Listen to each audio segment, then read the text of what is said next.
Chapter 1. Mrs. Van Rydock moved a little back from the mirror and sighed. "Well, that'll have to do," she murmured. "Think it's all right, Jane." Miss Marple eyed the Lanvanelli creation appraisingly. "It seems to me a very beautiful gown," she said. "The gown's all right," said Mrs. Van Rydock, and sighed.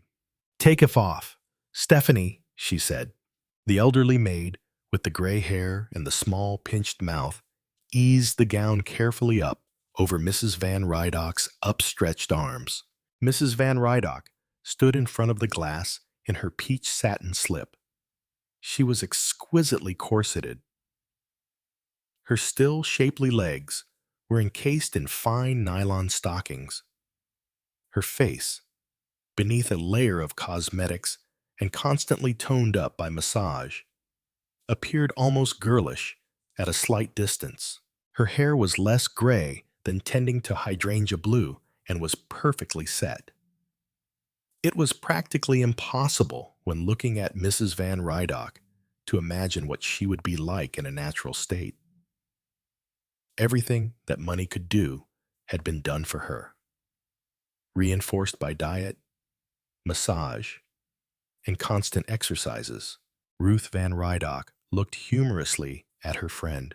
"Do you think most people would guess, Jane, that you and I are practically the same age?" Miss Marple responded loyally. "Not for a moment, I'm sure," she said reassuringly. "I'm afraid, you know, that I look every minute of my age." Miss Marple was white-haired, with a soft pink and white wrinkled face and innocent china blue eyes. She looked a very sweet old lady. Nobody would have called Mrs. Van Rydock a sweet old lady.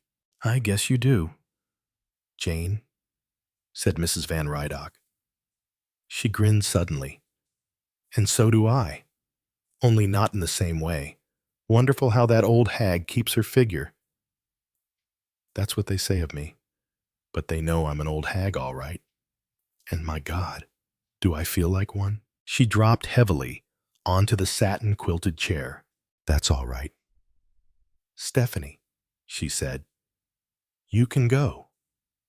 Stephanie gathered up the dress and went out. "Good old Stephanie," said Ruth Van Rydock. "She's been with me for over 30 years now. She's the only woman who knows what I really look like, Jane. I want to talk to you." Miss Marple leant forward a little. Her face took on a receptive expression. She looked, somehow, an incongruous figure in the ornate bedroom of the expensive hotel suite. She was dressed in rather dowdy black, carried a large shopping bag, and looked every inch a lady. "I'm worried, Jane, about Carrie Louise." "Carrie Louise." Miss Marple repeated the name musingly. The sound of it took her a long way back. The pensionnat in Florence. Herself, the pink and white English girl from a cathedral close. The two Martin girls, Americans, exciting to the English girl because of their quaint ways of speech and their forthright manner and vitality. Ruth, tall, eager, on top of the world. Carrie Louise, small, dainty, wistful. "When did you see her last, Jane?" "Oh, not for many, many years. It must be 25 at least. Of course we still send cards at Christmas. Such an odd thing. Friendship. She, young Jane Marple, and the two Americans. Their ways diverging almost at once, and yet the old affection persisting. Occasional letters, remembrances at Christmas. Strange that Ruth, whose home, or rather homes, had been in America, should be the sister whom she had seen the more often of the two. No, perhaps not strange. Like most Americans of her class, Ruth had been cosmopolitan. Every year or two she had come over to Europe, rushing from London to Paris, onto the Riviera, and back again, and always keen to snatch a few moments wherever she was with her old friends. There had been many meetings like this one, in Claridge's, or the Savoy, or the Berkeley, or the Dorchester, a research meal, affectionate reminiscences, and a hurried and affectionate goodbye. Ruth had never had time to visit St. Mary Mead. Miss Marple had not, indeed, ever expected it. Everyone's life has a tempo. Ruth's was presto, whereas Miss Marple's was content to be adagio. So it was American Ruth whom she had seen most of, whereas Carrie Louise, who lived in England, she had not now seen for over 20 years. Odd, but quite natural, because when one lives in the same country, there is no need to arrange meetings with old friends. One assumes that, sooner or later, one will see them without contrivance. Only, if you move in different spheres, that does not happen. The paths of Jane Marple and Carrie Louise did not cross. It was as simple as that. "Why are you worried about Carrie Louise?" Ruth asked Miss Marple. "In a way, that's what worries me most. I just don't know. She's not ill. She's very delicate, always has been. I wouldn't say she'd been any worse than usual, considering that she's getting on, just as we all are. Unhappy? Oh no. No. It wouldn't be that," thought Miss Marple. It would be difficult to imagine Carrie Louise unhappy, and yet there were times in her life when she must have been. Only, the picture did not come clearly. Bewildered, yes. Incredulous, yes. But violent grief, no. Mrs. Van Rydoc's words came up politely. "Carrie Louise," she said, "has always lived right out of this world. She doesn't know what it's like. Maybe it's that worries me." "Her circumstances," began Miss Marple, then stopped, shaking her head. "No," she said. "No, it's she herself," said Ruth Van Rydock. "Carrie Louise was always the one of us who had ideals. Of course, it was the fashion when we were young to have ideals. We all had them. It was the proper thing for young girls. You were going to nurse lepers, Jane, and I was going to be a nun. One gets over all that nonsense. Marriage, I suppose one might say, knocks it out of one. Still, take it by and large, I haven't done badly out of marriage." Miss Marple thought that Ruth was expressing it mildly. Ruth had been married 3 times, each time to an extremely wealthy man, and the resultant divorces had increased her bank balance without in the least souring her disposition.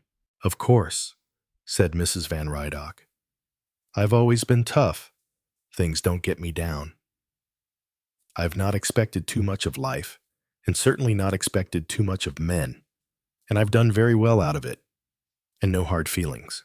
Tommy and I are still excellent friends, and Julius often asks me my opinion about the market."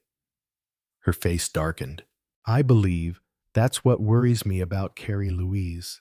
She's always had a tendency, you know, to marry cranks. Cranks? People with ideals. Carrie Louise was always a pushover for ideals. There she was, as pretty as they make them, just 17, and listening with her eyes as big as saucers to old Gulbranson holding forth about his plans for the human race. Over 50, and she married him, a widower with a family of grown-up children, all because of his philanthropic ideas. She used to sit listening to him spellbound, just like Desdemona and Othello. Only fortunately, there was no Iago about to mess things up, and anyway, Gulbranson wasn't colored. He was a Swede, or a Norwegian or something. Miss Marple nodded thoughtfully. The name of Gulbranson had an international significance. A man who, with shrewd business acumen and perfect honesty, had built up a fortune so colossal that really philanthropy had been the only solution to the disposal of it. The name still held significance. The Gulbrandsen Trust, the Gulbrandsen Research Fellowships, the Gulbrandsen Administrative Almshouses, and best known of all the vast educational college for the sons of working men. She didn't marry him for his money, you know, said Ruth. I should have if I'd married him at all, but not Carrie Louise. I don't know what would have happened if he hadn't died when she was 32. 32's a very nice age for a widow. She's got experience, but she's still adaptable. The spinster, listening to her, nodded gently, whilst her mind revived, tentatively. Widows she had known in the village of St. Mary Mead. I was really happiest about Carrie Louise when she was married to Johnny Restorick. Of course he married her for her money, or if not exactly that. At any rate, he wouldn't have married her if she hadn't had any. Johnny was a selfish, pleasure-loving, lazy hound. But that's so much safer than a crank. All Johnny wanted was to live soft. He wanted Carrie Louise to go to the best dressmakers and have yachts and cars and enjoy herself with him. That kind of man is so very safe. Give him comfort and luxury, and he'll purr like a cat and be absolutely charming to you. I never took that scene, designing, and theatrical stuff of his very seriously. But Carrie Louise was thrilled by it, saw it all as art with a capital A, and really forced him back into those surroundings. And then that dreadful Yugoslavian woman got hold of him and just swept him off with her. He didn't really want to go. If Carrie Louise had waited and been sensible, he would have come back to her. Did she care very much? Asked Miss Marple. That's the funny thing. I don't really believe she did. She was absolutely sweet about it all. But then she is sweet, quite anxious to divorce him so that he and that creature could get married, and offering to give those two boys of his by his first marriage a home with her because it would be more settled for them. So there poor Johnry was. He had to marry the woman, and she led him to awful 6 months, and then drove him over a precipice in a car in a fit of rage. They said it was an accident, but I think it was just temper. Mrs. Van Rydock paused, took up a mirror, and gazed at her face searchingly. She picked up her eyebrow tweezers and pulled out a hair. Arid, what does Carrie Louise do next but marry this man Louis Serocold?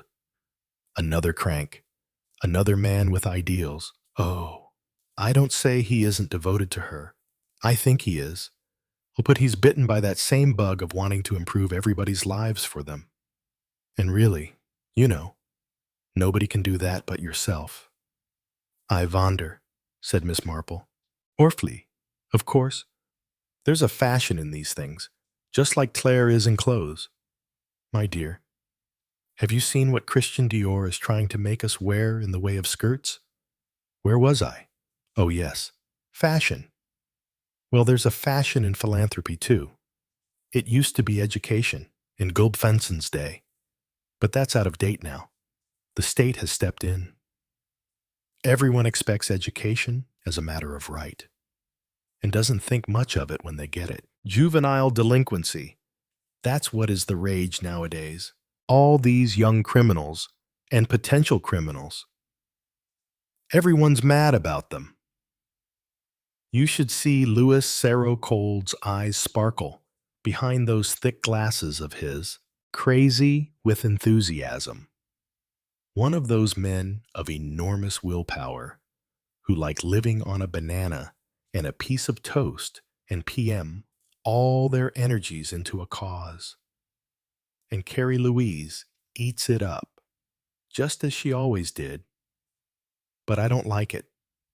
Jane, they've had meetings of the trustees, and the whole place has been turned over to this new idea. It's a training establishment now for these juvenile criminals, complete with psychiatrists and psychologists and all the rest of it.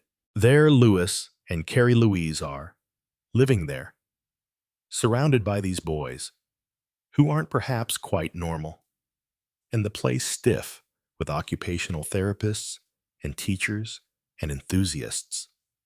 Half of them quite mad, cranks, all the lot of them, and my little Carrie Louise in the middle of it all. She paused and stared helplessly at Miss Marple.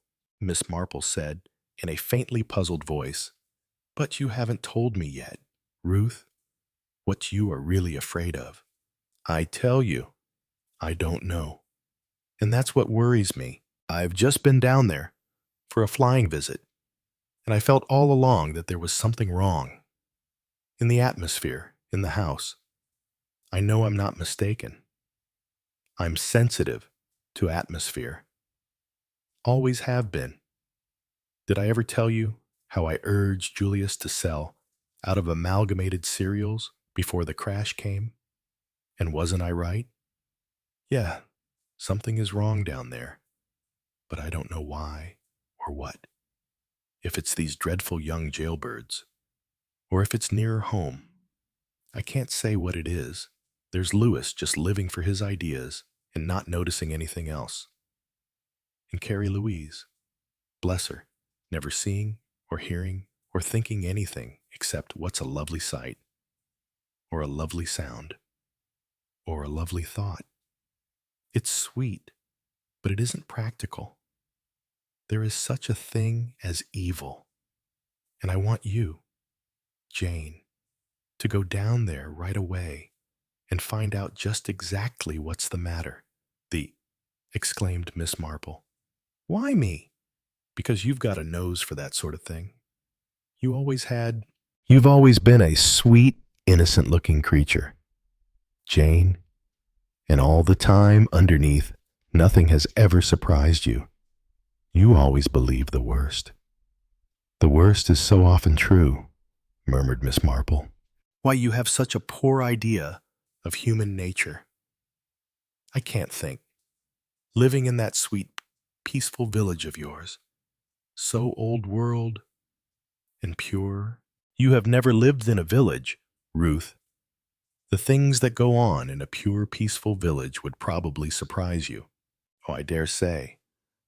My point is that they don't surprise you, so you will go down to Stony Gates and find out what's wrong, won't you?" "But, Ruth dear, that would be a most difficult thing to do." "No, it wouldn't. I've thought it all out. If you won't be absolutely mad at me, I've prepared the ground already." Mrs. Van Rydock paused, eyed Miss Marple rather uneasily, lighted a cigarette, and plunged rather nervously into explanation. "You'll admit, I'm sure, that things have been difficult in this country since the war, for people with small fixed incomes, for people like you, that is to say, Jane." "Oh, yes, indeed. But for the kindness, the really great kindness of my nephew Raymond, I don't know really where I should be." "Never mind your nephew," said Mrs. Van Rydock. "Carrie Louise knows nothing about your nephew. Or if she does, she knows him as a writer and has no idea that he's your nephew. The point, as I put it to Carrie Louise, is that it's just too bad about dear Jane. Really sometimes hardly enough to eat. And of course, far too proud ever to appeal to old friends. One couldn't," I said, "suggest money, but a nice long rest in lovely surroundings, with an old friend and with plenty of nourishing food, and no cares or worries." Ruth Van Rydock paused and then added defiantly, "Now go on. Be mad at me if you want to be." Miss Marple opened her china blue eyes in gentle surprise. "But why should I be mad at you?" "Ruth, a very ingenious and plausible approach." I'm sure Carrie Louise responded, "She's writing to you. You'll find the letter when you get back. Honestly, Jane, you don't feel that I've taken an unpardonable liberty. You won't mind." She hesitated, and Miss Marple put her thoughts deftly into words. Going to Stony Gates as an object of charity, more or less under false pretenses, not in the least. If it is necessary, you think it is necessary, and I'm inclined to agree with you. Mrs. Van Rydock stared at her. But why? What have you heard? I haven't heard anything. It's just your conviction. You're not a fanciful woman, Ruth. No, but I haven't anything definite to go upon. I remember, said Miss Marple thoughtfully. One Sunday morning at church, it was the second Sunday in Advent, sitting behind Grace Lamble and feeling more and more worried about her, quite sure, you know, that something was wrong, badly wrong, and yet being quite unable to say why. A most disturbing feeling, and very, very definite. And was there something wrong? Oh yes, her father, the old admiral, had been very peculiar for some time, and the very next day he went for her with the coal hammer, roaring out that she was Antichrist masquerading as his daughter. He nearly killed her. They took him away to the asylum, and she eventually recovered after months in hospital. But it was a very near thing. And you'd actually had a premonition that day in church. I wouldn't call it a premonition. It was founded on fact. These things usually are, though one doesn't always recognize it at the time. She was wearing her Sunday hat the wrong way round. Very significant, really, because Grace Lamble was a most precise woman, not at all vague or absent-minded, and the circumstances under which she would not notice which way her hat was put on to go to church were really extremely limited. Her father, you see, had thrown a marble paperweight at her, and it had shattered the looking-glass. She had caught up her hat, put it on, and hurried out of the house, anxious to keep up appearances and for the servants not to hear anything. She put down these actions, you see, to dear papa's naval temper. She didn't realize that his mind was definitely unhinged, though she ought to have realized it clearly enough. He was always complaining to her of being spied upon and of enemies, all the usual symptoms. In fact, Mrs. Van Rydock gazed respectfully at her friend. Maybe, Jane, she said, that St. Mary Mead of yours isn't quite the idyllic retreat that I've always imagined it. Human nature, dear, is very much the same everywhere. It is more difficult to observe it closely in a city. That is all. And you'll go to Stony Gates. I'll go to Stony Gates, a little unfair, perhaps, on my nephew Raymond. To let it be thought that he does not assist me, still. The dear boy is in Mexico for 6 months, and by that time it should all be over. What should all be over? Carrie Louise's invitation will hardly be for an indefinite stay. 3 weeks, perhaps a month. That should be ample. For you to find out what is wrong, for me to find out what is wrong. My Jane, said Mrs. Van Rydock, you've got a lot of confidence in yourself, haven't you? Miss Marple looked faintly reproachful. You have confidence in me, Ruth, or so you say. I can only assure you that I shall endeavor to justify your confidence. Chapter 2. Before catching her train back to St. Mary Mead Wednesday, special cheap day return, Miss Marple, in a precise and businesslike fashion, collected certain data. Carrie Louise and I have corresponded after a fashion, but it has largely been a matter of Christmas cards or calendars. It's just the facts I should like, Ruth dear, and also some idea as to whom exactly I shall encounter in the household at Stony Gates. Well, you know about Carrie Louise's marriage to Gulbranson. There were no children, and Carrie Louise took that very much to heart. Gulbranson was a widower and had 3 grown-up sons. Eventually, they adopted a child, Pippa, they called her, a lovely little creature. She was just 2 years old when they got her. Where did she come from? What was her background? Really? Now, Jane, I can't remember if I ever heard, that is, an adoption society, maybe, or some unwanted child that Gulbranson had heard about.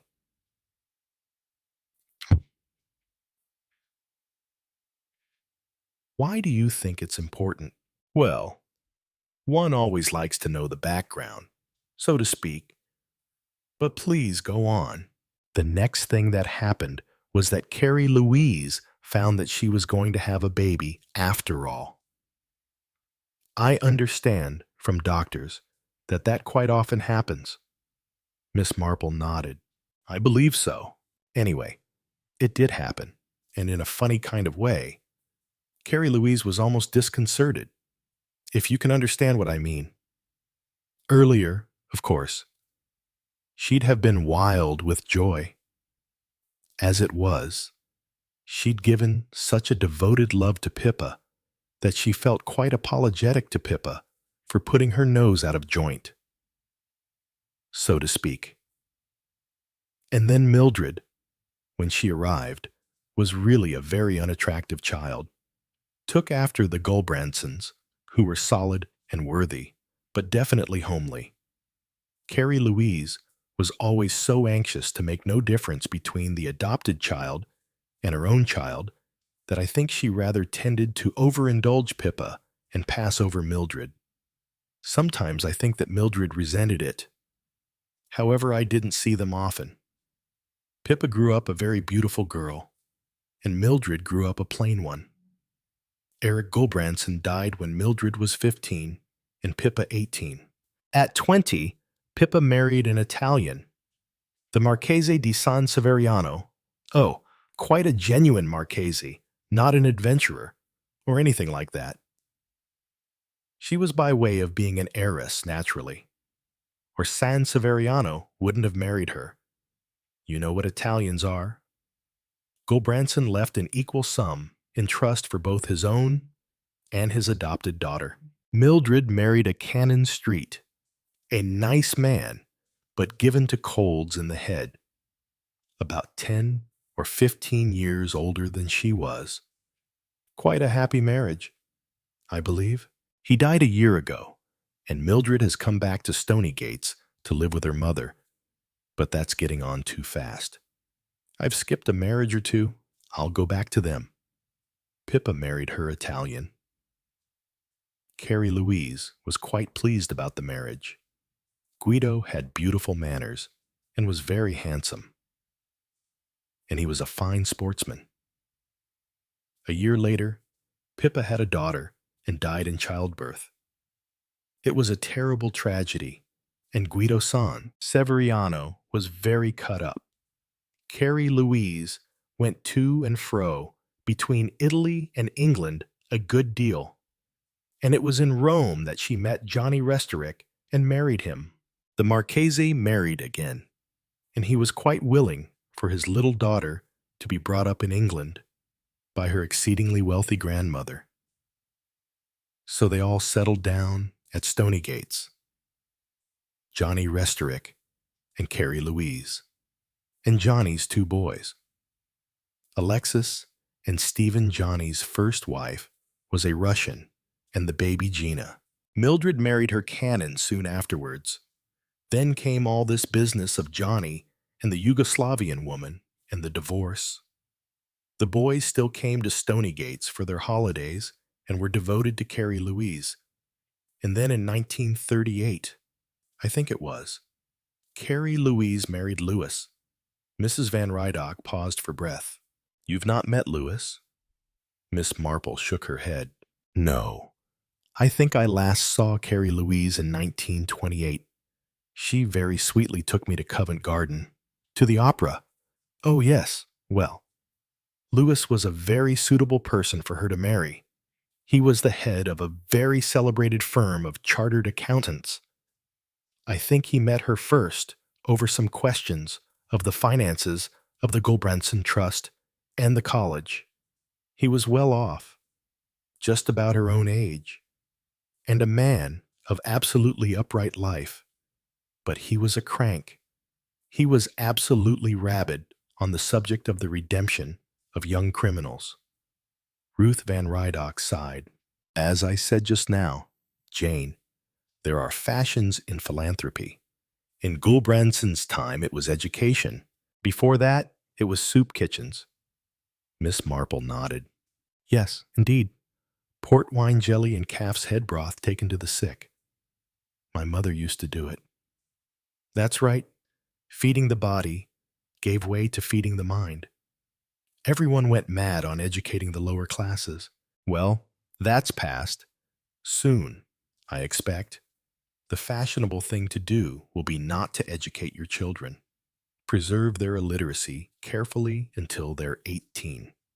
Anyway, the Gulbranson Trust and Education Fund was in some difficulties because the state was taking over its functions. Then Lewis came along with his passionate enthusiasm about constructive training for juvenile delinquents. His attention had been drawn to the subject first in the course of his profession, auditing accounts where ingenious young men had perpetrated frauds. He was more and more convinced that juvenile delinquents were not subnormal, that they had excellent brains and abilities and only needed right direction. There is something in that, said Miss Marple, but it is not entirely true. I remember. She broke off and glanced at her watch. Oh dear, I mustn't miss the 6:30, Ruth Van Rydock said urgently, and you will go to Stonygates. Gathering up her shopping bag and her umbrella, Miss Marple said, If Carrie Louise asks me, she will ask you. You'll go promise, Jane. Jane Marple promised. Chapter 3. Miss Marple got out of the train at Market Kindle Station. A kindly fellow passenger handed out her suitcase after her. And Miss Marple, clutching a string bag, a faded leather handbag, and some miscellaneous wraps, uttered appreciative twitters of thanks. So kind of you, I'm sure. So difficult nowadays, not many porters. I get so flustered when I travel. The twitters were drowned by the booming noise of the station announcer saying loudly but indistinctly that the 318 was standing at Platform 1 and was about to proceed to various unidentifiable stations. Market Kindle was a large, empty, wind-swept station with hardly any passengers or railway staff to be seen on it. Its claim to distinction lay in having 6 platforms and a bay where a very small train of one carriage was puffing importantly. Miss Marple, rather more shabbily dressed than was her custom, so lucky that she hadn't given away the old speckledy, was peering around her uncertainly when a young man came up to her. Miss Marple, he said. His voice had an unexpectedly dramatic quality about it, as though the utterance of her name were the first words of a part he was playing in amateur theatricals. I've come to meet you, from Stonygates. Miss Marple looked gratefully at him. A charming, helpless-looking old lady with, if he had chanced to notice it, very shrewd blue eyes. The personality of the young man did not quite match his voice. It was less important. One might almost say insignificant. His eyelids had a trick of fluttering nervously. Oh, thank you, said Miss Marple. There's just this suitcase. She noticed that the young man did not pick up her suitcase himself. He flipped a finger at a porter who was trundling some packing cases past on a trolley. Bring it out, please, he said, and added importantly, for Stonygates. The porter said cheerfully, Righty-ho, shan't be long. Miss Marple fancied that her new acquaintance was not too pleased about this. It was as if Buckingham Palace had been dismissed as no more important than 3 Laburnum Road. He said, The railways get more impossible every day, guiding Miss Marple towards the exit. He said, "I'm Edgar Lawson. Mrs. Sericold asked me to meet you. I help Mr. Sericold in his work." There was again the faint insinuation that a busy and important man had, very charmingly, put important affairs on one side out of chivalry to his employer's wife. And again, the impression was not wholly convincing. It had a theatrical fevre. Miss Marple began to wonder about Edgar Lawson. They came out of the station, and Edgar guided the old lady to where a rather elderly Ford Va-8 was standing. He was just saying, "Will you come in front with me, or would you prefer the back?" when there was a diversion. A new gleaming two-seater Rolls Bentley came purring into the station yard and drew up in front of the Ford. A very beautiful young woman jumped out of it and came across to them. The fact that she wore dirty corduroy slacks and a simple shirt open at the neck seemed somehow to enhance the fact that she was not only beautiful, but expensive. "There you are, Edgar. I thought I wouldn't make it in time. I see you've got Miss Marple. I came to meet her." She smiled dazzlingly at Miss Marple, showing a row of lovely teeth in a sunburnt southern face. "I'm Gina," she said, "Carrie Louise's granddaughter. What was your journey like? Simply foul. What a nice string bag. I love string bags. I'll take it, and the coats, and then you can get in better." Edgar's face flushed. He protested. "Look here, Gina. I came to meet Miss Marple. It was all arranged." Again the teeth flashed in that wide, lazy smile. "Oh, I know, Edgar. But I suddenly thought it would be nice if I came along. I'll take her with me, and you can wait and bring her cases up." She slammed the door on Miss Marple, ran round to the other side, jumped in the driving seat, and they purred swiftly out of the station. Looking back, Miss Marple noticed Edgar Lawson's face.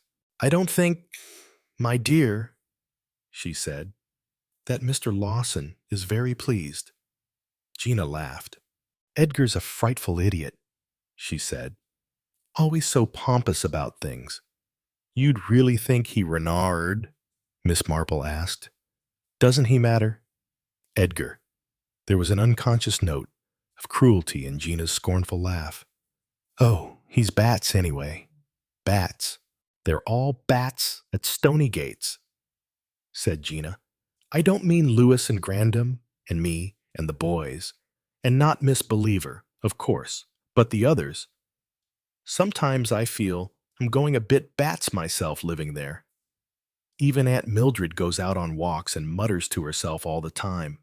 And you don't expect a cannon's widow to do that, do you?" They swung out of the station approach and accelerated up the smooth-surfaced empty road. Gina shot a swift sideways glance at her companion. "You were at school with Grandam, weren't you? It seems so queer." Miss Marple knew perfectly what she meant.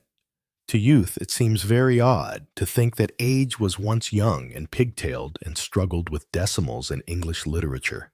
"It must," said Gina with awe in her voice, and obviously not meaning to be rude, "have been a very long time ago." "Yes, indeed," said Miss Marple. "You feel that more with me than you do with your grandmother. I expect—" Gina nodded. "It's cute of you saying that, Grandam. You know, gives one a curiously ageless feeling." "It is a long time since I've seen her.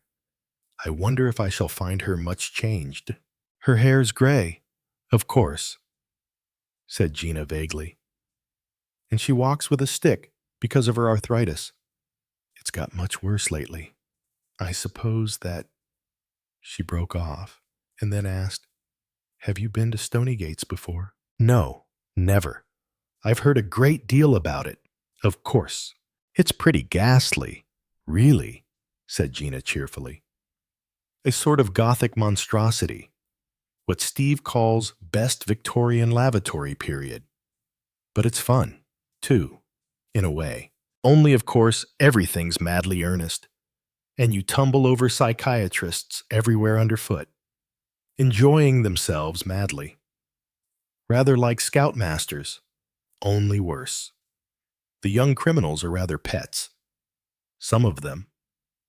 One showed me how to diddle locks with a bit of wire, and one angelic-faced boy gave me a lot of points about cautioning people. Miss Marple considered this information thoughtfully. "It's the thugs I like best," said Gina. "I don't fancy the queers so much. Of course, Lewis and Dr. Maverick think they're all queer. I mean, they think it's repressed desires and disordered home life and their mothers getting off with soldiers and all that. I don't really see it myself, because some people have had awful home lives and yet have managed to turn out quite all right. I'm sure it is all a very difficult problem," said Miss Marple. Gina laughed, again showing her magnificent teeth. "It doesn't worry me much. I suppose some people have these sort of urges to make the world a better place. Lewis is quite dippy about it all. He's going to Aberdeen next week because there's a case coming up in the police court. A boy with 5 previous convictions. The young man who met me at the station, Mr. Lawson, he helps Mr. Saracold. He told me." "Is he his secretary?" "Oh, Edgar hasn't brains enough to be a secretary. He's a case. Really. He used to stay at hotels and pretend he was a V.C. or a fighter pilot and borrow money and then do a flit. I think he's just a rotter. But Lewis goes through a routine with them all. Makes them feel one of the family and gives them jobs to do and all that to encourage their sense of responsibility. I dare say we shall be murdered by one of them one of these days." Gina laughed merrily. Miss Marple did not laugh. They turned in through some imposing gates where a commissionaire was standing on duty in a military manner, and drove up a drive flanked with rhododendrons. The drive was badly kept, and the grounds seemed neglected, interpreting her companion's glance. Gina said, "No gardeners during the war, and since we haven't bothered, but it does look rather terrible." They came round a curve, and Stony Gates appeared in its full glory. It was, as Gina had said, a vast edifice of Victorian Gothic, a kind of temple to plutocracy. Philanthropy had added to it in various wings and outbuildings, which, while not positively dissimilar in style, had robbed the structure as a whole of any cohesion or purpose. "Hideous, isn't it?" said Gina affectionately. "There's Grandam on the terrace. I'll stop here and you can go and meet her." Miss Marple advanced along the terrace towards her old friend. From a distance, the slim little figure looked curiously girlish in spite of the stick on which she leaned and her slow and obviously rather painful progress. It was as though a young girl was giving an exaggerated imitation of old age. "Jane," said Mrs. Saracold. "Dear Carrie Louise." Yes, unmistakably Carrie Louise. Strangely unchanged. Strangely youthful still. Although, unlike her sister, she used no cosmetics or artificial aids to youth. Her hair was gray, but it had always been of a silvery fairness, and the color had changed very little. Her skin had still a rose-leaf pink and white appearance, though now it was a crumpled rose-leaf. Her eyes had still their starry, innocent glance. She had the slender, youthful figure of a girl, and her head kept its eager, bird-like tilt. "I do blame myself," said Carrie Louise in her sweet voice, "for letting it be so long. Years since I saw you. Jane, dear, it's just lovely that you've come at last to pay us a visit here." From the end of the terrace, Gina called, "You ought to come in. Grandam, it's getting cold, and Jolly will be furious." Carrie Louise gave her little silvery laugh. They all fuss about me so, she said. They rub it in that I'm an old woman. And you don't feel like one. No, I don't. Jane, in spite of all my aches and pains, and I've got plenty, inside, I go on feeling just a chit like Gina. Perhaps everyone does. The glass shows them how old they are, and they just don't believe it. It seems only a few months ago that we were at Florence. Do you remember Fräulein Schweitz and her boots? The two elderly women laughed together at events that had happened nearly half a century ago. They walked together to a side door. In the doorway, a gaunt, elderly lady met them. She had an arrogant nose, a short haircut, and wore stout, well-cut tweeds. She said fiercely, "It's absolutely crazy of you, Kara, to stay out so late.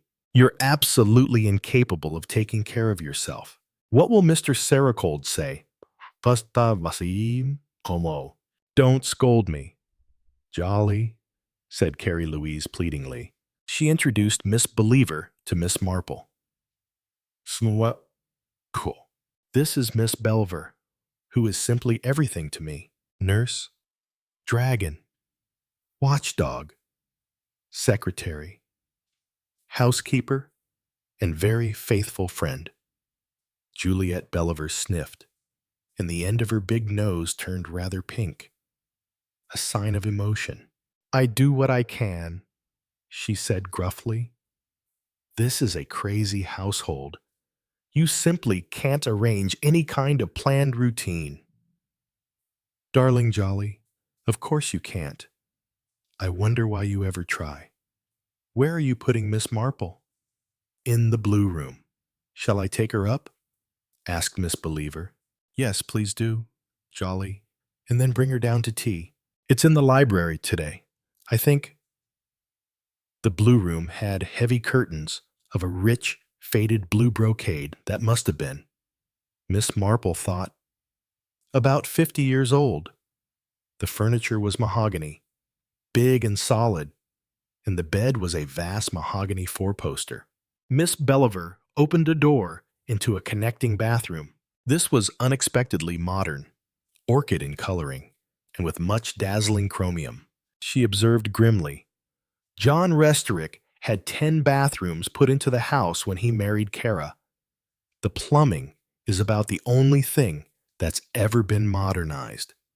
He wouldn't hear of the rest being altered, said the whole place was a perfect period piece. Did you ever know him at all? No, I never met him. Mrs. Saracold and I have met very seldom, though we have always corresponded.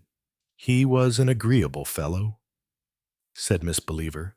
No good, of course, a complete rotter, but pleasant to have about the house. Great charm. Women liked him far too much. That was his undoing in the end. Not really Kara's type. She added, with a brusque resumption of her practical manner, the housemaid will unpack for you. Do you want a wash before tea? Receiving an affirmative answer, she said that Miss Marple would find her waiting at the top of the stairs.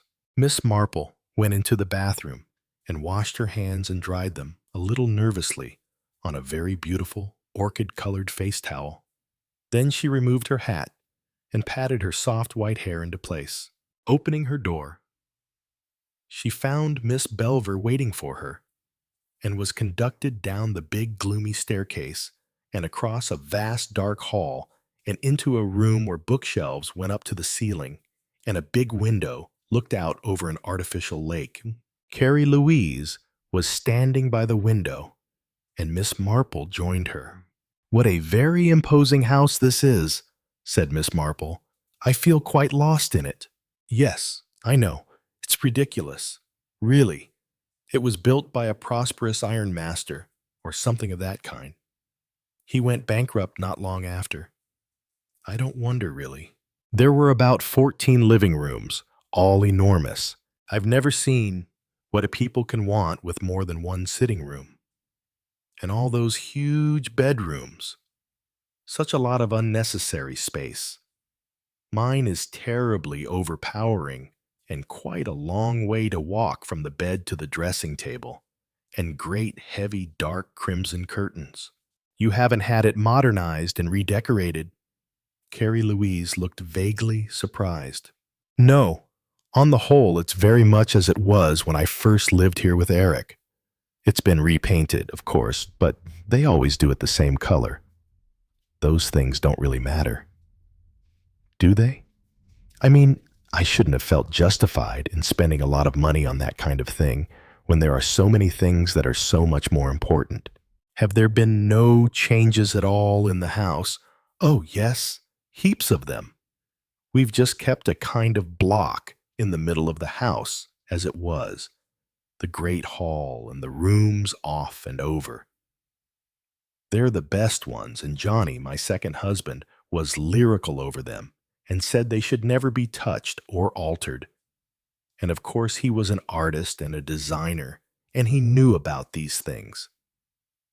But the east and west wings have been completely remodeled. All the rooms partitioned off and divided up, so that we have offices and bedrooms for the teaching staff, and all that. The boys are all in the college building. You can see it from here. Miss Marple looked out towards where large red brick buildings showed through a belt of sheltered trees. Then her eyes fell on something nearer at hand, and she smiled a little. "What a very beautiful girl Gina is," she said. Carrie Louise's face lit up. "Yes, isn't she?" she said softly. "It's so lovely to have her back here again. I sent her to America at the beginning of the war. To Ruth. Did Ruth talk about her at all?" "No. At least she did just mention her." Carrie Louise sighed. Poor Ruth. She was frightfully upset over Gina's marriage. But I've told her again and again that I don't blame her in the least. Ruth doesn't realize, as I do, that the old barriers and class shibboleths are gone, or at any rate, are going. Gina was doing her war work, and she met this young man. He was a Marine and had a very good war record, and a week later they were married. It was all far too quick, of course. No time to find out if they were really suited to each other. But that's the way of things nowadays. Young people belong to their generation. We may think they're unwise in many of their doings, but we have to accept their decisions. Ruth, though, was terribly upset. She didn't consider the young man suitable. She kept saying that one didn't know anything about him. He came from the Middle West, and he hadn't any money, and naturally no profession. There are hundreds of boys like that everywhere. But it wasn't Ruth's idea of what was right for Gina. However, the thing was done. I was so glad when Gina accepted my invitation to come over here with her husband. There's so much going on here, jobs of every kind. And if Walter wants to specialize in medicine or get a degree or anything, he could do it in this country. After all, this is Gina's home. It's delightful to have her back, to have someone so warm and gay and alive in the house. Miss Marple nodded and looked out of the window again at the two young people standing near the lake. "They're a remarkably handsome couple, too," she said. "I don't wonder Gina fell in love with him." "Oh, but that isn't Wally." There was, quite suddenly, a touch of embarrassment or restraint in Mrs. Saracold's voice.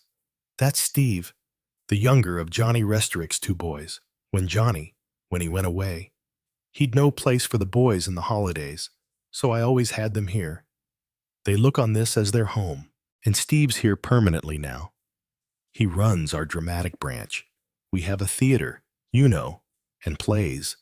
We encourage all the artistic instincts. Lewis says that so much of this juvenile crime is due to exhibitionism.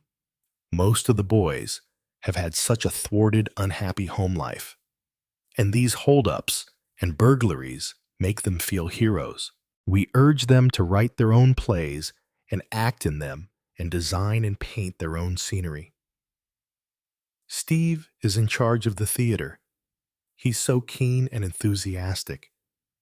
It's wonderful what life he's put into the whole thing. I see, said Miss Marple slowly. Her long-distance sight was good, as many of her neighbors knew to their cost in the village of St. Mary Mead, and she saw very clearly the dark, handsome face of Stephen Restorick as he stood facing Gina, talking eagerly. Gina's face she could not see, since the girl had her back to them, but there was no mistaking the expression in Stephen Restorick's face.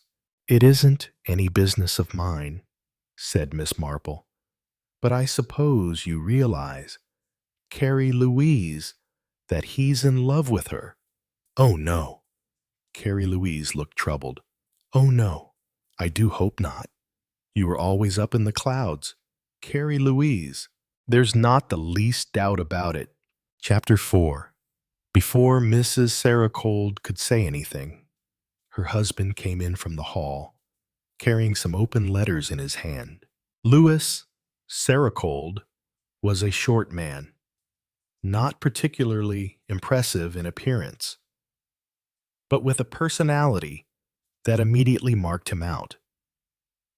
Ruth had once said of him that he was more like a dynamo than a human being.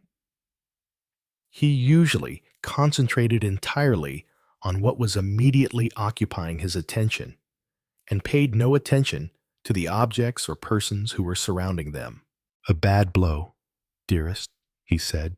"That boy, Jackie Flint, back at his tricks again. And I really did think he meant to go straight this time if he got a proper chance. He was most earnest about it. You know, we found he'd always been keen on railways, and both Maverick and I thought that if he got a job on the railways, he'd stick to it and make good. But it's the same story, petty thieving from the parcels office. Not even stuff he could want or sell. That shows that it must be psychological. We haven't really got to the root of the trouble. But I'm not giving up. Louis, this is my old friend, Jane Marple." "Oh, how do you do?" said Mr. Saracold absently. "So glad. They'll prosecute, of course. A nice lad, too. Not too many brains, but a really nice boy. Unspeakable home he came from." He suddenly broke off, and the dynamo was switched on to the guest. "Why, Miss Marple, I'm so delighted you've come to stay with us for a while. It will make such a great difference to Caroline to have a friend of old days with whom she can exchange memories. She has in many ways a grim time here, so much sadness in the stories of these poor children. We do hope you'll stay with us a very long time." Miss Marple felt the magnetism and realized how attractive it would have been to her friend. That Louis Saracold was a man who would always put causes before people she did not doubt for a moment. It might have irritated some women, but not Carrie Louise. Louis Saracold sorted out another letter. "At any rate, we've some good news. This is from the Wiltshire and Somerset Bank. Young Morris is doing extremely well. They're thoroughly satisfied with him, and in fact are promoting him next month.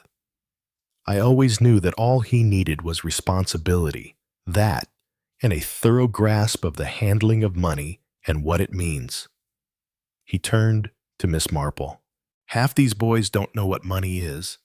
It represents to them going to the pictures or to the dogs, or buying cigarettes. And they're clever with figures and find it exciting to juggle them round. Well, I believe in, what shall I say, rubbing their noses in the stuff. Train them in accountancy, in figures, Show them the whole inner romance of money, so to speak. Give them skill and then responsibility. Let them handle it officially. Our greatest successes have been that way. Only 2 out of 38 have let us down. One's head cashier in a firm of druggists, a really responsible position. He broke off to say, "Tea's in, dearest," to his wife. "I thought we were having it here." I told Jolly, "No, it's in the hall. The others are there." I thought they were all going to be out. Carrie Louise linked her arm through Miss Marple's, and they went into the great hall. Tea seemed a rather incongruous meal in its surroundings. The tea things were piled haphazard on a tray. White utility cups mixed with the remnants of what had been Rockingham and Spode tea services. There was a loaf of bread, 2 pots of jam, and some cheap and unwholesome-looking cakes. A plump, middle-aged woman with gray hair sat behind the tea table, and Mrs. Saracold said, "This is Mildred, Jane. My daughter Mildred. You haven't seen her since she was a tiny girl." Mildred Street was the person most in tune with the house that Miss Marple had so far seen. She looked prosperous and dignified. She had married late in her 30s, a canon of the Church of England, and was now a widow. She looked exactly like a canon's widow, respectable and slightly dull. She was a plain woman with a large, unexpressive face and dull eyes. She had been, Miss Marple reflected, a very plain little girl. And this is Wally Hudd, Gina's husband. Wally was a big young man with hair brushed up on his head and a sulky expression. He nodded awkwardly and went on cramming cake into his mouth. Presently, Gina came in with Stephen Restorick. They were both very animated. "Gina's got a wonderful idea for that backcloth," said Stephen. "You know, Gina, you've got a very definite flair for theatrical designing." Gina laughed and looked pleased. Edgar Lawson came in and sat down by Louis Saracold. When Gina spoke to him, he made a pretense of not answering. Miss Marple found it all a little bewildering and was glad to go to her room and lie down after tea. There were more people still at dinner. A young Dr. Maverick, who was either a psychiatrist or a psychologist. Miss Marple was rather hazy about the difference, and whose conversation, dealing almost entirely with the jargon of his trade, was practically unintelligible to her. There were also 2 spectacled young men who held posts on the teaching side, and a Mr. Baumgarten, who was an occupational therapist, and 3 intensely bashful youths who were doing their house guest week. One of them, a fair-haired lad with very blue eyes, was, Gina informed her in a whisper, the expert with the cosh. The meal was not a particularly appetizing one. It was indifferently cooked and indifferently served. A variety of costumes were worn. Miss Belver wore a high black dress. Mildred Street wore evening dress and a woolen cardigan over it. Carrie Louise had on a short dress of gray wool. Gina was resplendent in a kind of peasant getup. Wally had not changed, nor had Stephen Restorick. Edgar Lawson had on a neat dark blue suit. Louis Saracold wore the conventional dinner jacket. He ate very little and hardly seemed to notice what was on his plate. After dinner, Louis Saracold and Dr. Maverick went away to the latter's office. The occupational therapist and the schoolmasters went away to some lair of their own. The 3 cases went back to the college. Gina and Stephen went to the theater to discuss Gina's idea for a set. Mildred knitted an indeterminate garment, and Miss Belver darned socks. Wally sat in a chair gently tilted backwards and stared into space. Carrie Louise and Miss Marple talked about old days. The conversation seemed strangely unreal. Edgar Lawson alone seemed unable to find a niche. He sat down and then got up restlessly. "I wonder if I ought to go to Mr. Sericold," he said rather loudly. "He may need me." Carrie Louise said gently, "Oh, I don't think so. He was going to talk over 1 or 2 points with Dr. Maverick this evening." "Then I certainly won't butt in. I shouldn't dream of going where I wasn't wanted. I've already wasted time today going down to the station when Mrs. Hudd meant to go herself. She ought to have told you," said Carrie Louise. "But I think she just decided at the last moment. You do realize, Mrs. Sericold, that she made me look a complete fool. A complete fool." "No, no," said Carrie Louise, smiling. "You mustn't have these ideas. I know I'm not needed or wanted. I'm perfectly aware of that. If things had been different, if I'd had my proper place in life, it would be very different indeed. It's no fault of mine that I haven't got my proper place in life." "Now, Edgar," said Carrie Louise, "don't work yourself up about nothing. Jane thinks it was very kind of you to meet her. Gina always has these sudden impulses. She didn't mean to upset you." "Oh, yes, she did. It was done on purpose, to humiliate me." "Oh, Edgar, you don't know half of what's going on. Mrs. Sericold, well, I won't say any more now, except good night." Edgar went out, shutting the door with a slam behind him. Miss Belver snorted. "Atrocious manners. He's so sensitive," said Carrie Louise vaguely. Mildred Street clicked her needles and said sharply, "He really is a most odious young man. You shouldn't put up with such behavior." "Mother." "Lewis says he can't help it," Mildred said sharply. "Everyone can help behaving rudely. Of course, I blame Gina very much. She's so completely scatterbrained in everything she undertakes. She does nothing but make trouble. One day she encourages the young man, and the next day she snubs him. What can you expect?" Wally Hudd spoke for the first time that evening. He said, "That guy's crackers. That's all there is to it." Crackers, too. In her bedroom that night, Miss Marple tried to review the pattern of stony gates, but it was as yet too confused. There were currents and cross-currents here, but whether they could account for Ruth Van Rydok's uneasiness, it was impossible to tell. It did not seem to Miss Marple that Carrie Louise was affected in any way by what was going on round her. Stephen was in love with Gina.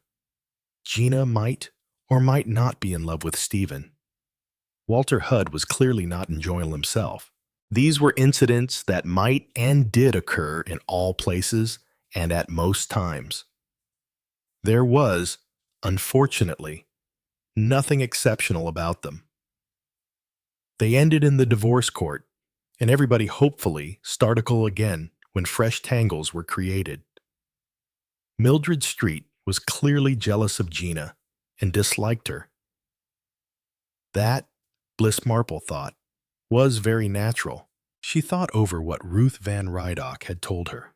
Carrie Louise's disappointment at not having a child, the adoption of little Pippa, and then the discovery that, after all, a child was on the way.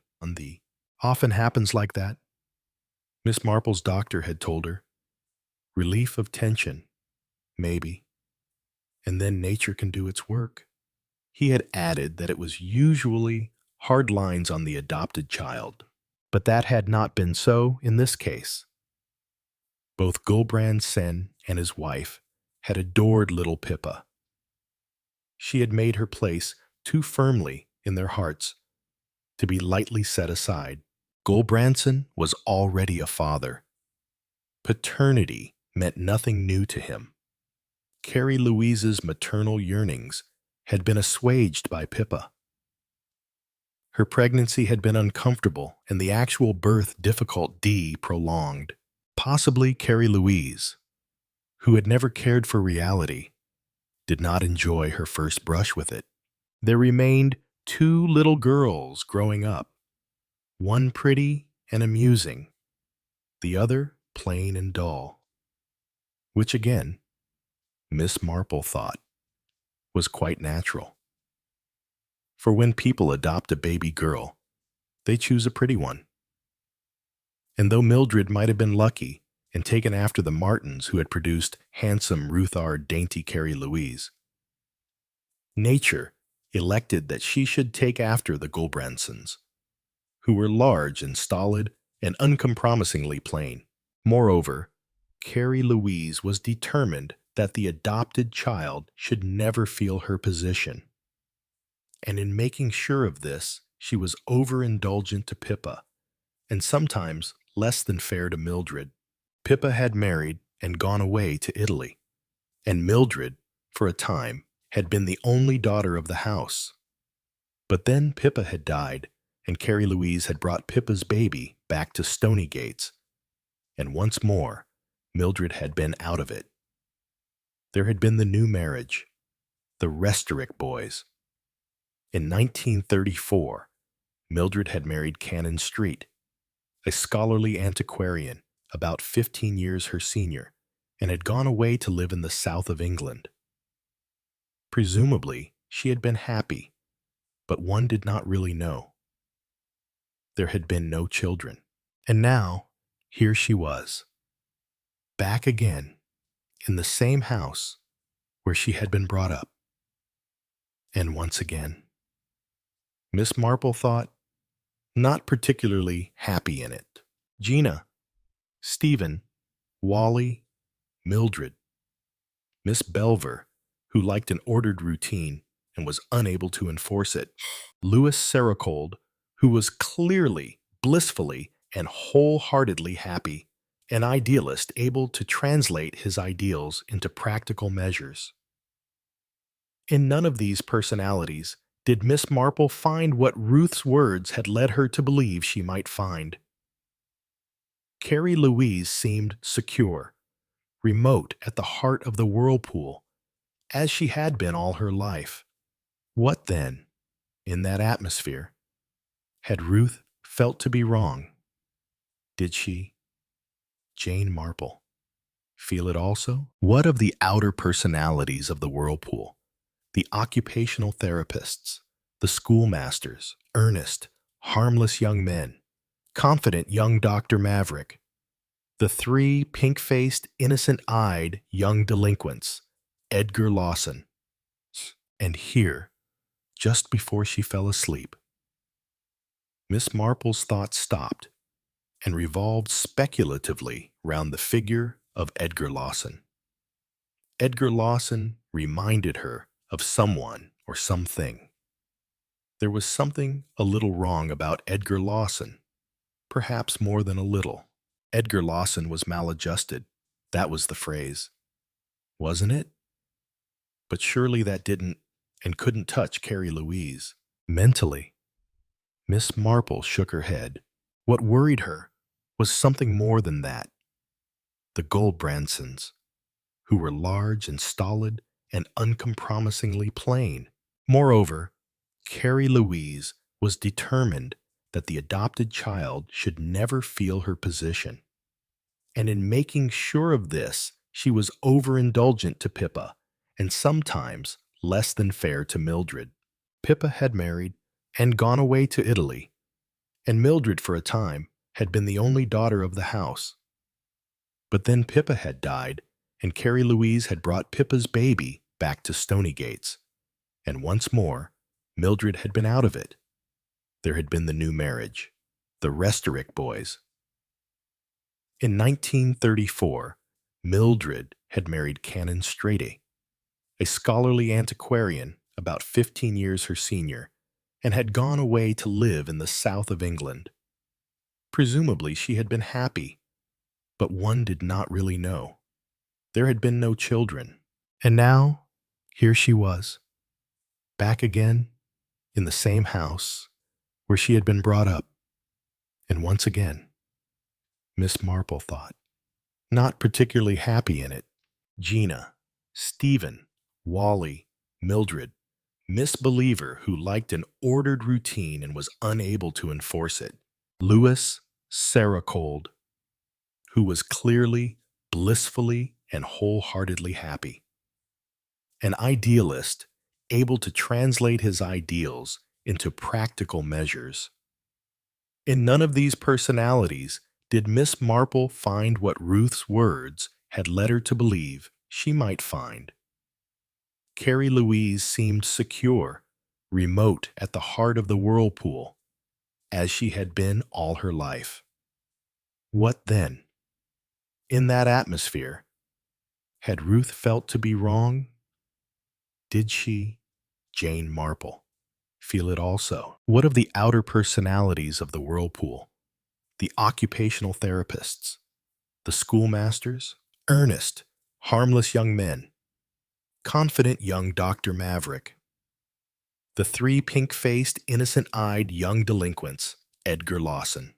And here, just before she fell asleep, Miss Marple's thoughts stopped and revolved speculatively round the figure of Edgar Lawson. Edgar Lawson reminded her of someone or something. There was something a little wrong about Edgar Lawson, perhaps more than a little. Edgar Lawson was maladjusted. That was the phrase, wasn't it? But surely that didn't and couldn't touch Carrie Louise mentally. Miss Marple shook her head. What worried her was something more than that. Chapter 5. Gently eluding her hostess the next morning, Miss Marple went out into the gardens. Their condition distressed her. They had once been an ambitiously set-out achievement.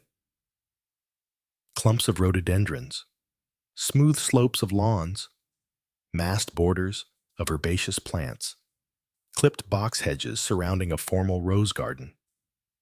Now all was largely derelict. The lawns raggedly mown, the borders full of weeds with tangled flowers struggling through them, the paths moss-covered and neglected.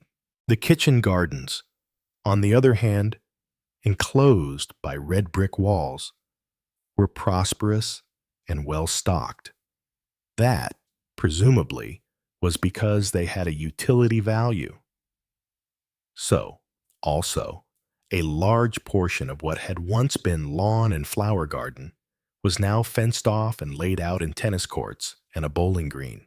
Surveying the herbaceous border, Miss Marple clicked her tongue vexedly and pulled up a flourishing plant of groundsel. As she stood with it in her hand, Edgar Lawson came into view. Seeing Miss Marple, he stopped and hesitated. Miss Marple had no mind to let him escape. She called him briskly when he came. She asked him if he knew where any gardening tools were kept. Edgar said vaguely that there was a gardener somewhere who would know. "It's such a pity to see this border so neglected," twittered Miss Marple. "I'm so fond of gardens." And since it was not her intention that Edgar should go in search of any necessary implement, she went on quickly. "It's about all an old and useless woman can find to do. Now, I don't suppose you ever bother your head about gardens. Mr. Lawson, you have so much real and important work to do. Being in a responsible position here, with Mr. Saracold, you must find it all most interesting." He answered quickly, almost eagerly, Yes, it is interesting. And you must be of the greatest assistance to Mr. Saracold." His face darkened. "I don't know. I can't be sure. It's what's behind it all." He broke off. Miss Marple watched him thoughtfully. A pathetic, undersized young man in a neat dark suit. A young man that few people would look at twice, or remember if they did look. There was a garden seat nearby, and Miss Marple drifted towards it and sat. Edgar stood frowning in front of her. "I'm sure said Miss Marple brightly, "that Mr. Sericold relies on you a great deal." "I don't know," said Edgar. "I really don't know." He frowned and almost absently sat down beside her. "I'm in a very difficult position." "Of course," said Miss Marple. The young man, Edgar, sat staring in front of him. "This is all highly confidential," he said suddenly. "Of course," said Miss Marple. "Have I had my rights?" "Yes. I might as well tell you. You won't let it go any further, I'm sure." "Oh, no." She noticed he did not wait for her disclaimer. "My father, actually, my father is a very important man." This time, there was no need to say anything. She had only to listen. "Nobody knows, except Mr. Sericold. You see, it might prejudice my father's position if the story got out." He turned to her. He smiled, a sad, dignified smile. "You see, I'm Winston Churchill's son." "Oh," said Miss Marple, "I see." And she did see. She remembered a rather sad story in St. Mary Mead, and the way it had gone. Edgar Lawson went on, and what he said had the familiarity of a stage scene. "There were reasons. My mother wasn't free. Her own husband was in an asylum. There could be no divorce, no question of marriage. I don't really blame them. At least, I think I don't. He's done, always, everything he could. Discreetly, of course. And that's where the trouble has arisen. He's got enemies, and they're against me, too. They've managed to keep us apart. They watch me. Wherever I go, they spy on me, and they make things go wrong for me." Miss Marple shook her head. "Dear, dear," she said. "In London, I was studying to be a doctor. They tampered with my exams. They altered the answers. They wanted me to fail. They followed me about the streets. They told things about me to my landlady. They hound me wherever I go." "Oh, but you can't be sure of that," said Miss Marple soothingly. "I tell you, I know, oh, they're very cunning. I never get a glimpse of them or find out who they are. But I shall find out. Mr. Sericold took me away from London and brought me down here. He was kind, very kind. But even here, you know, I'm not safe. They're here too, working against me, making the others dislike me. Mr. Sericold says that isn't true, but Mr. Sericold doesn't know. Or else, I wonder, sometimes I've thought—" He broke off. He got up. "This is all confidential," he said. "You do understand that, don't you? But if you notice anyone following me spying, you might let me know who it is." He went away. Then, neat, pathetic, insignificant, Miss Marple watched him and wondered. A voice spoke. "Nuts," it said. "Just nuts." Walter Hudd was standing beside her. His hands were thrust deep in his pockets, and he was frowning as he stared after Edgar's retreating figure. "What kind of a joint is this, anyway?" he said. "They're all bughouse, the whole lot of them." Miss Marple said nothing, and Walter went on. "That Edgar guy, what do you make of him? Says his father's really Lord Montgomery. Doesn't seem likely to me. Not Monty, not from all I've heard about him." "No," said Miss Marple. "It doesn't seem very likely. He told Gina something quite different.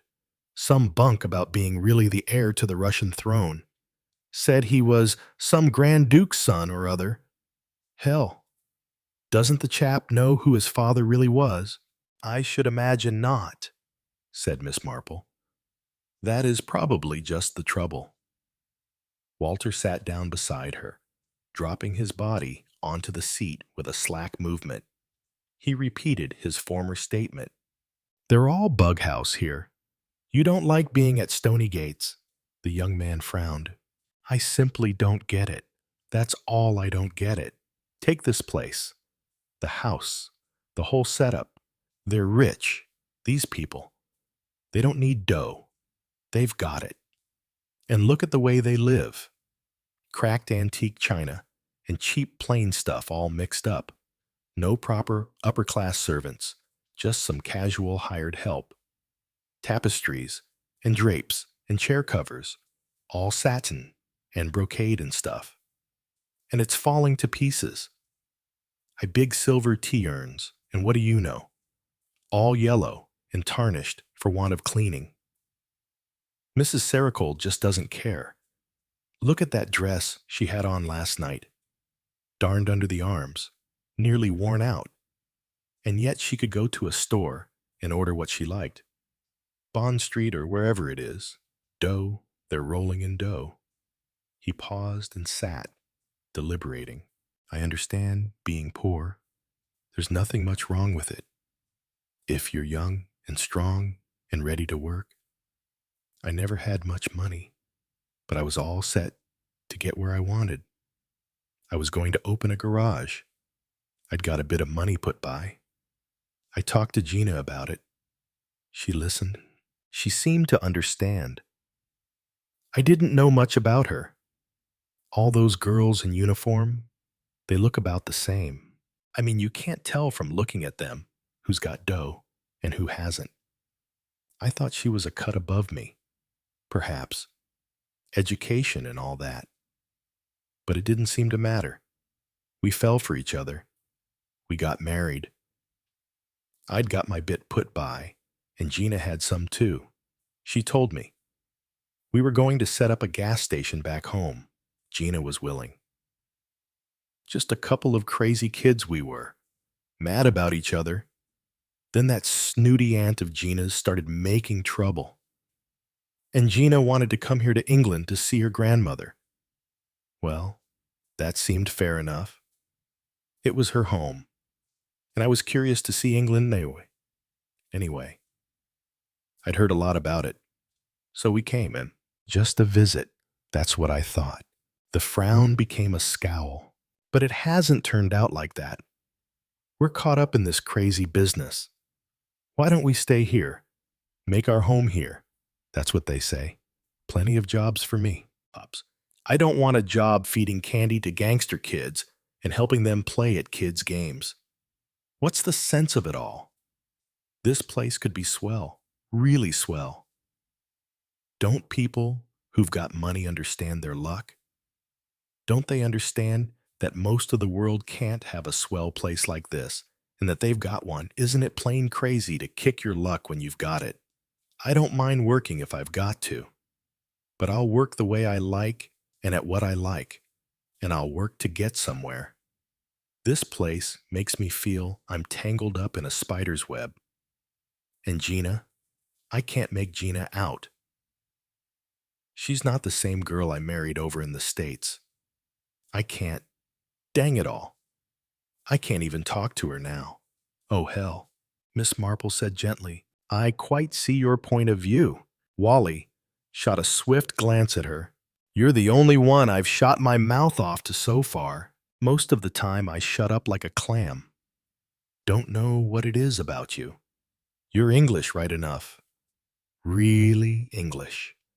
But in the darndest way you remind me of my Aunt Betsy back home. Now that's very nice. A lot of sense she had. Wally continued reflectively. Looked as frail as though you could snap her in two. But actually she was tough. Yes, sir. I'll say she was tough. He got up. Sorry talking to you this way. He apologized for the first time. Miss Marple saw him smile. It was a very attractive smile. And Wally Hudd was suddenly transfigured from an awkward, sulky boy into a handsome and appealing young man. Had to get things off my chest, I suppose, but too bad picking on you. Not at all, my dear boy, said Miss Marple. I have a nephew of my own. Only, of course, A great deal older than you are. Her mind dwelt for a moment on the sophisticated modern writer Raymond West. A greater contrast to Walter Hudd could not have been imagined. You've got other company coming, said Walter Hudd. That dame doesn't like me, so I'll quit. So long, ma'am. Thanks for the talk. He strode away, and Miss Marple watched Mildred Street coming across the lawn to join her. 2. I see you've been victimized by that terrible young man, said Mrs. Strett rather breathlessly, as she sank down on the seat. What a tragedy that is. A tragedy. Gina's marriage. It all came about from sending her off to America. I told Mother at the time it was most unwise. After all, this is quite a quiet district. We had hardly any raids here. I do so dislike the way many people gave way to panic about their families, and themselves, too, very often. It must have been difficult to decide what was right to do, said Miss Marple thoughtfully. Where children were concerned, I mean, with the prospect of possible invasion, it might have meant their being brought up under a German regime, as well as the danger of bombs. All nonsense, said Mrs. Street. I never had the least doubt that we should win. But Mother has always been quite unreasonable where Gina is concerned. The child was always spoilt and indulged in every way.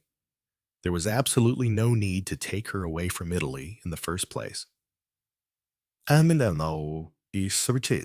Her father raised no objection. I understand.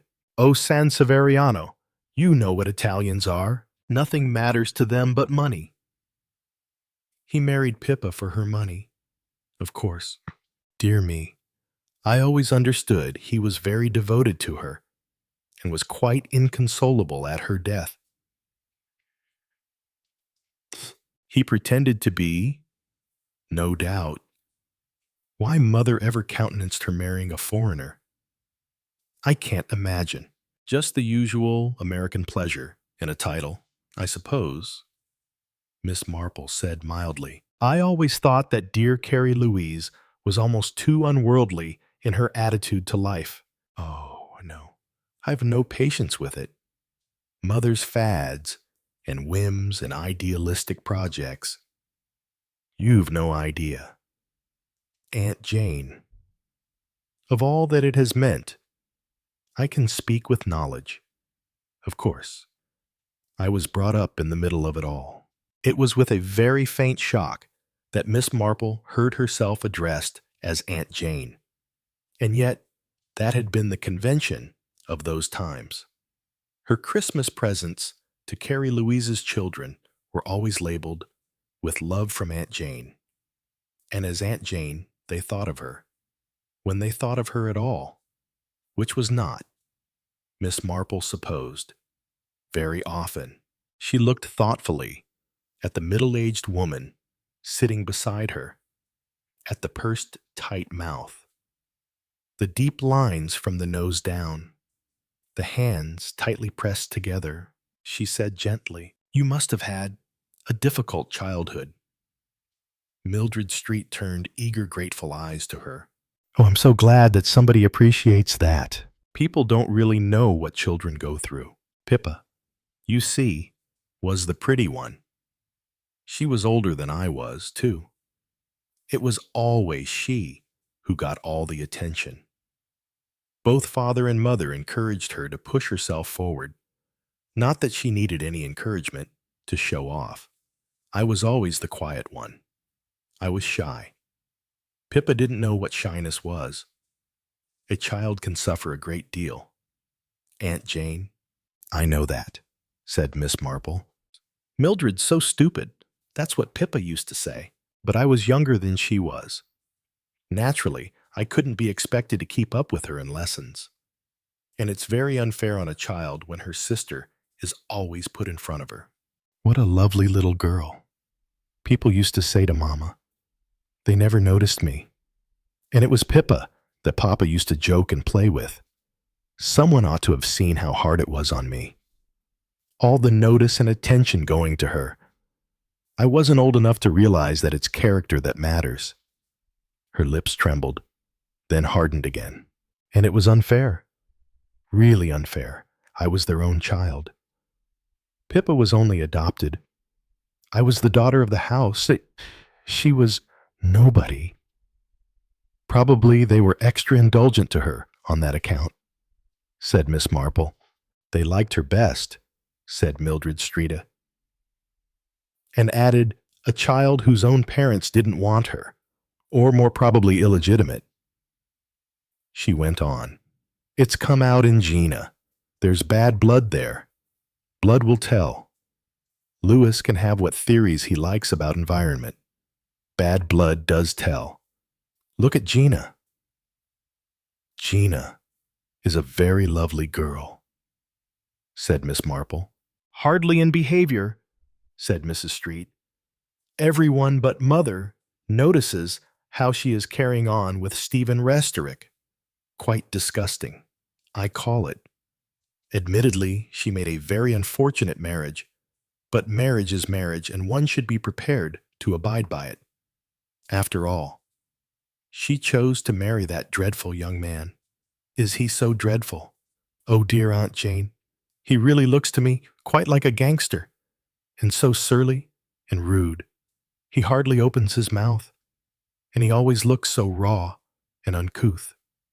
He is unhappy, I think, said Miss Marple mildly. I really don't know why he should be. Apart from Gina's behavior, I mean, everything has been done for him here. Lewis has suggested several ways in which he could try to make himself useful, but he prefers to skulk about doing nothing. She burst out, oh, this whole place is impossible, quite impossible. Lewis thinks of nothing but these horrible young criminals. And Mother thinks of nothing but him. Everything Lewis does is right. Look at the state of the garden, the weeds, the overgrowth, and the house, nothing properly done.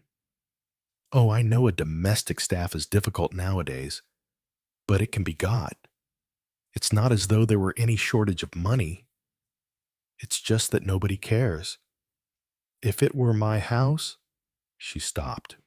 I'm afraid, said Miss Marple, that we have all to face the fact that conditions are different. These large establishments are a great problem.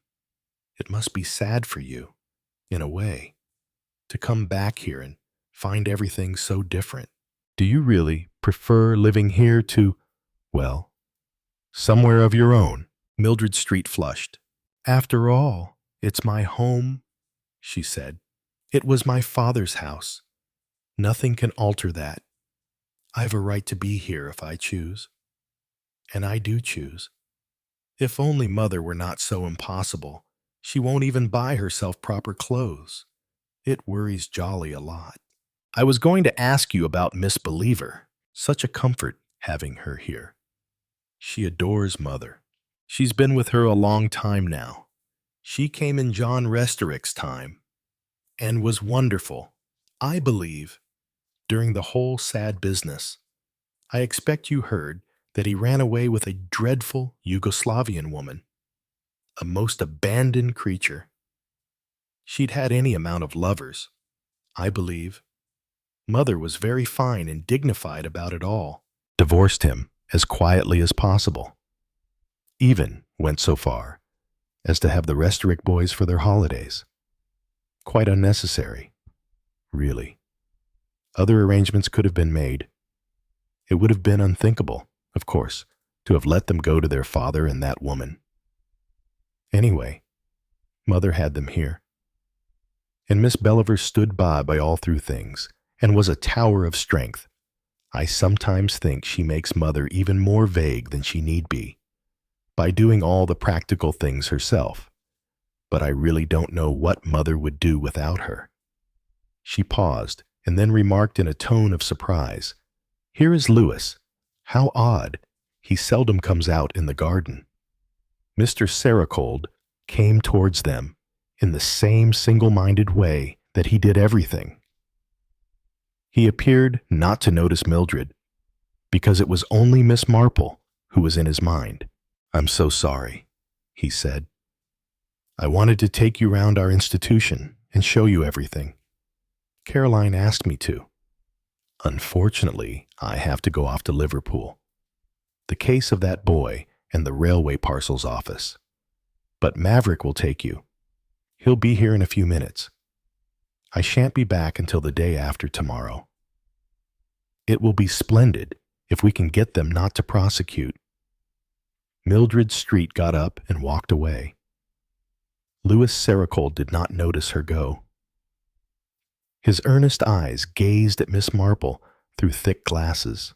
"You see," he said, "the magistrates nearly always take the wrong view. Sometimes they're too severe, but sometimes they're too lenient. If these boys get a sentence of a few months, it's no deterrent. They get a kind of a kick out of it, even boast about it to their girlfriends. But a severe sentence often sobers them. They realize that the game isn't worth it, or else it's better not to serve a prison sentence at all. Corrective training, constructional training like we have here." Miss Marple interrupted him. "Miss Sericold," she said, "are you quite satisfied about young Mr. Lawson? Is he quite normal?" A disturbed expression appeared on Louis Sericold's face. "I do hope he's not relapsing. What has he been saying? He told me that he was Winston Churchill's son. Of course. The usual statements. He's illegitimate, as you've probably guessed. Poor lad. And of very humble beginnings. He was a case recommended to me by a society in London. He'd assaulted a man in the street who he said was spying on him. All very typical Dr. Maverick will tell you. I went into his case history. Mother was of a poor class, but a respectable family in Plymouth. Father a sailor. She didn't even know his name. Child brought up in difficult circumstances, started romancing about his father and later about himself. Wore uniform and decorations he wasn't entitled to, all quite typical. But Maverick considers the prognosis hopeful. If we can give him confidence in himself, I've given him responsibility here. Tried to make him appreciate that it's not a man's birth that matters, but what he is. I've tried to give him confidence in his own ability. The improvement was marked. I was very happy about him. And now you say," he shook his head, "mightn't he be dangerous?" Mr. Sericold, dangerous. I don't think he has shown any suicidal tendencies. I wasn't thinking of suicide. He talked to me of enemies, of persecution. Isn't that, forgive me, a dangerous sign? I don't really think it has reached such a pitch. But I'll speak to Maverick. So far, he has been hopeful. Very hopeful. He looked at his watch. "I must go. Ah, here is our dear Jolly. She will take charge of you." Miss Believer, arriving briskly, said, "The car is at the door. Mr. Sericold." Dr. Maverick rang through from the Institute. I said I would bring Miss Marple over. He will meet us at the gates. Thank you. I must go. My briefcase. In the car, Mr. Sericold, Louis Sericold hurried away. Looking after him, Miss Believer said, "Someday that man will drop dead in his tracks. It's against human nature never to relax or rest. He only sleeps 4 hours a night. He is very devoted to this cause," said Miss Marple. "Never thinks of anything else," said Miss Belver grimly. "Never dreams of looking after his wife or considering her in any way. She's a sweet creature, as you know, Miss Marple, and she ought to have love and attention. But nothing's thought of or considered here except a lot of whining boys and young men who want to live easily and dishonestly and don't care about the idea of doing a little hard work. What about the decent boys from decent homes.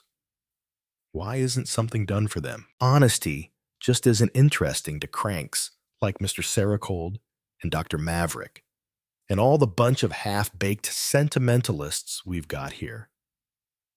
I and my brothers were brought up the hard way, Miss Marple, and we weren't encouraged to whine. Soft.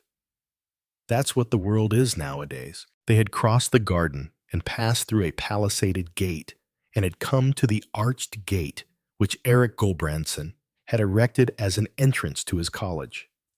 A sturdily built, hideous, red brick building. Dr. Maverick, looking. Miss Marple decided, distinctly abnormal himself, came out to meet them. "Thank you, Miss Believer," he said. "Now, oh yes, Miss Marple, I'm sure you're going to be interested in what we're doing here. In our splendid approach to this great problem. Mr. Saracold is a man of great insight, great vision. And we've got Sir John Stillwell behind us, my old chief. He was at the Home Office until he retired, and his influence turned the scales in getting this started. It's a medical problem. That's what we've got to get the legal authorities to understand. Psychiatry came into its own in the war. The one positive good that did come out of it. Now, first of all, I want you to see our initial approach to the problem. Look up. Miss Marple looked up at the words carved over the large arched doorway. Recover hope, all ye who enter here. Isn't that splendid? Isn't that just the right note to strike? You don't want to scold these lads or punish them. That's what they're hankering after half the time. Punishment. We want to make them feel what fine fellows they are. Like Edgar Lawson, said Miss Marple. Interesting case. That. Have you been talking to him? He has been talking to me, said Miss Marple. She added apologetically. I wondered if, perhaps, he isn't a little mad. Dr. Maverick laughed cheerfully. We're all mad. Dear lady, he said, as he ushered her in through the door. That's the secret of existence. We're all a little mad. Chapter 6. On the whole, it was rather an exhausting day. Enthusiasm in itself can be extremely wearing. Miss Marple thought she felt vaguely dissatisfied with herself and her own reactions. There was a pattern here, perhaps several patterns, and yet she herself could obtain no clear glimpse of it or them. Any vague disquietude she felt centered round the pathetic but inconspicuous personality of Edgar Lawson. If she could only find in her memory the right parallel. Painstakingly, she rejected the curious behavior of Mr. Selkirk's delivery van, the absent-minded postman, the gardener who worked on Whit Monday, and that very curious affair of the summer weight combinations. Something that she could not quite put her finger on was wrong about Edgar Lawson, something that went beyond the observed and admitted facts. But for the life of her, Miss Marple did not see how that wrongness, whatever it was, affected her friend Carrie Louise. In the confused patterns of life at Stonygates, people's troubles and desires impinged on each other, but none of them again, as far as she could see, impinged on Carrie Louise. Carrie Louise. Suddenly, Miss Marple realized that it was she alone, except for the absent Ruth, who used that name. To her husband, she was Caroline. To Miss Believer, Cara. Stephen Restorick usually addressed her as Madonna.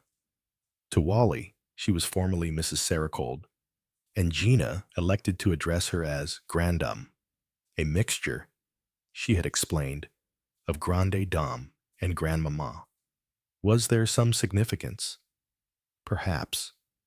In the various names that were found for Caroline Louise Saracold, was she to all of them a symbol, and not quite a real person? When on the following morning, Carrie Louise, dragging her feet a little as she walked, came and sat down on the garden seat beside her friend and asked her what she was thinking about, Miss Marple replied promptly, "You, Carrie Louise. Huh? What about me? Tell me honestly. Is there anything here that worries you? Worries me." The woman raised wondering clear blue eyes. "But Jane, what should worry me?" "Well, most of us have worries." Miss Marple's eyes twinkled a little. "I have slugs, you know, and the difficulty of getting linen properly darned, and not being able to get sugar candy for making my damson gin. Oh, lots of little things. It seems unnatural that you shouldn't have any worries at all."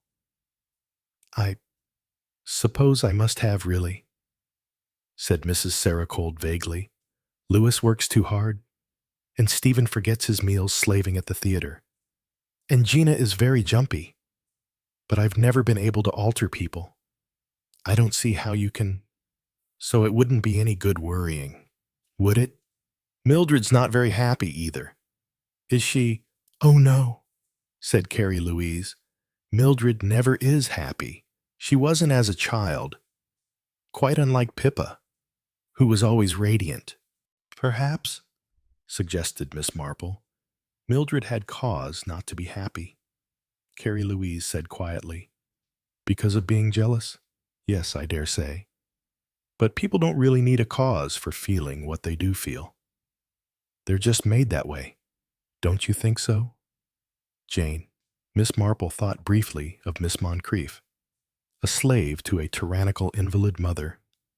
Poor Miss Moncrief, who longed for travel and to see the world, and of how St. Mary Mead, in a decorous way, had rejoiced when Mrs. Moncrief was laid in the churchyard, and Miss Moncrief, with a nice little income, was free at last, and of how Miss Moncrief, starting on her travels, had got no farther than Hyers, where, calling to see one of Mother's oldest friends, she had been so moved by the plight of an elderly hypochondriac that she had canceled her travel reservations and taken up her abode in the villa to be bullied, overworked, and to long wistfully once more for the joys of a wider horizon. Miss Marple said, "I expect you're right, Carrie Louise. Of course, my being so free from cares is partly due to Jolly, dear Jolly. She came to me when Johnny and I were just married and was wonderful from the first. She takes care of me as though I were a baby and quite helpless. She'd do anything for me. I feel quite ashamed sometimes. I really believe Jolly would murder someone for me. Jane, isn't that an awful thing to say?" "She's certainly very devoted," agreed Miss Marple. "She gets so indignant." Mrs. Saracold's silvery laugh rang out. "She'd like me to be always ordering wonderful clothes and surrounding myself with luxuries, and she thinks everybody ought to put me first and to dance attendance on me. She's the one person who's absolutely unimpressed by Louis's enthusiasm. All our poor boys are, in her view, pampered young criminals and not worth taking trouble over. She thinks this place is damp and bad for my rheumatism, and that I ought to go to Egypt or somewhere warm and dry. Do you suffer much from rheumatism? It's got much worse lately. I find it difficult to walk. Horrid cramps in my legs. Oh well." Again there came that bewitching elfin smile. Age must tell. Miss Believer came out of the French windows and hurried across to them. "A telegram. Kara. Just come over the telephone. Arriving this afternoon. Christian Gulbrandsen." "Christian?" Carrie Louise looked very surprised. "Yeah, he was in England. The Oak Suite. I suppose. Yes, per centipies. Jolly. Then there will be no stairs. Miss Believer nodded and turned back to the house. Christian Gulbrandison is my stepson, said Carrie Louise. Eric's eldest son. Actually, he's 2 years older than I am. F.I.'s one of the trustees of the Institute, the principal trustee. How very annoying that Louis is away. Christian hardly ever stays longer than ode night. He's an immensely busy man, and there are sure to be so many things they would want to discuss. Christian Gulbrandson arrived that afternoon in time for tea. He was a big, heavy-featured ma, with a slow, methodical way of talking. He greeted Carrie Louise with every sign of affection. "And how is our little Carrie Louise? You do not look a day older. Not a day." His hands on her shoulders, he stood smiling down at her. A hand tugged his sleeve. "Christian." "Ah." He turned. "It is Mildred. How are you?" "Mildred. I've not really been at all well lately. That is bad. That is bad." There was a strong resemblance between Christian Gulbrandson and his half-sister Mildred. There was nearly 30 years difference in age, and they might easily have been taken for father and daughter. Mildred herself seemed particularly pleased by his arrival. She was flushed and talkative, and had talked repeatedly during the day of my brother Christian, my brother Mr. Gulbrandson. "And how is little Gina?" said Gulbrandson, turning to that young woman. "You and your husband are still here. Then, yet, we've quite settled down, haven't we? Wally?" "Looks like it," said Wally. Gulbranson's small, shrewd eyes seemed to sum up Wally quickly. Wally, as usual, looked sullen and unfriendly. "So here I am with all the family again," said Gulbrandson. His voice displayed a rather determined geniality, but in actual fact, Miss Marple thought he was not feeling particularly genial. There was a grim set to his lips and a certain preoccupation in his manner.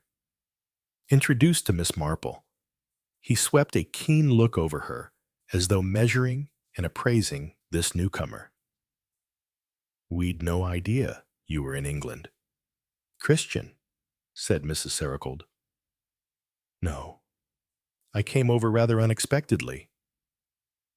It is too bad that Louis is away. How long can you stay?" "I meant to go tomorrow. When will Louis be back?" "Tomorrow afternoon or evening." "It seems, then, that I must stay another night, if you'd only let us know. My dear Carrie Louise, my arrangements, they were made very suddenly.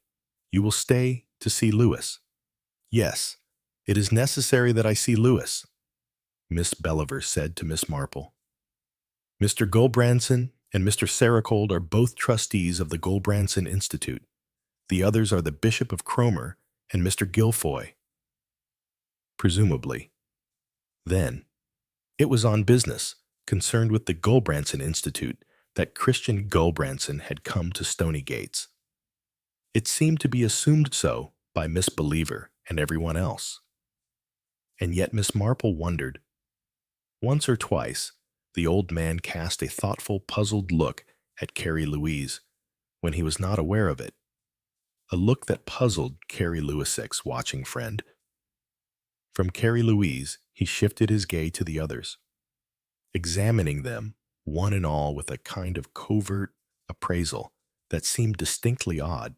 After tea, Miss Marple withdrew tactfully from the others to the library, but rather to her surprise, when she had settled herself with her knitting, Christian Gulbrandson came in and sat down beside her. "You are a very old friend, I think, of our dear Carrie Louise," he said. "We were at school together in Italy, Mr. Gulbrandson, many, many years ago." Ah, yes, and you are fond of her. Yes, indeed, said Miss Marple warmly.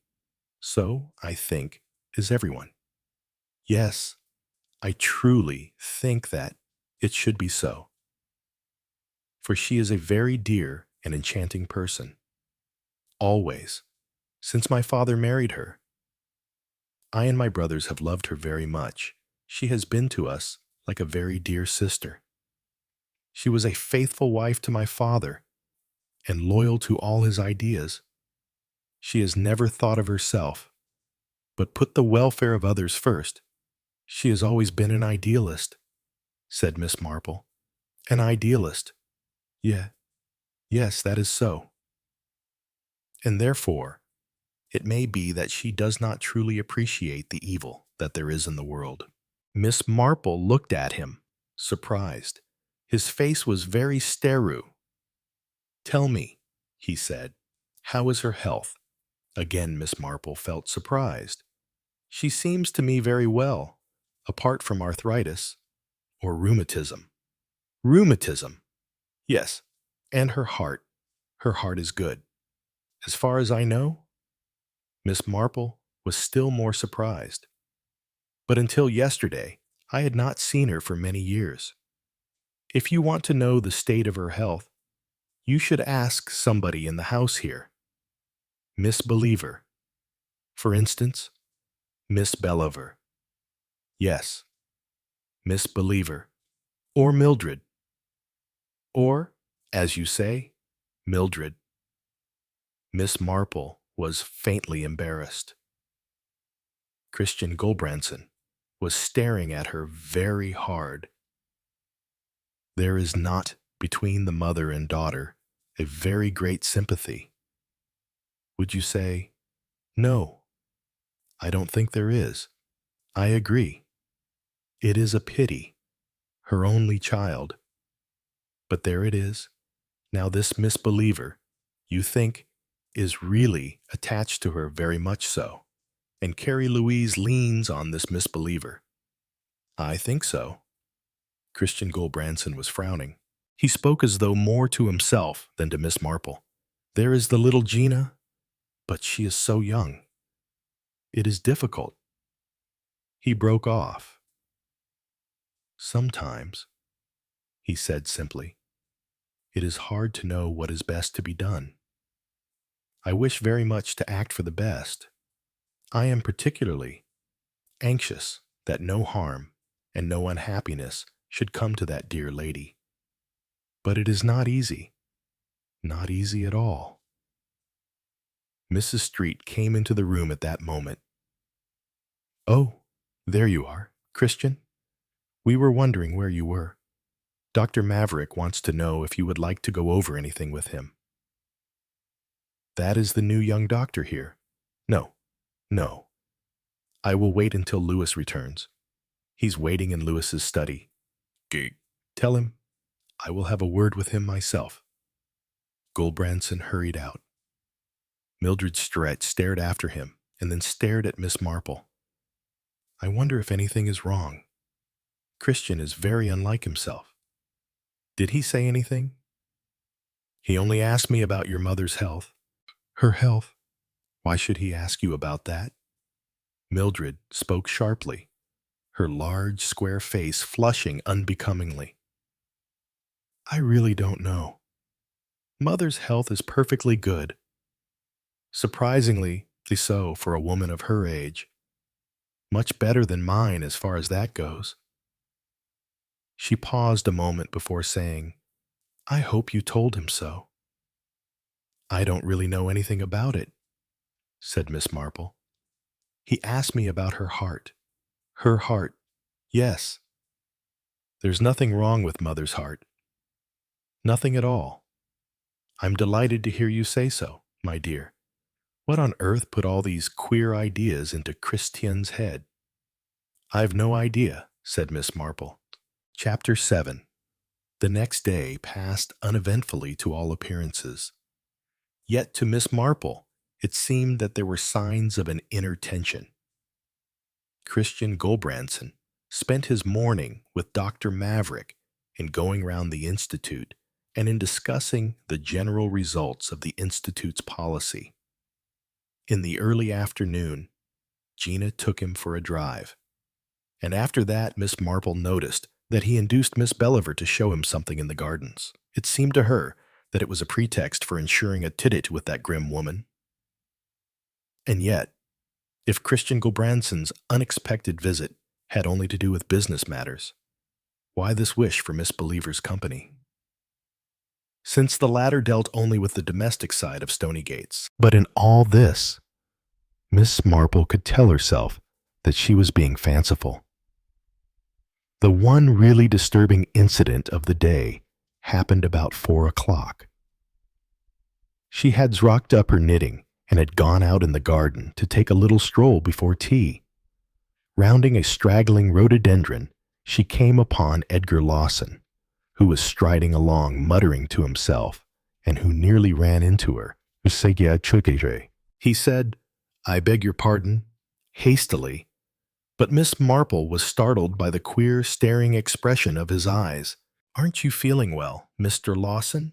"Well, how should I be feeling well? I've had a shock, a terrible shock."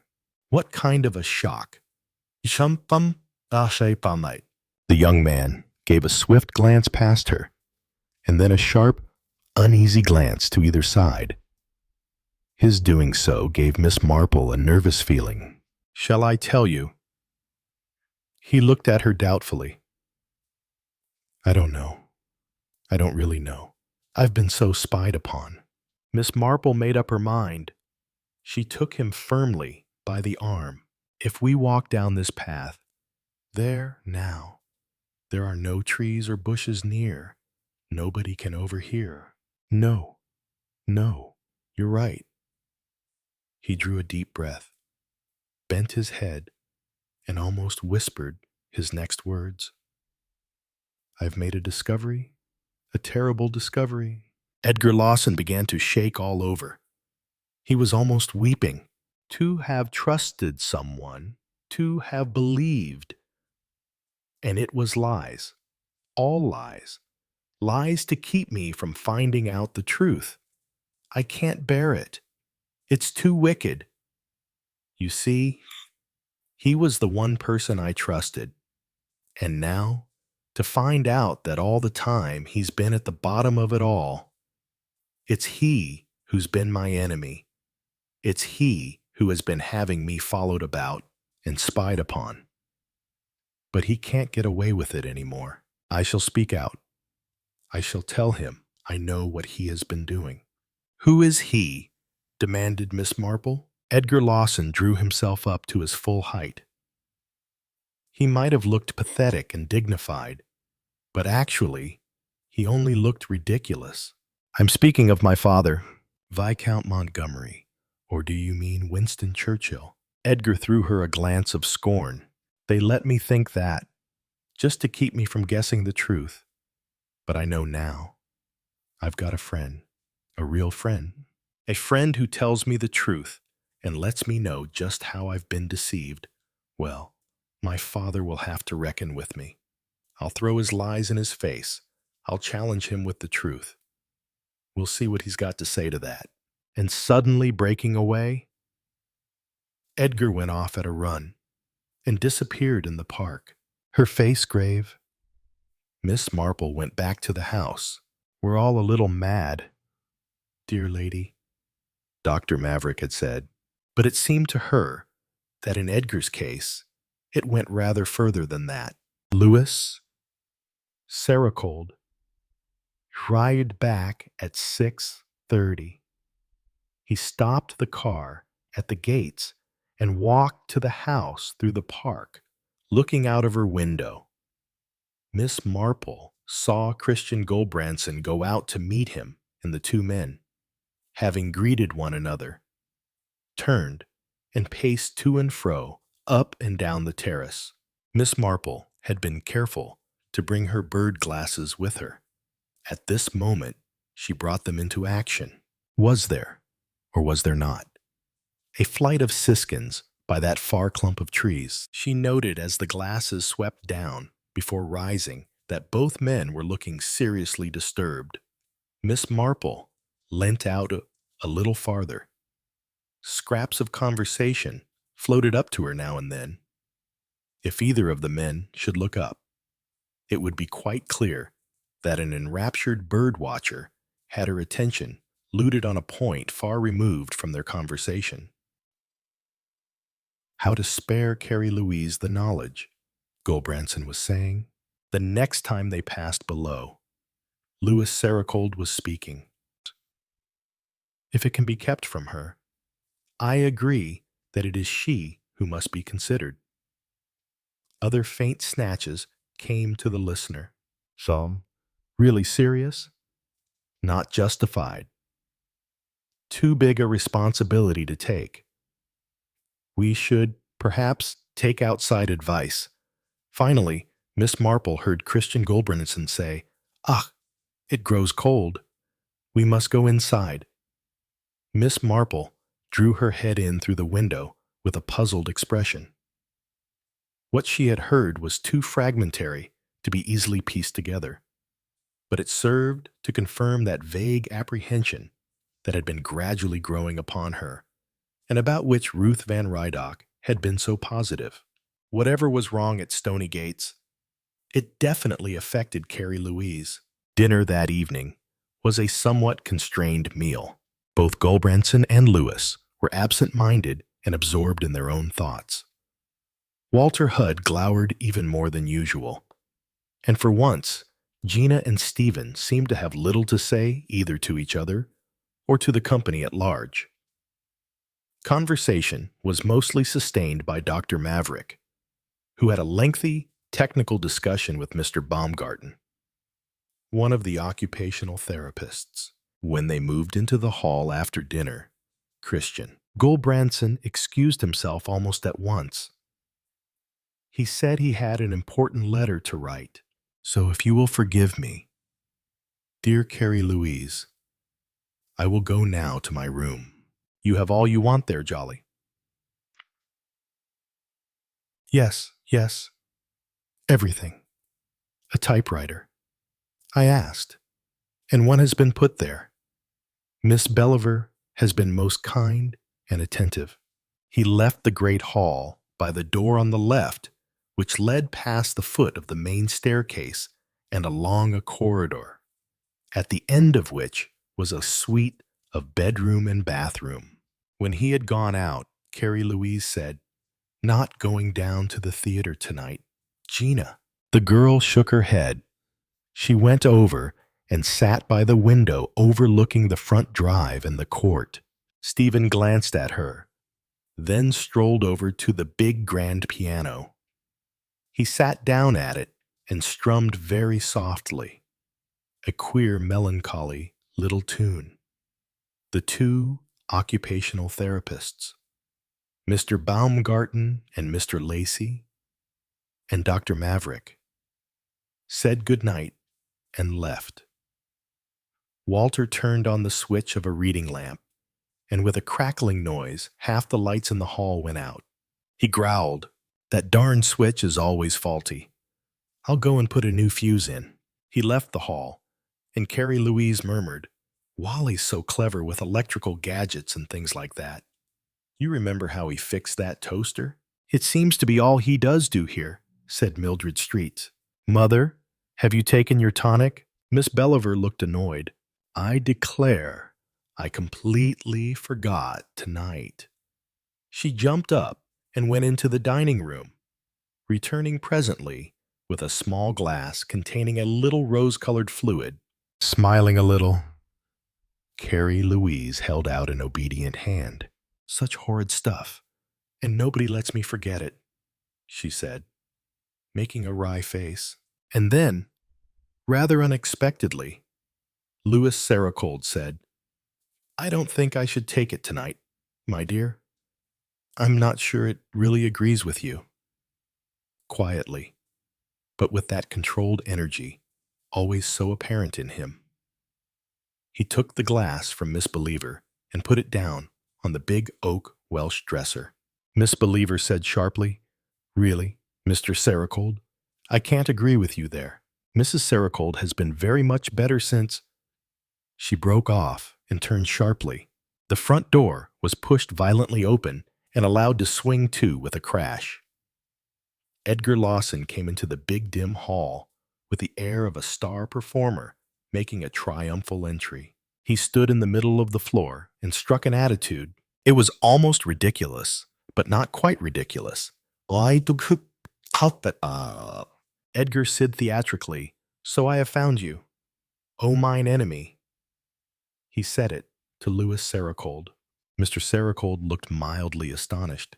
"Why, Edgar, what is the matter? You can say that to me. You know what's the matter. You've been deceiving me, spying on me, working with my enemies against me." Louis took him by the arm.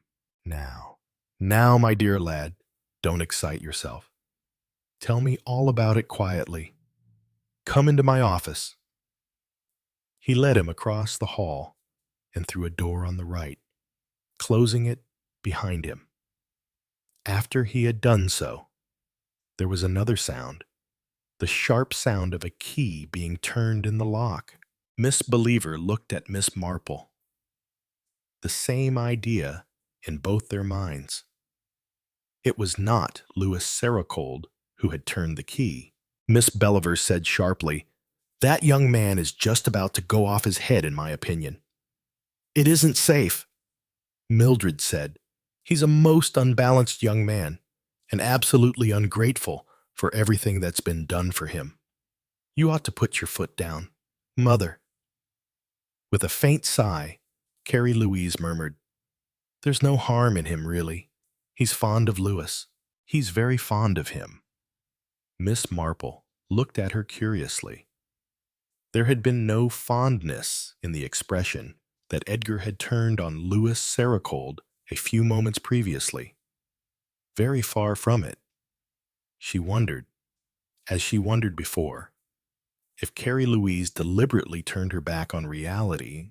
Gina said sharply, "He had something in his pocket."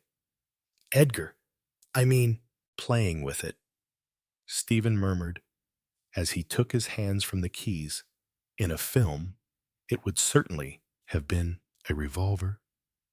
Miss Marple coughed. "I think you know," she said apologetically. "It was a revolver." From behind the closed door of Louis's office, the sound of voices had been plainly discernible. Now, suddenly, they became clearly audible. Edgar Lawson shouted, whilst Louis Sericold's voice kept its even reasonable note. "Lies, lies, lies, all lies. You're my father. I'm your son. You've deprived me of my rights. I ought to own this place. You hate me. You want to get rid of me." There was a soothing murmur from Louis, and then the hysterical voice rose still higher.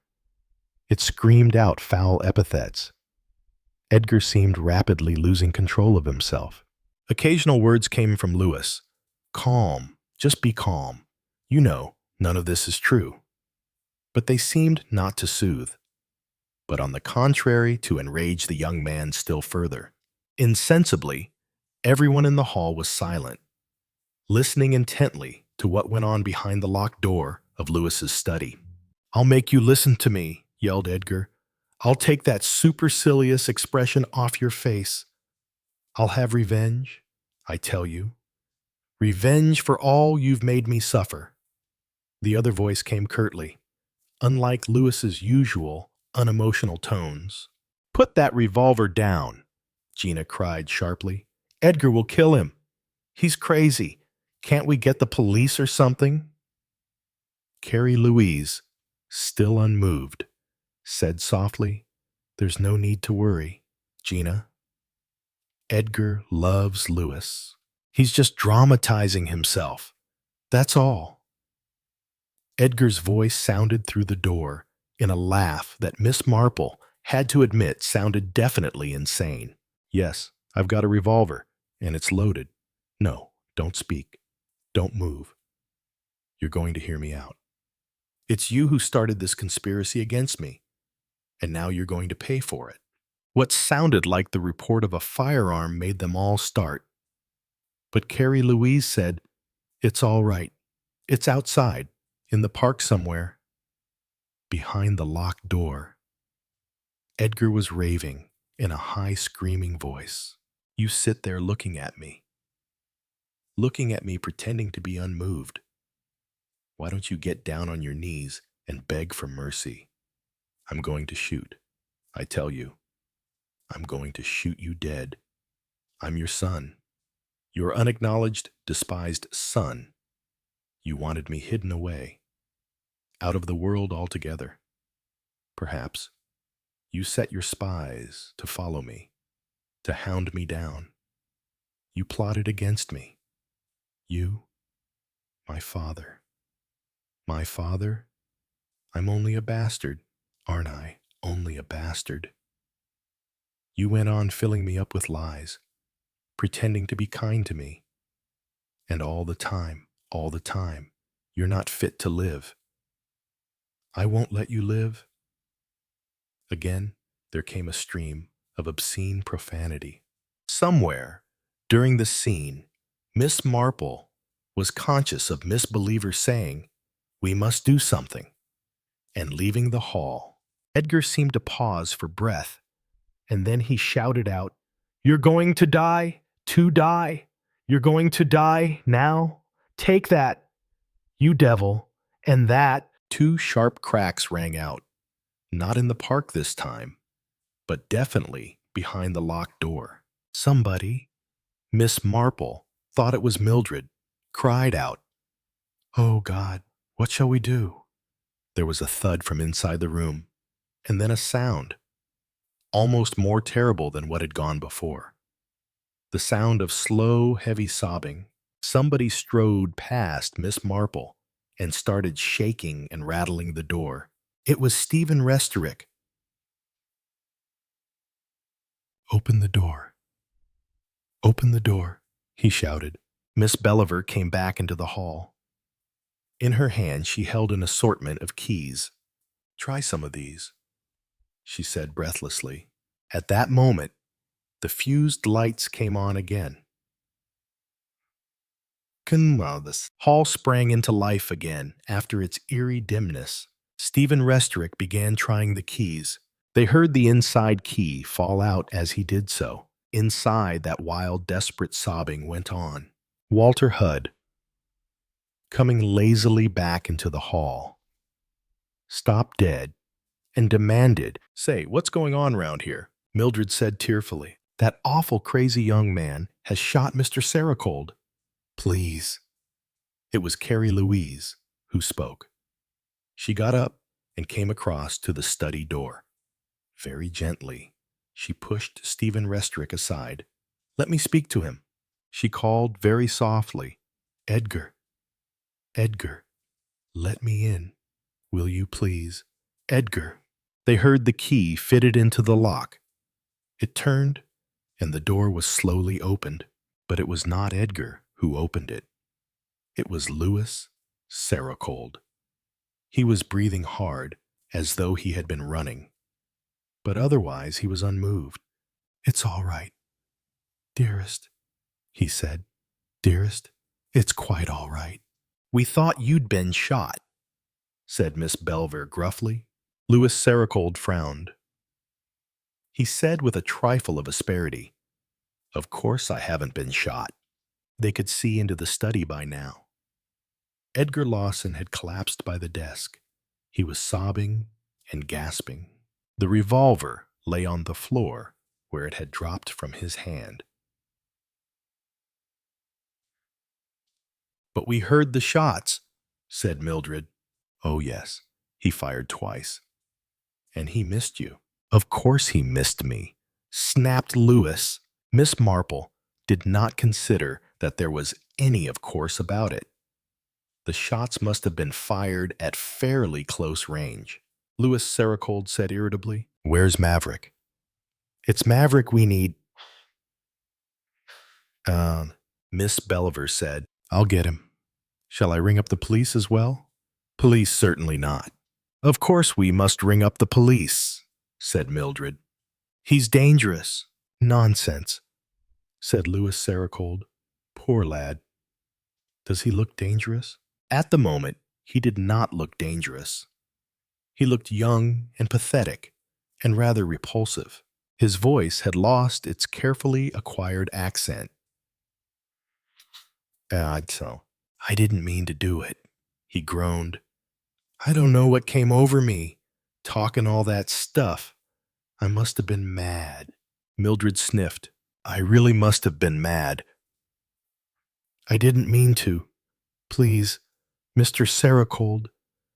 I really didn't mean to." Louis Sericold patted him on the shoulder. "That's all right, my boy. No damage done. I might have killed you. Mr. Sericold."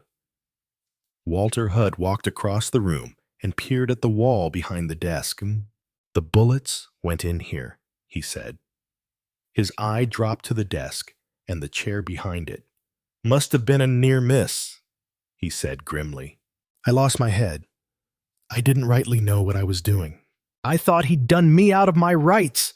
I thought—" Miss Marple put in the question she had been wanting to ask for some time. "Who told you," she asked, "that Mr. Sericold was your father?" Just for a second, a sly expression peeped out of Edgar's distracted face. It was there and gone in a flash. "Nobody," he said. "I just got it into my head." Walter Hudd was staring down at the revolver where it lay on the floor. "Where the hell did you get that gun?" he demanded. "Gun?" Edgar stared down at it. "Looks mighty like my gun," said Walter. He stooped down and picked it up. "By heck, it is. You took it out of my room. You creeping louse. You—" Louis Sericold interposed between the cringing Edgar and the menacing American. "All this can be gone into later," he said. "Ah, here's Maverick. Take a look at him. Will you?" Maverick? Dr. Maverick advanced upon Edgar with a kind of professional zest. "This won't do, Edgar," he said. "This won't do. You know." "He's a dangerous lunatic," said Mildred sharply. "He's been shooting off a revolver and raving. He only just missed my stepfather." Edgar gave a little yelp, and Dr. Maverick said reprovingly, "Careful, please, Mrs. Street. I'm sick of all this. Sick of the way you all go on here. Tell you this man's a lunatic." With a bound, Edgar wrenched himself away from Dr. Maverick and fell to the floor at Sericold's feet. "Help me! Help me! Don't let them take me away and shut me up. Don't let them." An unpleasing scene. "Miss Marple thought," Mildred said angrily. "I tell you, he's—" her mother said soothingly. "Please, Mildred, not now. He's suffering." Walter muttered, "Suffering, cripes. They're all cuckoo round here." "I'll take charge of him," said Dr. Maverick. "You come with me.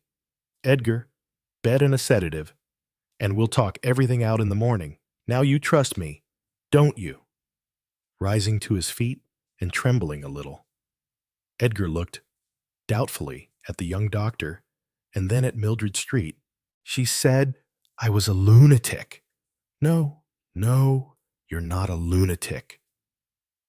Miss Believer's footsteps rang purposefully across the hall. She came in with her lips pursed together and a flushed face. "I've telephoned the police, she said grimly. "They will be here in a few minutes," Carrie Louise cried. "Jolly!" In tones of dismay, Edgar uttered a wail. Louis Sericold frowned angrily. "I told you, Jolly, I did not want the police summoned. This is a medical matter." "That's as may be," said Miss Believer. "I've my own opinion, but I had to call the police. Mr. Gulbrandson's been shot dead." Chapter 8. It was a moment or two before anyone took in what she was saying. Carrie Louise said incredulously, "Christian shot dead? Oh, surely. That's impossible." "If you don't believe me," said Miss Believer, pursing her lips and addressing not so much Carrie Louise as the assembled company, "go and look for yourselves." She was angry, and her anger sounded in the crisp sharpness of her voice. Slowly, unbelievingly, Carrie Louise took a step towards the door. Louis Saracold put a hand on her shoulder. "No, dearest, let me go." He went out through the doorway. Dr. Maverick, with a doubtful glance at Edgar, followed him. Miss Belver went with them. Miss Marple gently urged Carrie Louise into a chair.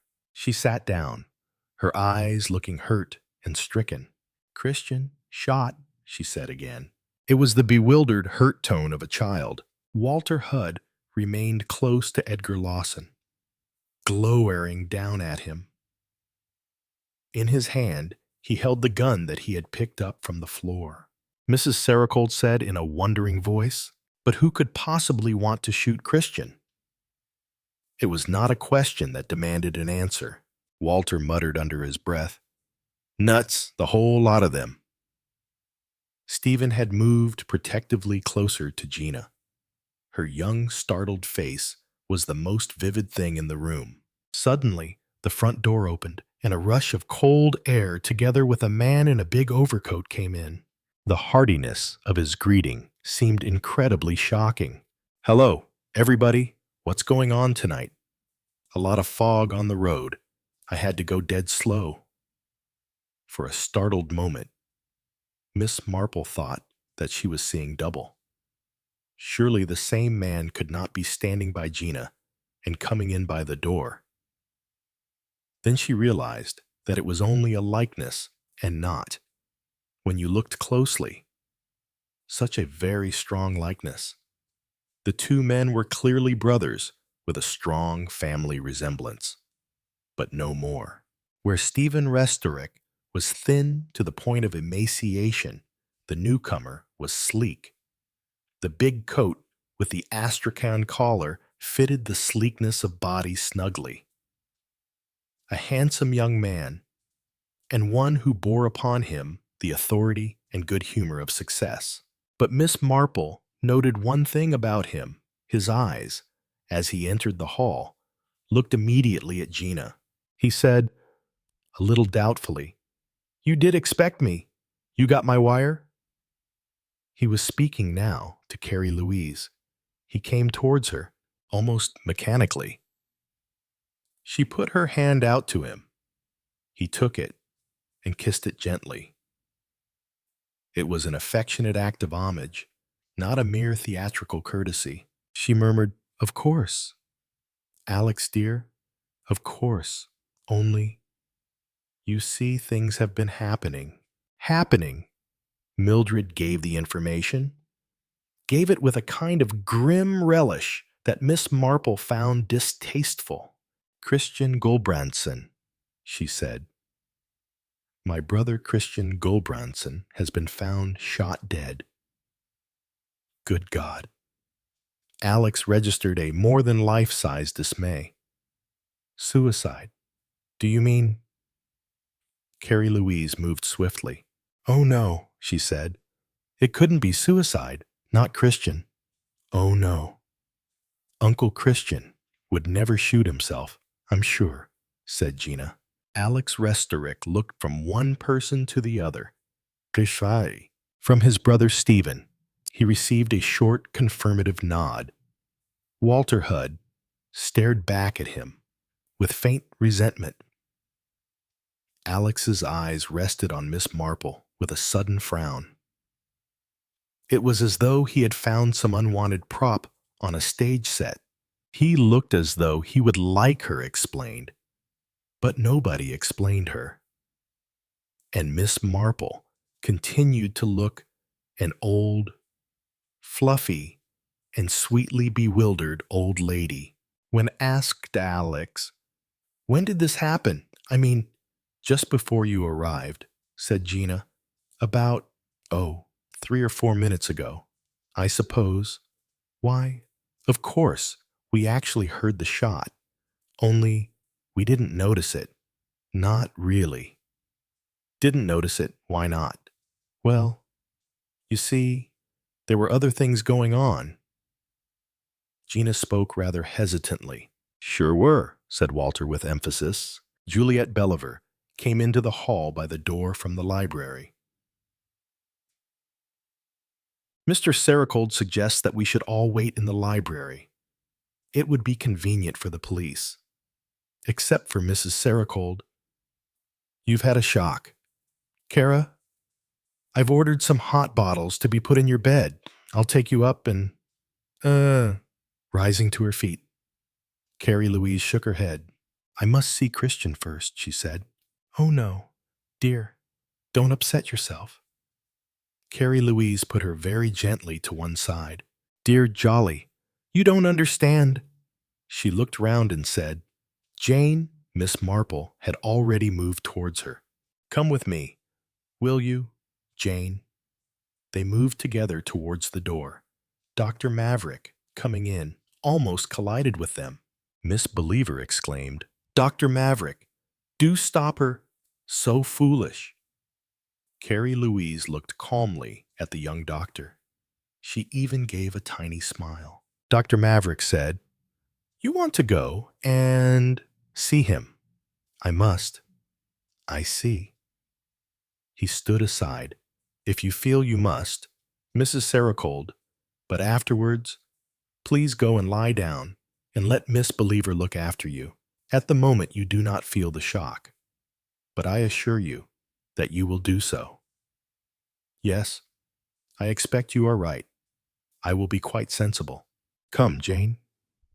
The two women moved out through the door, past the foot of the main staircase and along the corridor, past the dining room on the right and the double doors leading to the kitchen quarters on the left, past the side door to the terrace and on to the door that gave admission to the oak suite that had been allotted to Christian Gulbrandsen.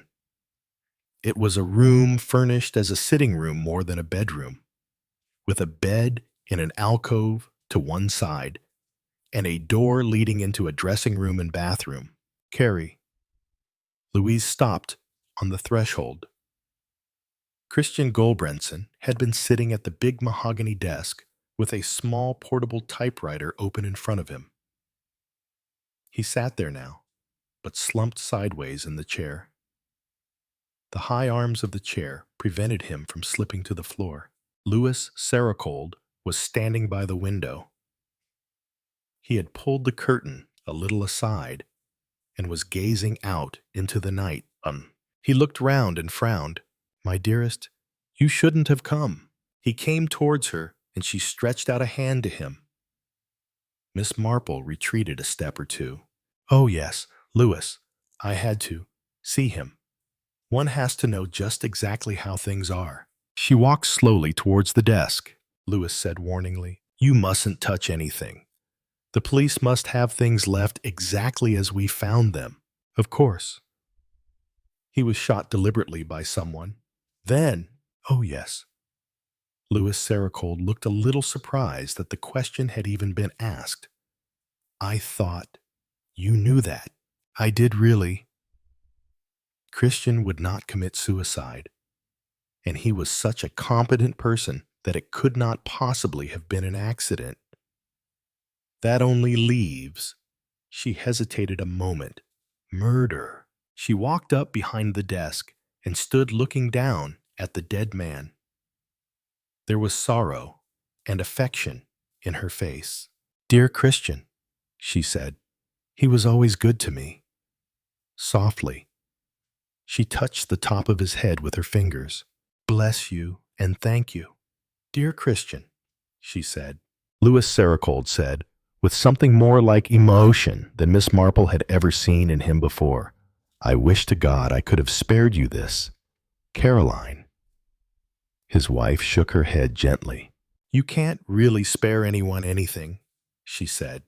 Things always have to be faced sooner or later, and therefore it had better be sooner. I'll go and lie down now. I suppose you'll stay here? Louis, until the police come. Yes? Carrie Louise turned away, and Miss Marple slipped an arm round her. Chapter 9. Inspector Curry and his entourage found Miss Belver alone in the great hall when they arrived. She came forward efficiently. "I am Juliet Believer, companion and secretary to Mrs. Saracold. It was you who found the body and telephoned to us." "Yes. Most of the household are in the library through that door there." Mr. Saracold remained in Mr. Goldbrandison's room to see that nothing was disturbed. "Dr. Maverick, who first examined the body, will be here very shortly. He had to take a case over to the other wing." "Shall I lead the way?" "If you please." "Competent woman," thought the inspector to himself. "Seems to have got the whole thing taped." He followed her along the corridor. For the next 20 minutes, the routine of police procedure was duly set in motion. The photographer took the necessary pictures. The police surgeon arrived and was joined by Dr. Maverick. Half an hour later, the ambulance had taken away the mortal remains of Christian Goldbrandson, and Inspector Curry started his official interrogation. Louis Saracold took him into the library, and he glanced keenly round the assembled people, making brief notes in his mind. An old lady with white hair, a middle-aged lady, the good-looking girl he'd seen driving her car round the countryside, that sulky-looking American husband of hers, a couple of young men who were mixed up in the outfit somewhere or other, and the capable woman, Miss Believer, who'd phoned him and met him on arrival. Inspector Curry had already thought out a little speech, and he now delivered it as planned. "I'm afraid this is all very upsetting to you," he said, "and I hope not to keep you too long this evening. We can go into things more thoroughly tomorrow. It was Miss Believer who found Mr. Goldbrandson dead, and I'll ask Miss Believer to give me an outline of the general situation, as that will save too much repetition. Mr. Saracold, if you want to go up to your wife, please do. And when I have finished with Miss Believer, I should like to talk to you. Is that all quite clear?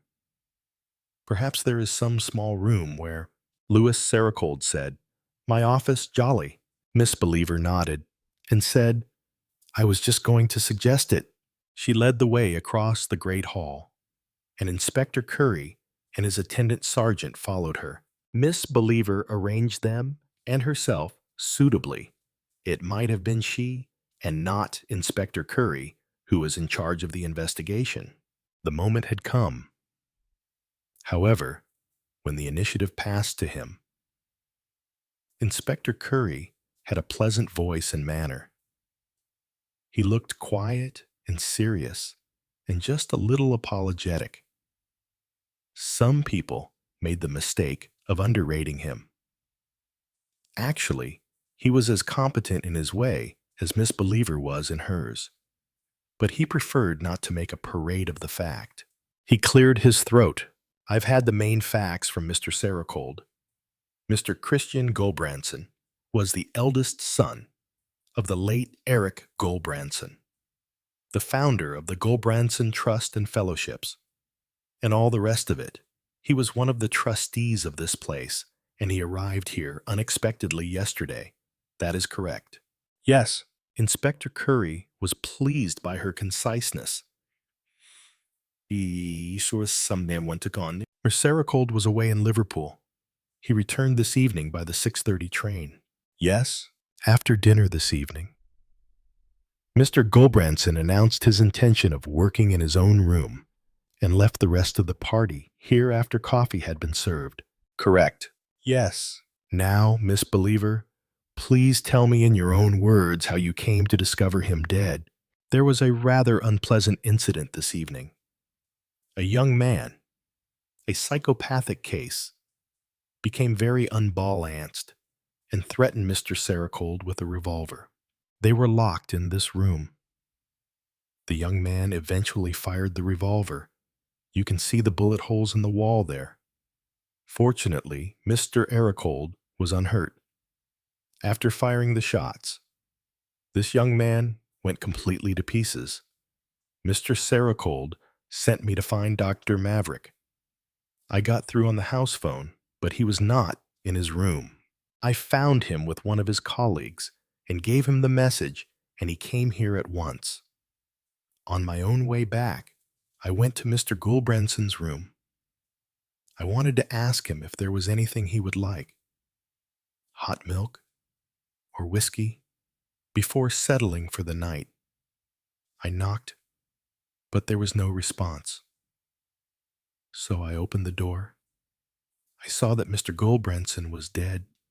I then rang you up. What entrances and exits are there to the house, and how are they secured? Could anyone have come in from outside without being heard or seen? Anyone could have come in by the side door to the terrace. That is not locked until we all go to bed, as people come in and out that way to go to the college buildings. And you have, I believe, between 200 and 250 juvenile delinquents in the college. Yes, but the college buildings are well secured and patrolled. I should say it was most unlikely that anyone could leave the college unsponsored. We shall have to check up on that, of course. Had Mr. Gulbranson given any cause for, shall we say, rancor, any unpopular decisions as to policy? Miss Believer shook her head. Oh no, Mr. Gulbranson had nothing whatever to do with the running of the college, or with administrative matters. What was the purpose of his visit? I have no idea. But he was annoyed to find Mr. Sericold absent, and immediately decided to wait until he returned. Yes, so his business here was definitely with Mr. Sericold. Yes, but it would be, because it would be almost certainly business to do with the Institute. Yes, presumably that is so. Did he have a conference with Mr. Sericold? No, there was no time. Mr. Sericold only arrived just before dinner this evening. But after dinner, Mr. Gulbranson said he had important letters to write and went away to do so. He didn't suggest a session with Mr. Sericold. Miss Believer hesitated. No, he didn't. Surely that was rather odd, if he had waited on at inconvenience to himself to see Mr. Sericold. Yes, it was odd. The oddness of it seemed to strike Miss Believer for the first time. Mr. Sericold did not accompany him to his room. No, Mr. Sericold remained in the hall. And you have no idea at what time Mr. Gulbranson was killed. I think it is possible that we heard the shot. If so, it was at 23 minutes past 9. You heard a shot, and it did not alarm you. The circumstances were peculiar. She explained in rather more detail the scene between Louis Sericold and Edgar Lawson, which had been in progress. So it occurred to no one that the shot might actually have come from within the house. No, I certainly don't think so. We were all so relieved, that the shot didn't come from in here. Miss Believer added rather grimly, you don't expect murder and attempted murder in the same house on the same night. Inspector Curry acknowledged the truth of that. All the same, said Miss Believer, suddenly. I believe that's what made me go along to Mr. Gulbranson's room later. I did mean to ask him if he would like anything, but it was a kind of excuse to reassure myself that everything was all right. Inspector Curry stared at her for a moment. What made you think it mightn't be all right? I don't know. I think it was the shot outside. It hadn't meant anything at the time, but afterwards it came back into my mind. I told myself that it was only a backfire from Mr. Restorick's car. Mr. Restorick's car. Yes, Alex Restorick. He arrived by car this evening. He arrived just after all this happened. I see. When you discovered Mr. Gulbranson's body, did you touch anything in the room? Of course not. Miss Belliver sounded reproachful. Naturally, I knew that nothing must be touched or moved. Mr. Gulbranson had been shot through the head, but there was no firearm to be seen. So I knew it was murder. And just now, when you took us into the room, everything was exactly as it had been when you found the body. Miss Belliver considered. She sat back, screwing up her eyes. She had Inspector Curry thought. One of those photographic memories. One thing was different, she said. There was nothing in the typewriter. You mean, said Inspector Curry, that when you first went in, Mr. Gulbranson had been writing a letter on the typewriter, and that letter had since been removed. Yes, I'm almost sure that I saw the white edge of the paper sticking up. Thank you, Miss Believer. Who else went into that room before we arrived? Miss Serocold. Of course. He remained there when I came to meet you. And Mrs. Serocold and Miss Marple went there. Mrs. Serocold insisted. Mrs. Serocold and Miss Marple, said Inspector Curry. Which is Miss Marple? The old lady with white hair. She was a school friend of Mrs. Serocold's. She came on a visit about 4 days ago. Well, thank you, Miss Believer. All that you have told us is quite clear. I'll go into things with Mr. Serocold now. Ah, but perhaps Miss Marple's an old lady, isn't she? I'll just have a word with her first, and then she can go off to bed. Rather cruel to keep an old lady like that up, said Inspector Curry virtuously. This must have been a shock to her. I'll tell her. Shall I? If you please. Miss Belliver went out. Inspector Curry looked at the ceiling. Gulbranson, he said. Why Gulbranson? 200-odd maladjusted youngsters on the premises. No reason any of them shouldn't have done it. Probably one of them did. But why Gulbranson, the stranger within the gates? Sergeant Lake said, Of course we don't know everything yet. Awamdi was a disappointment.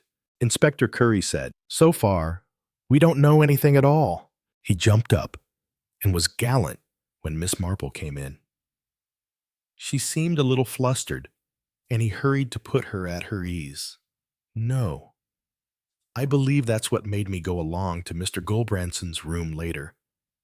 I did mean to ask him if he would like anything, but it was a kind of excuse to reassure myself that everything was all right. Inspector Curry stared at her for a moment. What made you think it mightn't be all right? I don't know. I think it was the shot outside. It hadn't meant anything at the time. But afterwards, it came back into my mind. I told myself that it was only a backfire from Mr. Restorick's car. Mr. Restorick's car. Yes, Alex Restorick. He arrived by car this evening. He arrived just after all this happened. I see. When you discovered Mr. Gulbranson's body, did you touch anything in the room? Of course not. Miss Belliver sounded reproachful. Naturally, I knew that nothing must be touched or moved. Mr. Gulbranson had been shot through the head, but there was no firearm to be seen. So I knew it was murder. And just now, when you took us into the room, everything was exactly as it had been when you found the body. Miss Belliver considered. She sat back, screwing up her eyes. She had Inspector Curry thought. One of those photographic memories. One thing was different, she said. There was nothing in the typewriter. You mean, said Inspector Curry, that when you first went in, Mr. Gulbranson had been writing a letter on the typewriter, and that letter had since been removed. Yes, I am almost sure that I saw the white edge of the paper sticking up. Thank you, Miss Believer? Who else went into that room before we arrived? Mr. Saracold. Of course. He remained there when I came to meet you. And Mrs. Saracold and Miss Marple went there. Mrs. Saracold insisted. Mrs. Saracold and Miss Marple, said Inspector Curry. Which is Miss Marple? The old lady with white hair. She was a school friend of Mrs. Saracold's. She came on a visit about 4 days ago. Well, thank you, Miss Believer. All that you have told us is quite clear. I'll go into things with Mr. Saracold now. But perhaps Miss Marple's an old lady, isn't she? I'll just have a word with her first, and then she can go off to bed. Rather cruel to keep an old lady like that up, said Inspector Curry virtuously. This must have been a shock to her. I'll tell her, shall I? If you please. Miss Believer went out. Inspector Curry looked at the ceiling. Gulbranson, he said. Why Gulbranson? 200-odd maladjusted youngsters on the premises. No reason any of them shouldn't have done it. Probably one of them did. But why Gulbranson? The stranger within the gates. Sergeant Lake said, Of course we don't know everything yet. Inspector Curry said, So far, we don't know anything at all. He jumped up and was gallant when Miss Marple came in. She seemed a little flustered, and he hurried to put her at her ease. Now don't upset yourself, ma'am. The old ones like ma'am, he thought. To them. Police officers were definitely of the lower classes and should show respect to their betters. This is all very distressing, I know, but we've just got to get the facts clear. Get it all clear. Oh, yes, I know, said Miss Marple. So difficult, isn't it? To be clear about anything. I mean, because if you're looking at one thing, you can't be looking at another. And one so often looks at the wrong thing. Though whether because one happens to do so, or because you're meant to, it's very hard to say. Misdirection. The conjurers call it. So clever, aren't they? And I never have known how they manage with a bowl of goldfish. Because really, that cannot fold up small. Can it? Inspector Curry blinked a little and said soothingly, Quite so. Now, ma'am, I've had an account of this evening's events from Miss Believer. A most anxious time for all of you, I'm sure. Yes, indeed. It was all so dramatic, you know. First, this to-do between Mr. Saracold and... He looked down at a note he had made. This Edgar Lawson. A very odd young man, said Miss Marple. I have felt all along that there was something wrong about him. I'm sure you have, said Inspector Curry. And then, after that excitement was over, there came Mr. Gulbranson's death. I understand that you went with Mrs. Saracold to see the body. Yes, I did. She asked me to come with her. We are very old friends. Quite so. And you went along to Mr. Gulbranson's room. Did you touch anything while you were in the room? Either of you? Oh, no. Mr. Saracold warned us not to. Did you happen to notice, ma'am, whether there was a letter or a piece of paper? Say, in the typewriter. There wasn't, said Miss Marple promptly. I noticed that at once, because it seemed to me odd. Mr. Gulbranson was sitting there at the typewriter, so he must have been typing something. Yes, I thought it very odd. Inspector Curry looked at her sharply. He said, Did you have much conversation with Mr. Gulbranson while he was here? Very little. There is nothing especial or significant that you can remember. Miss Marple considered. He asked me about Mrs. Saracold's health. In particular, about her heart. Her heart? Is there something wrong with her heart? Nothing whatever. I understand. Inspector Curry was silent for a moment or two. Then he said, "You heard a shot this evening during the quarrel between Mr. Sericold and Edgar Lawson." "I didn't actually hear it myself. I am a little deaf, you know. But Mrs. Sericold mentioned it as being outside in the park. Mr. Gulbranson left the party immediately after dinner. I understand. Yes, he said he had letters to write. He didn't show any wish for a business conference with Mr. Sericold. No," Miss Marple added. "You see, they'd already had one little talk. They had, when I understood that Mr. Sericold only returned home just before dinner. That's quite true. But he walked up through the park, and Mr. Gulbranson went out to meet him, and they walked up and down the terrace together. Who else knows this?" "I shouldn't think anybody else," said Miss Marple. "Unless, of course, Mr. Sericold told Mrs. Sericold, I just happened to be looking out of my window at some birds." "Birds! Birds!" Miss Marple added after a moment or two. "I thought perhaps they might be siskins." Inspector Curry was uninterested in siskins. "You didn't," he said delicately, "happen to, overhear anything of what they said?"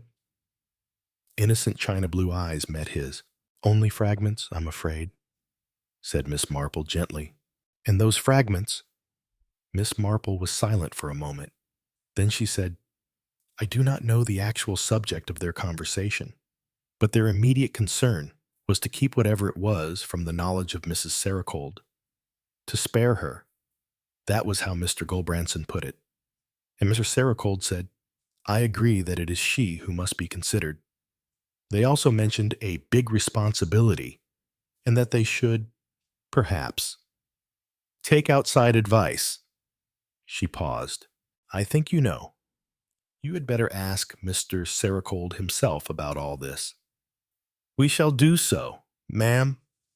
"Now there is nothing else that struck you as unusual this evening?" Miss Marple considered. "It was all so unusual, if you know what I mean." "Quite so, quite so." Something flickered into Miss Marple's memory. There was one rather unusual incident. Mr. Sericold stopped Mrs. Sericold from taking her medicine. Miss Belliver was quite put out about it. She smiled in a deprecating fashion. "But that, of course, is such a little thing." "Yes, of course. Well, thank you, Miss Marple." As Miss Marple went out of the room, Sergeant Lake said, "She's old, but she's sharp." Chapter 10. Louis Sericold came into the office, and immediately the whole focus of the room shifted. He turned to close the door behind him, and in doing so, he created an atmosphere of privacy. He walked over and sat down, not in the chair Miss Marple had just vacated, but in his own chair behind the desk. Miss Belliver had settled Inspector Curry in a chair drawn up to one side of the desk, as though unconsciously she had reserved Louis Sericold's chair against his coming. When he had sat down, Louis Sericold looked at the two police officers thoughtfully. His face looked drawn and tired.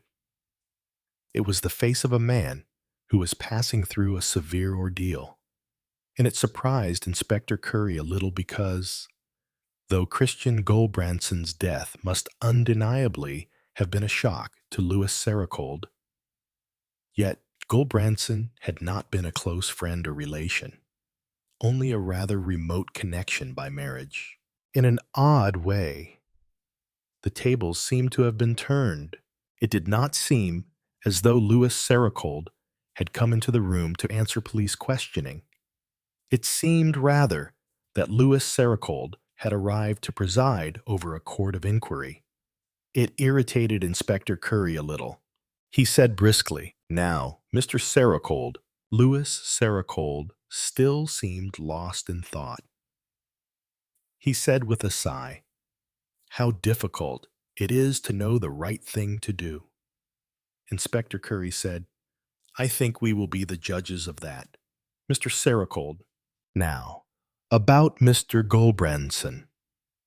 He arrived unexpectedly." "I understand, quite unexpectedly. You did not know he was coming." "I had not the least idea of it." "And you have no idea of why he came?" Louis Saracold said quietly. "Oh, yes, I know why he came. He told me. When I walked up from the station, he was watching from the house and came out to meet me. It was then that he explained what had brought him here. Business connected with the Gulbranson Institute, I suppose." "Oh, no, it was nothing to do with the Gulbranson Institute." Miss Belliver seemed to think it was. Naturally, that would be the assumption. Gulbranson did nothing to correct that impression, neither did I. "Why?" "Mr. Saracold," Louis Saracold said slowly, "because it seemed to both of us important that no hint should arise as to the real purpose of his visit." "What was the real purpose?" Louis Saracold was silent for a minute or two. He sighed. "Gulbranson came over here regularly twice a year for meetings of the trustees. The last meeting was only a month ago. Consequently, he was not due to come over again for another 5 months. I think, therefore, that anyone might realize that the business that brought him must definitely be urgent business. But I still think that the normal assumption would be that it was a business visit, and that the matter, however urgent, would be a trust matter, as far as I know. Gulbranson did nothing to contradict that impression, or thought he didn't. Yes, perhaps that is nearer the truth. He thought he didn't. I'm afraid, Mr. Saracold, that I don't quite follow you." Louis Saracold did not answer at once. Then he said gravely, "I fully realize that with Gulbranson's death, which was murder, undeniably murder, I have got to put all the facts before you. But frankly, I am concerned for my wife's happiness and peace of mind. It is not for me to dictate to you, Inspector, but if you can see your way to keeping certain things from her as far as possible, I shall be grateful. You see, Inspector Curry, Christian Gulbranson came here expressly to tell me that he believed my wife was being slowly and cold-bloodedly poisoned." "What?" Curry leaned forward incredulously. Saracold nodded. "Yes, it was, as you can imagine, a tremendous shock to me. I had had no suspicion of such a thing myself. But as soon as Christian told me, I realized that certain symptoms my wife had complained of lately were quite compatible with that belief.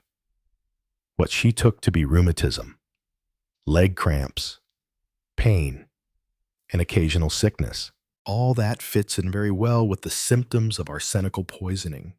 Miss Marple told us that Christian Gulbranson asked her about the condition of Mrs. Saracold's heart. Did he now? That's interesting.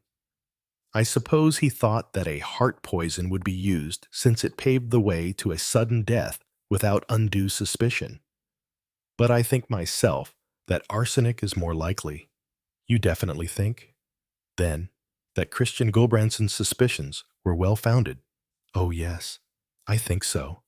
For one thing, Gulbranson would hardly come to me with such a suggestion unless he was fairly sure of his facts. He was a cautious and hard-headed man, difficult to convince, but very shrewd. What was his evidence? We had no time to go into that. Our interview was a hurried one.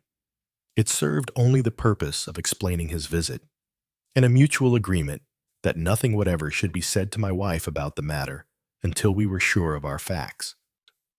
And whom did he suspect of administering poison? He did not say, and actually, I don't think he knew. He may have suspected.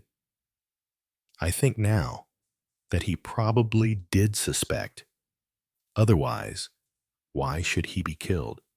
But he mentioned no name to you. He mentioned no name.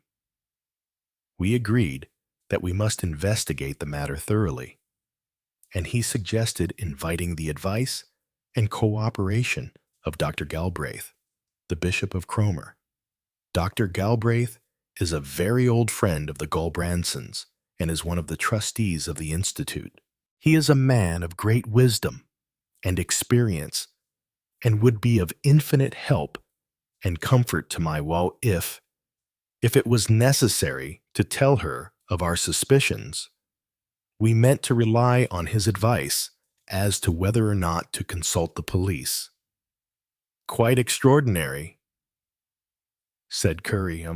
Gulbranson left us after dinner to write to Dr. Galbraith. He was actually in the act of typing a letter to him when he was shot. How do you know? Lewis said calmly. Because I took the letter out of the typewriter. I have it here. From his breast pocket, he drew out a folded typewritten sheet of paper and handed it to Curry. The latter said sharply, "You shouldn't have taken this, or touched anything in the room." "I touched nothing else. I know that I committed an unpardonable offense in your eyes in moving this, but I had a very strong reason. I felt certain that my wife would insist on coming into the room, and I was afraid that she might read something of what is written here. I admit myself in the wrong, but I am afraid I would do the same again. I would do anything, to save my wife unhappiness." Inspector Curry said no more for the moment. He read the typewritten sheet. "Dear Dr. Galbraith, if it is at all possible, I beg that you will come to Stony Gates as soon as you receive this. Crisis of extraordinary gravity has arisen, and I am at a loss how to deal with it. I know how deep your affection is for our dear Carrie Louise, and how grave your concern will be for anything that affects her. How much has she got to know? How much can we keep from her? Those are the questions that I find difficult to answer. Not to beat about the bush, I have reason to believe that that sweet and innocent lady is being slowly poisoned. I first suspected this when here the letter broke off abruptly," Curry said, "and when he had reached this point, Christian Gulbranson was shot." "Yes, but why on earth was this letter in the typewriter? I can only conceive of two reasons. One, that the murderer had no idea to whom Gulbranson was writing and what was the subject of the letter. Secondly, he may not have had time.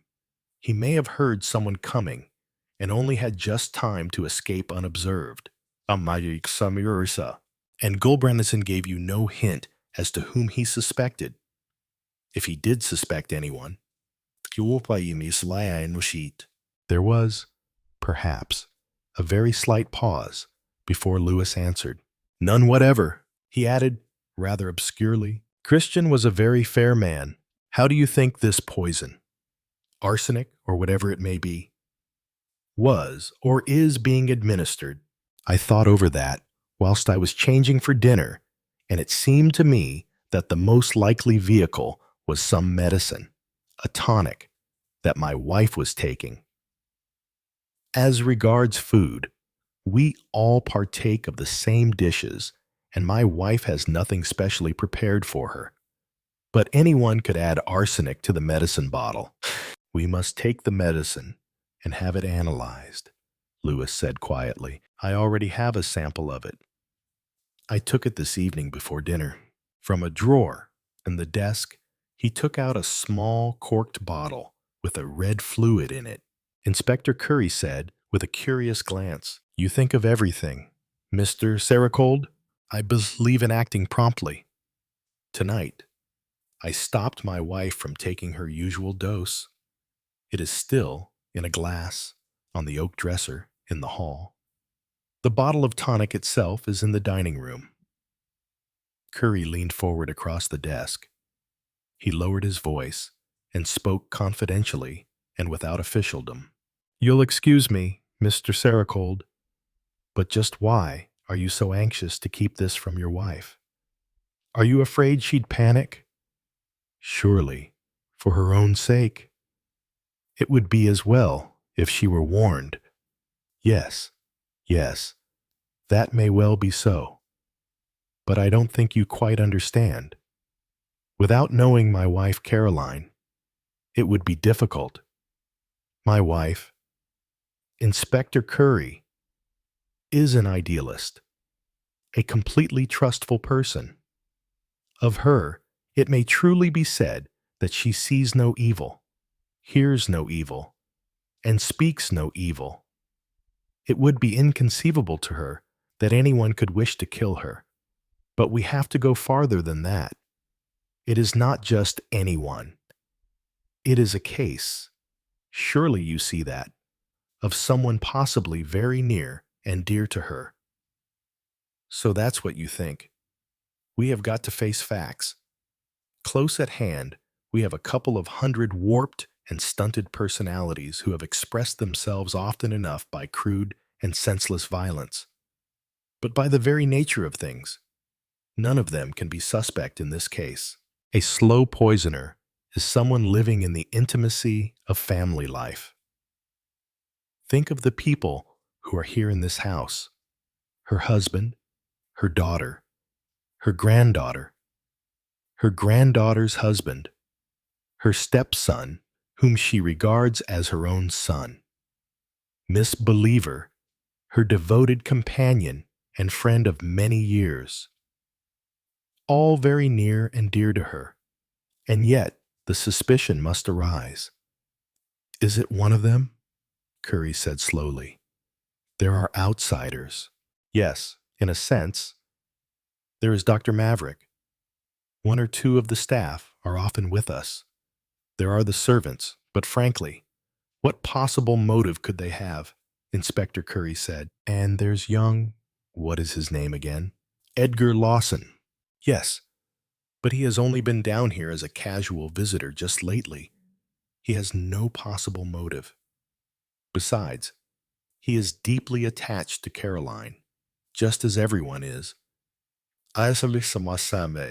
But he's unbalanced. What about this attack on you tonight?" Saracold waved it aside impatiently. "Sheer childishness. He had no intention of harming me." "Jaw, not with these 2 bullet holes in the wall he shot at you, didn't he? He didn't mean to hit me. It was play acting, no more. Rather a dangerous form of play acting. Mr. Saracold, you don't understand. You must talk to our psychiatrist, Dr. Maverick. Edgar is an illegitimate child. He has consoled himself for his lack of a father and a humble origin by pretending to himself that he is the son of a celebrated man. It's a well-known phenomenon. I assure you, he was improving very much. Then, for some reason, he had a setback. He identified me as his father and made a melodramatic attack, waving a revolver and uttering threats. I was not in the least alarmed. When he had actually fired the revolver, he broke down and sobbed, and Dr. Maverick took him away and gave him a sedative. He'll probably be quite normal tomorrow morning. You don't wish to bring a charge against him. That would be the worst thing possible. For him, I mean. Frankly, Mr. Saracold, it seems to me he ought to be under restraint. People who go about firing off revolvers to bolster up their egos. One has to think of the community. You know. Talk to Dr. Maverick on the subject, urged Lewis. He'll give you the professional point of view. In any case, he added, poor Edgar certainly did not shoot Gulbranson. He was in here threatening to shoot me. That's the point I was coming to, Mr. Saracold. We've covered the outside. Anyone, it seems, could have come in from outside. and shot Mr. Gulbranson, since the terrace door was unlocked. But there is a narrower field inside the house, and in view of what you have been telling me, it seems to me that very close attention must be paid to that. It seems possible that, with the exception of old Miss, yes, Marple, who happened to be looking out of her bedroom window, no one was aware that you and Christian Gulbranson had already had a private interview. If so, Gulbranson may have been shot to prevent him communicating his suspicions to you. Of course, it is too early to say as yet what other motives may exist. Mr. Gulbranson was a wealthy man, I presume? Yes, he was a very wealthy man. He has sons and daughters and grandchildren.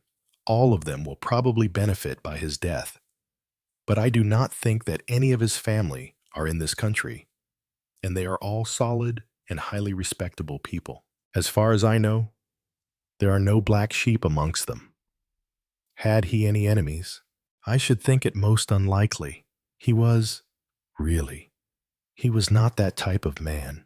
So it boils down, doesn't it, to this house and the people in it? Who from inside the house could have killed him? Louis Sericold said slowly, "That is difficult for me to say. There are the servants and the members of my household and our guests. They are, from your point of view, all possibilities. I suppose I can only tell you that, as far as I know, everyone except the servants was in the great hall when Christian left it, and whilst I was there, nobody left it. Nobody at all. I think, Louis frowned in an effort of remembrance. Oh yes, some of the lights fused. Mr. Walter Hudd went to see to it. That's the young American gentleman. Yes, of course I don't know what took place after Edgar and I came in here, and you can't give me anything nearer than that. Mr. Sericold, Louis Sericold, shook his head. No, I'm afraid I can't help you. It's all quite inconceivable. Inspector Curry sighed. He said Mr. Gulbranson was shot with a small automatic pistol. Do you know if anyone in the house has such a weapon? I have no idea. I should think it most unlikely. Inspector Curry sighed again. He said, "You can tell the party that they can all go to bed. I'll talk to them tomorrow." When Sericold had left the room, Inspector Curry said to Lake, "Well, what do you think?" "Knows, or thinks he knows, who did it," said L. "Yes, I agree with you. And he doesn't leal it a bit." Chapter 11. Smoke, mirrors, and the bullet that disappeared. You don't remember hearing the shot. You remember the silence after. It wasn't just quiet, it was a pause. A held breath. A moment waiting to decide what kind of story it was going to become. And now, the house has chosen. They say it was Christian Gulbranson. They say he was found in his room, door locked, from the inside. They say it was impossible. You've stopped listening to what they say, because the real story isn't in the body. It's in the performance. Louis Sericold talks too much. Carrie Louise stares too far into nothing. And Gina, she smiles like someone who's been rehearsing it for years. You walk through the drawing room, your steps silent on the rug. The lights are on, but the house still feels dim, like something inside it remembers darkness and refuses to forget. Miss Marple sits near the fire. Her knitting needles have paused. "You know," she says softly, "I once watched a magician perform a bullet catch. The trick wasn't in the bullet. It was in the attention." You frown. "What do you mean?" She smiles. "Just barely. Someone pulled the trigger, but someone else made you look away. You pass the mirror in the hallway. You stop. There's a crack running through it. A fine fracture like a hairline scar. Funny. You never noticed it before. You stare at your own reflection, but you don't recognize the face looking back. Not entirely. Later, you visit the study, the place where Christian should have been safe. There's a pen on the floor, a broken teacup, a small patch of carpet too clean. You kneel. The fibers don't match the rest. Something's been scrubbed. You hear footsteps behind you. You rise. Slowly. It's Alexis. He doesn't speak, but his eyes flick to the spot you were inspecting, then back to you. Then away. You both understand, but neither of you says a word. That night, you dream in broken voices. The gunshot echoes again, but this time, it's not in Christian's room. It's in the theater, where Louis was shouting, where Carrie Louise was crying, where the lights flickered just once. You wake up cold, not because you're afraid, but because you finally know where the bullet went. And the next morning, someone will find it, not in the body, but in the lie. Still warm, still waiting. Chapter 12. The curtain never came down. In the morning, you find Carrie Louise alone in the conservatory. She's feeding koi that never stops circling. 15. They don't remember yesterday. She says softly. They just swim, endlessly. You wonder if that's a wish or a warning. You ask her about Christian. She blinks. Her smile doesn't crack, but her hands twitch. He was difficult, she says, not sad, not angry, just inconvenient, like a line in a play that was delivered too soon. The police are focusing on doors and times and witnesses. They're not asking the right questions. You are, who needed Christian gone, who benefited from the confusion, and who rehearsed the scene months in advance. Miss Marple pulls you aside. I spoke with Juliet Belliver. You raise an eyebrow. The assistant, the guard dog. Marple corrects. She's loyal. Yes, but not blind. And she remembers a fight, Marple says, between Christian and Louis, the day before the murder. You don't flinch because you already guessed. What you didn't guess was what came next. She says Louis said, "This place survives on illusion. Don't tear down the backdrop just because you're bored." You lean back. Sounds theatrical. Marple nods. That's the point. You find Louis Cold in the library. He's reading something in Braille, but his fingers aren't moving. He looks up at you. Half a smile on his lips. You think I killed him, don't you? You shrug. I think everyone here is acting. I just don't know who wrote the script. He closes the book. Christian wanted to shut this place down. He said it was a circus, a fraud, that we were playing God. And were you? He tilts his head. What do you think he asks? But the way he asks it makes it feel like you're already in the role he chose for you. Later, you walk the back hallway. It's narrow, forgotten, cold. A place where mirrors used to hang, now they're covered. Not with dust, but with fabric. Like the house itself is afraid of reflection. You stop at one. Pull back the cloth. It's cracked. Not from age, from impact. You lean in. There's a smudge. Faint. Greasy. Gun oil. You close your eyes. The scene replays. The fight in the theater. The shout. The gunshot. Everyone ran to the stage. Everyone forgot the hallway, except the one who fired the real shot. You return to Marple. She's winding yarn. Her fingers precise. Patient. Someone staged a murder. You say, but they didn't plan it alone. Marple nods. There's always a stagehand in the wings. Tomorrow, you'll call the police. Tomorrow, you'll walk the hallway with a torch and a theory. But tonight, you listen to the koi. swimming in circles, and Vicky, like guilt. Chapter 13. The wings behind the curtain. The koi don't sleep. Neither do you.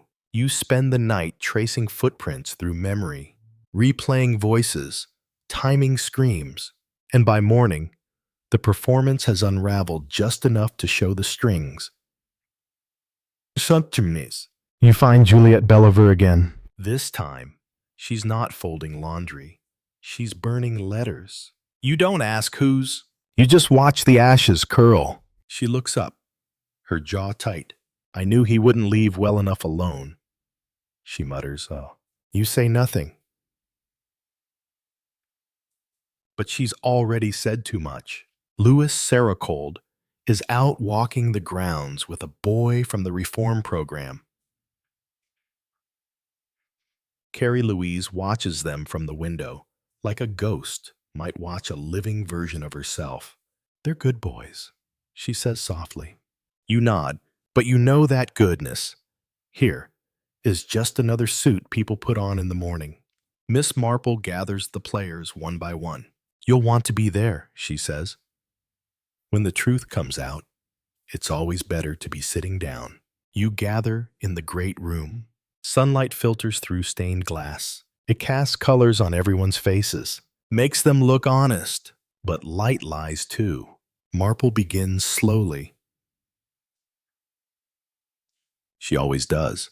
Christian Goldbranson came here with documents, papers that question the structure, the funding, even the legality of this entire operation. She turns to Louis. You called his bluff. But he wasn't bluffing. Louis doesn't blink. And so, Marple continues. You staged a performance, a dramatic outburst, a distraction. She looks around the room. That was Act 1. You speak now. Act 2 was the real gunshot. In the hallway mirror, behind the audience, where no one was watching. You pull a photograph from your coat, a smear of oil on the frame, a thumbprint, a shell casing found nearby. You fired the gun, Mr. Saracold. But you didn't do it alone. Marple nods. And the accomplice was the one who cleaned it up, hid the weapon, controlled the narrative afterward. She looks to Juliet Belliver. The silence that follows is not surprise. It's shame. Juliet doesn't deny it.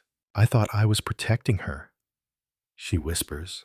Carrie Louise gasps. Me. Juliet looks her in the eye. I thought if Christian exposed everything, it would destroy this place. Destroy you. Her voice cracks. I couldn't let that happen. Miss Marple sighs. Protecting someone by hiding a murder never works, because guilt leaks through. She turns to you. You found the mirror, the oil, the ghost of the gunshot, and in that moment, you feel it. The case has ended. But the damage hasn't. Juliet is taken away. Louis is left behind, not a murderer in law, but in spirit. Carrie Louise doesn't cry. She just walks to the koi pond and feeds them again. Round and round they swim, never remembering what happened the day before. You watch her, you understand her now. She didn't build this place to heal others. She built it to forget herself. Chapter 14. A trick done twice.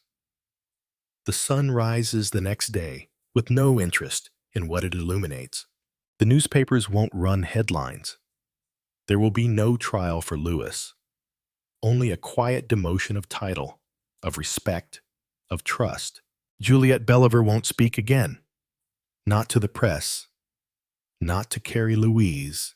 And the house keeps breathing like nothing ever happened. You and Miss Marple sit in the rose garden. She knits, slowly, like each stitch is an epilogue. You know, she says, I often wonder why people still fall for the same illusions. You raise an eyebrow. You mean magic? I mean people. She replies, "This house was full of them, mirror after mirror. Everyone reflected something except their own truth."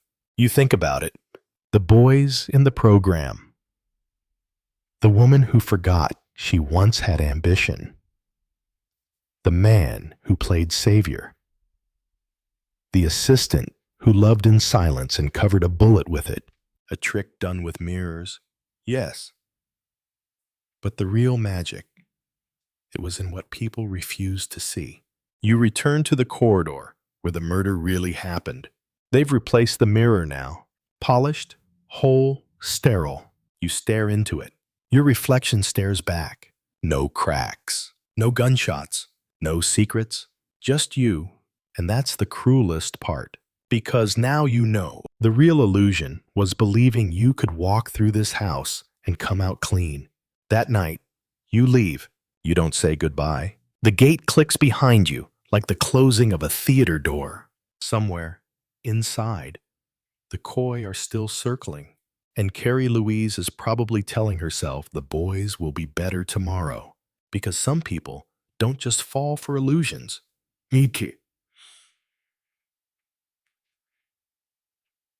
They build them and live inside them forever. Chapter 15, Miss Marple climbed the stairs and tapped on the door of Mrs. Saracold's bedroom. "May I come in?" Carrie Louise. "Of course. Jane, dear." Carrie Louise was sitting in front of the dressing table, brushing her silvery hair. She turned her head over her shoulder. "Is it the police? I'll be ready in a few minutes." "Are you all right?" "Yes, of course. Jolly insisted on my having my breakfast in bed." And Gina came into the room with it on tiptoe, as though I might be at death's door. I don't think people realize that tragedies like Christian's death are much less shock to someone old, because one knows by then how anything may happen, and how little anything really matters that happens in this world. "Marquise." "Yes," said Miss Marple dubiously. "Don't you feel the same?" "Jane, I should have thought you would," Miss Marple said slowly. Christian was murdered." "Yes, I see what you mean. You think that does matter, don't you?" "Not to Christian," said Carrie Louise simply. "It matters, of course, to whoever murdered him." "Have you any idea who murdered him?" Mrs. Saracold shook her head in a bewildered fashion. "No, I've absolutely no idea. I can't even think of a reason. It must have been something to do with his being here before, just over a month ago. Because otherwise I don't think he would have come here suddenly again. For no particular reason. Whatever it was must have started off then. I've thought, and I've thought, but I can't remember anything unusual. Oh, the same people who are here now. Yeah, Alex was down from London about then. And oh yes, Ruth was here." Ruth. Her usual flying visit. "Ruth," said Miss Marple again. Her mind was active. Christian Gulbrandsen and Ruth had come away worried and apprehensive, but had not known why. Something was wrong, was all that Ruth could say. Christian Gulbrandsen had known or suspected something that Ruth did not. He had known or suspected that someone was trying to poison Carrie Louise. How had Christian Gulbrandsen come to entertain those suspicions? What had he seen or heard? Was it something that Ruth also had seen or heard, but which she had failed to appreciate at its rightful significance? Miss Marple wished that she knew what it could possibly have been. Her own vague hunch that it, whatever it was, had to do with Edgar Lawson seemed unlikely, since Ruth had not mentioned him. She sighed. "You're all keeping something from me, aren't you?" asked Carrie Louise. Miss Marple jumped a little as the quiet voice spoke. "Why do you say that?" "Because you are. Not Jolly, but everyone else. Even Louis. He came in while I was having my breakfast, and he acted very oddly. He drank some of my coffee and even had a bit of toast and marmalade. That's so unlike him, because he always has tea and he doesn't like marmalade. So, he must have been thinking of something else. And I suppose he must have forgotten to have his own breakfast. He does forget things like meals. And he looked so concerned and preoccupied. Murder, began Miss Marple. Carrie Louise said quickly, "Oh, I know. It's a terrible thing. I've never been mixed up in it before." "You have, haven't you, Jane?" "Well, yes, actually I have," Miss Marple admitted. "So Ruth told me." "Did she tell you that last time she was down here?" asked Miss Marple curiously. "No, I don't think it was then. I can't really remember." Carrie Louise spoke vaguely, almost absent-mindedly. "What are you thinking about?" "Carrie Louise." Mrs. Serocold smiled and seemed to come back from a long way away. "I was thinking of Gina," she said, "and of what you said about Stephen Restorick. Gina's a dear girl, you know, and she does really love Wally. I'm sure she does." Miss Marple said nothing. Girls like Gina like to kick up their heels a bit. Mrs. Serocold spoke in an almost pleading voice. "They're young, and they like to feel their power. It's natural. Really. I know Wally Hudd isn't the sort of man we imagine Gina marrying. Normally, she'd never have met him. But she did meet him, and fell in love with him. And presumably, she knows her own business best, and probably she does," said Miss Marple. "But it's so very important that Gina should be happy." Miss Marple looked curiously at her friend. "It's important, I suppose, that everyone should be happy." "Oh, yes, but Gina's a very special case. When we took her mother, when we took Pippa, we felt that it was an experiment that had simply got to succeed. You see, Pippa's mother—" Carrie Louise paused. Miss Marple said, "Who was Pippa's mother?" Carrie Louise said, "Eric and I agreed that we should never tell anybody that. She never knew herself." "I'd like to know," said Miss Marple. Mrs. Serocold looked at her doubtfully. "It isn't just curiosity," said Miss Marple. "I really, well, need to know. I can hold my tongue. You know, you could always keep a secret, Jane," said Carrie Louise with a reminiscent smile. "Dr. Galbraith, he's the Bishop of Cromer now. He knows. But no one else." "Pippa's mother was Catherine Ellsworth."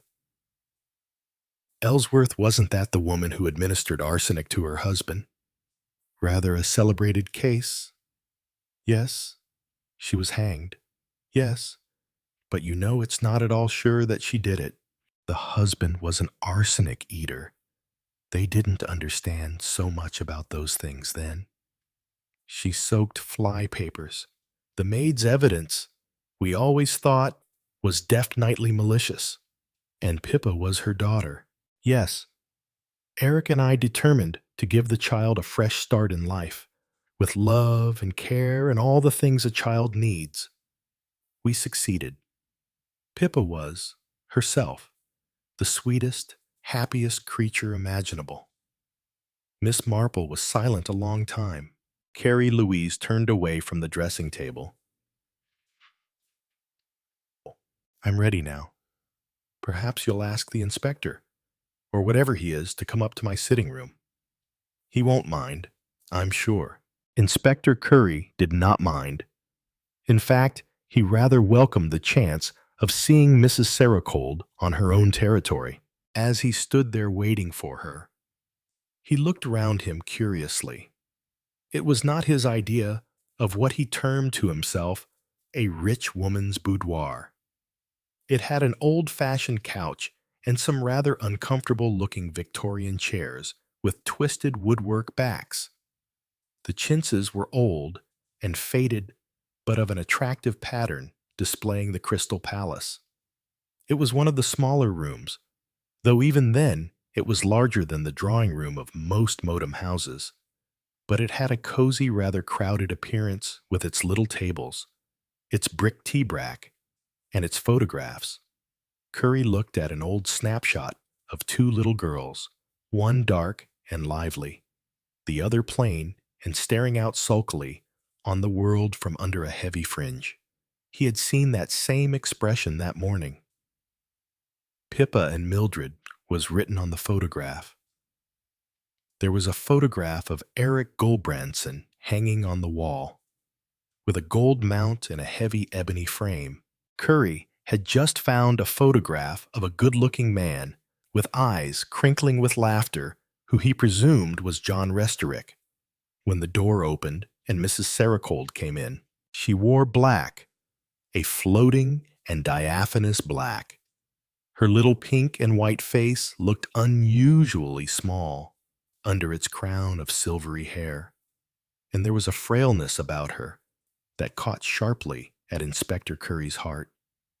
He understood at that moment a good deal that had perplexed him earlier in the morning. He understood why people were so anxious to spare Caroline Louise Saracold everything that could be spared her. And yet, he thought, she isn't the kind that would ever make a fuss.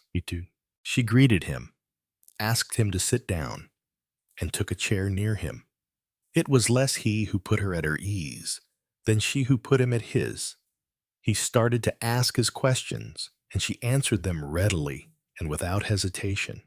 The failure of the lights, the quarrel between Edgar Lawson and her husband, the shot they had heard.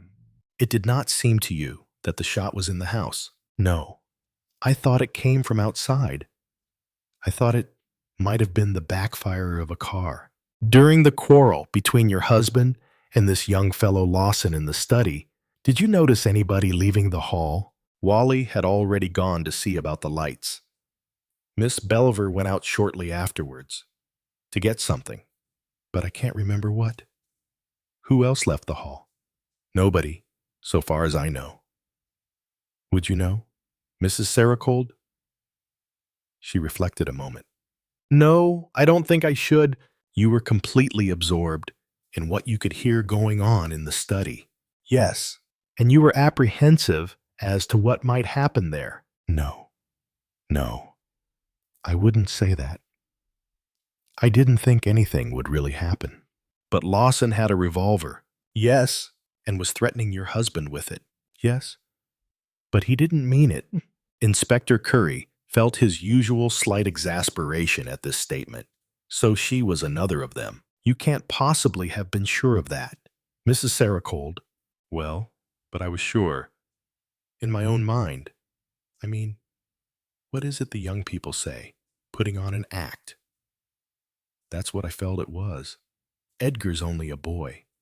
He was being melodramatic and silly, and fancying himself as a bold, desperate character, seeing himself as the wronged hero in a romantic story. I was quite sure he would never fire that revolver. But he did floor it. Mrs. Saracold. Carrie Louise smiled. I expect it went off by accident. Again, exasperation mounted in Inspector Curry. It was not an accident. Lawson fired that revolver twice, and fired it at your husband. The bullets only just missed him. Carrie Louise looked startled and then grave. I can't really believe that. Oh, yes. She hurried on to forestall the inspector's protest. Of course I have to believe it if you tell me so. But I still feel there must be a simple explanation. Perhaps Dr. Maverick can explain it to me. Oh, yes, Dr. Maverick will explain it all right, said Curry grimly. Dr. Maverick can explain anything. I'm sure of that. Unexpectedly, Mrs. Saracold said, I know that a lot of what we do here seems to you foolish and pointless, and psychiatrists can be very irritating sometimes. But we do achieve results. You know. We have our failures, but we have successes too. And what we try to do is worth doing. And though you probably won't believe it, Edgar is really devoted to my husband. He started this silly business about Lewis's being his father because he wants so much to have a father like Lewis. But what I can't understand is why he should suddenly get violent. He had been so very much better, really practically normal. Indeed, he has always seemed normal to me. The inspector did not argue the point. He said the revolver that Edgar Lawson had was one belonging to your granddaughter's husband. Presumably, Lawson took it from Walter Hudd's room. Now tell me, have you ever seen this weapon before? On the palm of his hand, he held out the small black automatic. Carrie Louise looked at it. No, I don't think so. I found it in the piano stool. It has recently been fired. We haven't had time to check on it fully yet, but I should say that it is almost certainly the weapon with which Mr. Goldbranson was shot. She frowned. And you found it in the piano stool, under some very old music. Music that I should say had not been played for years. Hidden, then. Yes, you remember who was at the piano last night? Stephen Restorick? He was playing, yes, just softly. A funny, melancholy little tune. When did he stop playing? Mrs. Saracold? When did he stop? I don't know. But he did stop. Didn't go on playing all through the quarrel. No, the music just died down. Did he get up from the piano stool? I don't know. I've no idea what he did until he came over to the study door to try and fit a key to it. Can you think of any reason why Stephen Restorick should shoot Mr. Goldbranson? None whatever, she added thoughtfully. I don't believe he did. Goldbranson might have found out something discreditable about him. That seems to me very unlikely. Inspector Curry had a wild wish to reply. Pigs may fly, but they're very unlikely birds. It had been a saying of his grandmother's. Miss Marple, he thought, was sure to know it. 3. Carrie Louise came down the broad stairway, and 3 people converged upon her from different directions. Gina from the long corridor, Miss Marple from the library, and Juliet Beeliver from the great hall. Gina spoke first. Darling, she exclaimed passionately, are you all right? They haven't bullied you or given you 3rd degree or anything. Of course not. Gina, what odd ideas you have. Inspector Curry was charming and most considerate. So he ought to be, said Miss Believer. Now, Carrie, I've got all your letters here in a parcel. I was going to bring them up to you. Bring them into the library, said Carrie Louise. All 4 of them went into the library. Carrie Louise sat down and began opening her letters.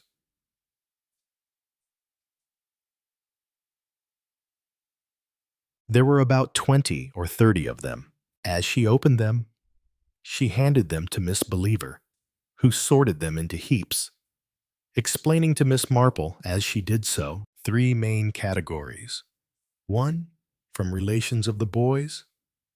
Those I hand over to Dr. Maverick. Begging letters I deal with myself, and the rest are personal. And Kara gives me notes on how to deal with them. The correspondence once disposed of, Mrs. Saracold turned her attention to the parcel. Cutting the string with scissors, out of the neat wrappings there appeared an attractive box of chocolates tied up with gold ribbon. Someone must think it's my birthday, said Mrs. Saracold with a smile. She slipped off the ribbon and opened the box. Inside was a visiting card. Carrie Louise looked at it with slight surprise. With love from Alex, she said. How odd of him to send me a box of chocolates by post on the same day he was coming down here. Uneasiness stirred in Miss Marple's mind. She said quickly, Wait a minute. Carrie Louise, don't eat one yet. Mrs. Saracold looked faintly surprised. I was going to hand them round.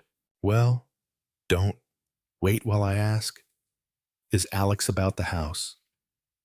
Do you know? Gina? Gina said quickly. Alex was in the hall just now. I think she went across, opened the door, and called him. Alex Restorick appeared in the doorway a moment later. Madonna, darling, so you're up? None the worse. He came across to Mrs. Serocold and kissed her gently on both cheeks. Miss Marple said, Carrie Louise wants to thank you for the chocolates. Alex looked surprised. What chocolates? These chocolates, said Carrie Louise, but I never sent you any chocolates. Darling, the box has got your card in, said Miss Believer. Alex peered down. So it has. How odd. How very odd. I certainly didn't send them. What a very extraordinary thing, said Miss Believer. They look absolutely scrumptious, said Gina, peering into the box. Look, Grandam, there are your favorite Kirsch ones in the middle. Miss Marple gently but firmly took the box away from her. Without a word, she took it out of the room and went to find Louis Serocold. It took her some time because he had gone over to the college. She found him in Dr. Maverick's room there. She put the box on the table in front of him. He listened to her brief account of the circumstances. His face grew suddenly stern and hard. Carefully, he and the doctor lifted out chocolate after chocolate and examined them. I think, said Dr. Maverick, that these ones I have put aside have almost certainly been tampered with. You see the unevenness of the chocolate coating underneath. The next thing to do is to get them analyzed. But it seems incredible, said Miss Marple. Why, everyone in the house might have been poisoned. Louis nodded. His face was still white and hard. Yes, there is a ruthlessness, a disregard. He broke off. Actually, I think all these particular chocolates are Kirsch flavoring. That is Caroline's favorite. So, you see, there is knowledge behind this, Miss Marple said quietly. If it is as you suspect, if there is poison in these chocolates, then I'm afraid Carrie Louise will have to know what is going on. She must be put upon her guard. Louis Serocold said heavily. Yes. She will have to know that someone wants to kill her. I think that she will find it almost impossible to believe. Chapter 16. Miss, is it true as there's an ideous poisoner at work? Gina pushed the hair back from her forehead and jumped as the hoarse whisper reached her. There was paint on her cheek and paint on her slacks. She and her selected helpers had been busy on the backcloth of the Nile at sunset for their next theatrical production. It was one of these helpers who was now asking the question, Ernie, the boy who had given her such valuable lessons in the manipulation of locks. Ernie's fingers were equally dexterous at stage carpentry, and he was one of the most enthusiastic theatrical assistants. His eyes now were bright and beady with pleasurable anticipation. Ernie shut one eye. It's all round the dorms, he said. But look here, miss, it wasn't one of us. Not a thing like that. And nobody wouldn't do a thing to Mrs. Serocold. Even Jenkins wouldn't cosh her. 'Tisn't as though it was the old bitch. Wouldn't Aft like to poison her? I wouldn't. Don't talk like that about Miss Believer. Sorry. Miss, it slipped out. What poison was it? Miss! Strychnine, was it? Makes you arch your back and die in agonies. That does. Or was it Prussian acid? Sabastatiet. I don't know what you're talking about. Ernie. Ernie winked again.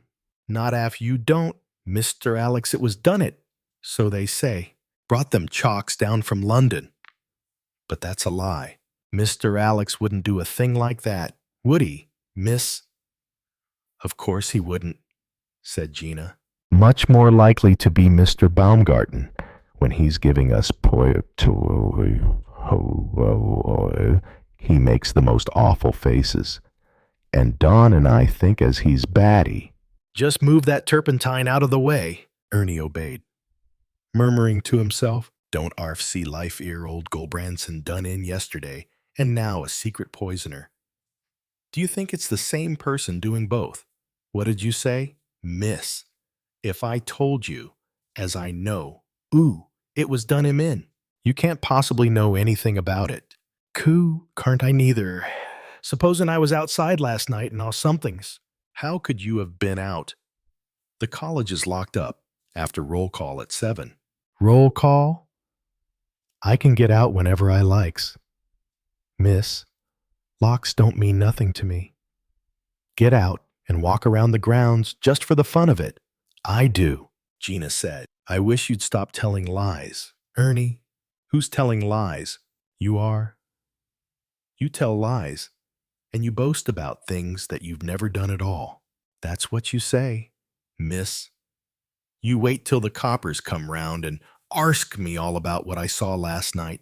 Well, what did you see? Ah, said Ernie, wouldn't you like to know? Gina made a rush at him, and he beat a strategic retreat. Stephen came over from the other side of the theater and joined Gina. They discussed various technical matters, and then, side by side, they walked back towards the house. Is this about the place where you stopped your car last night? He asked. Alex Restorick stood back a little, as though considering. Near enough, he said. It's difficult to tell exactly because of the fog. Yes, I should say this was the place. Inspector Curry stood looking round with an appraising eye.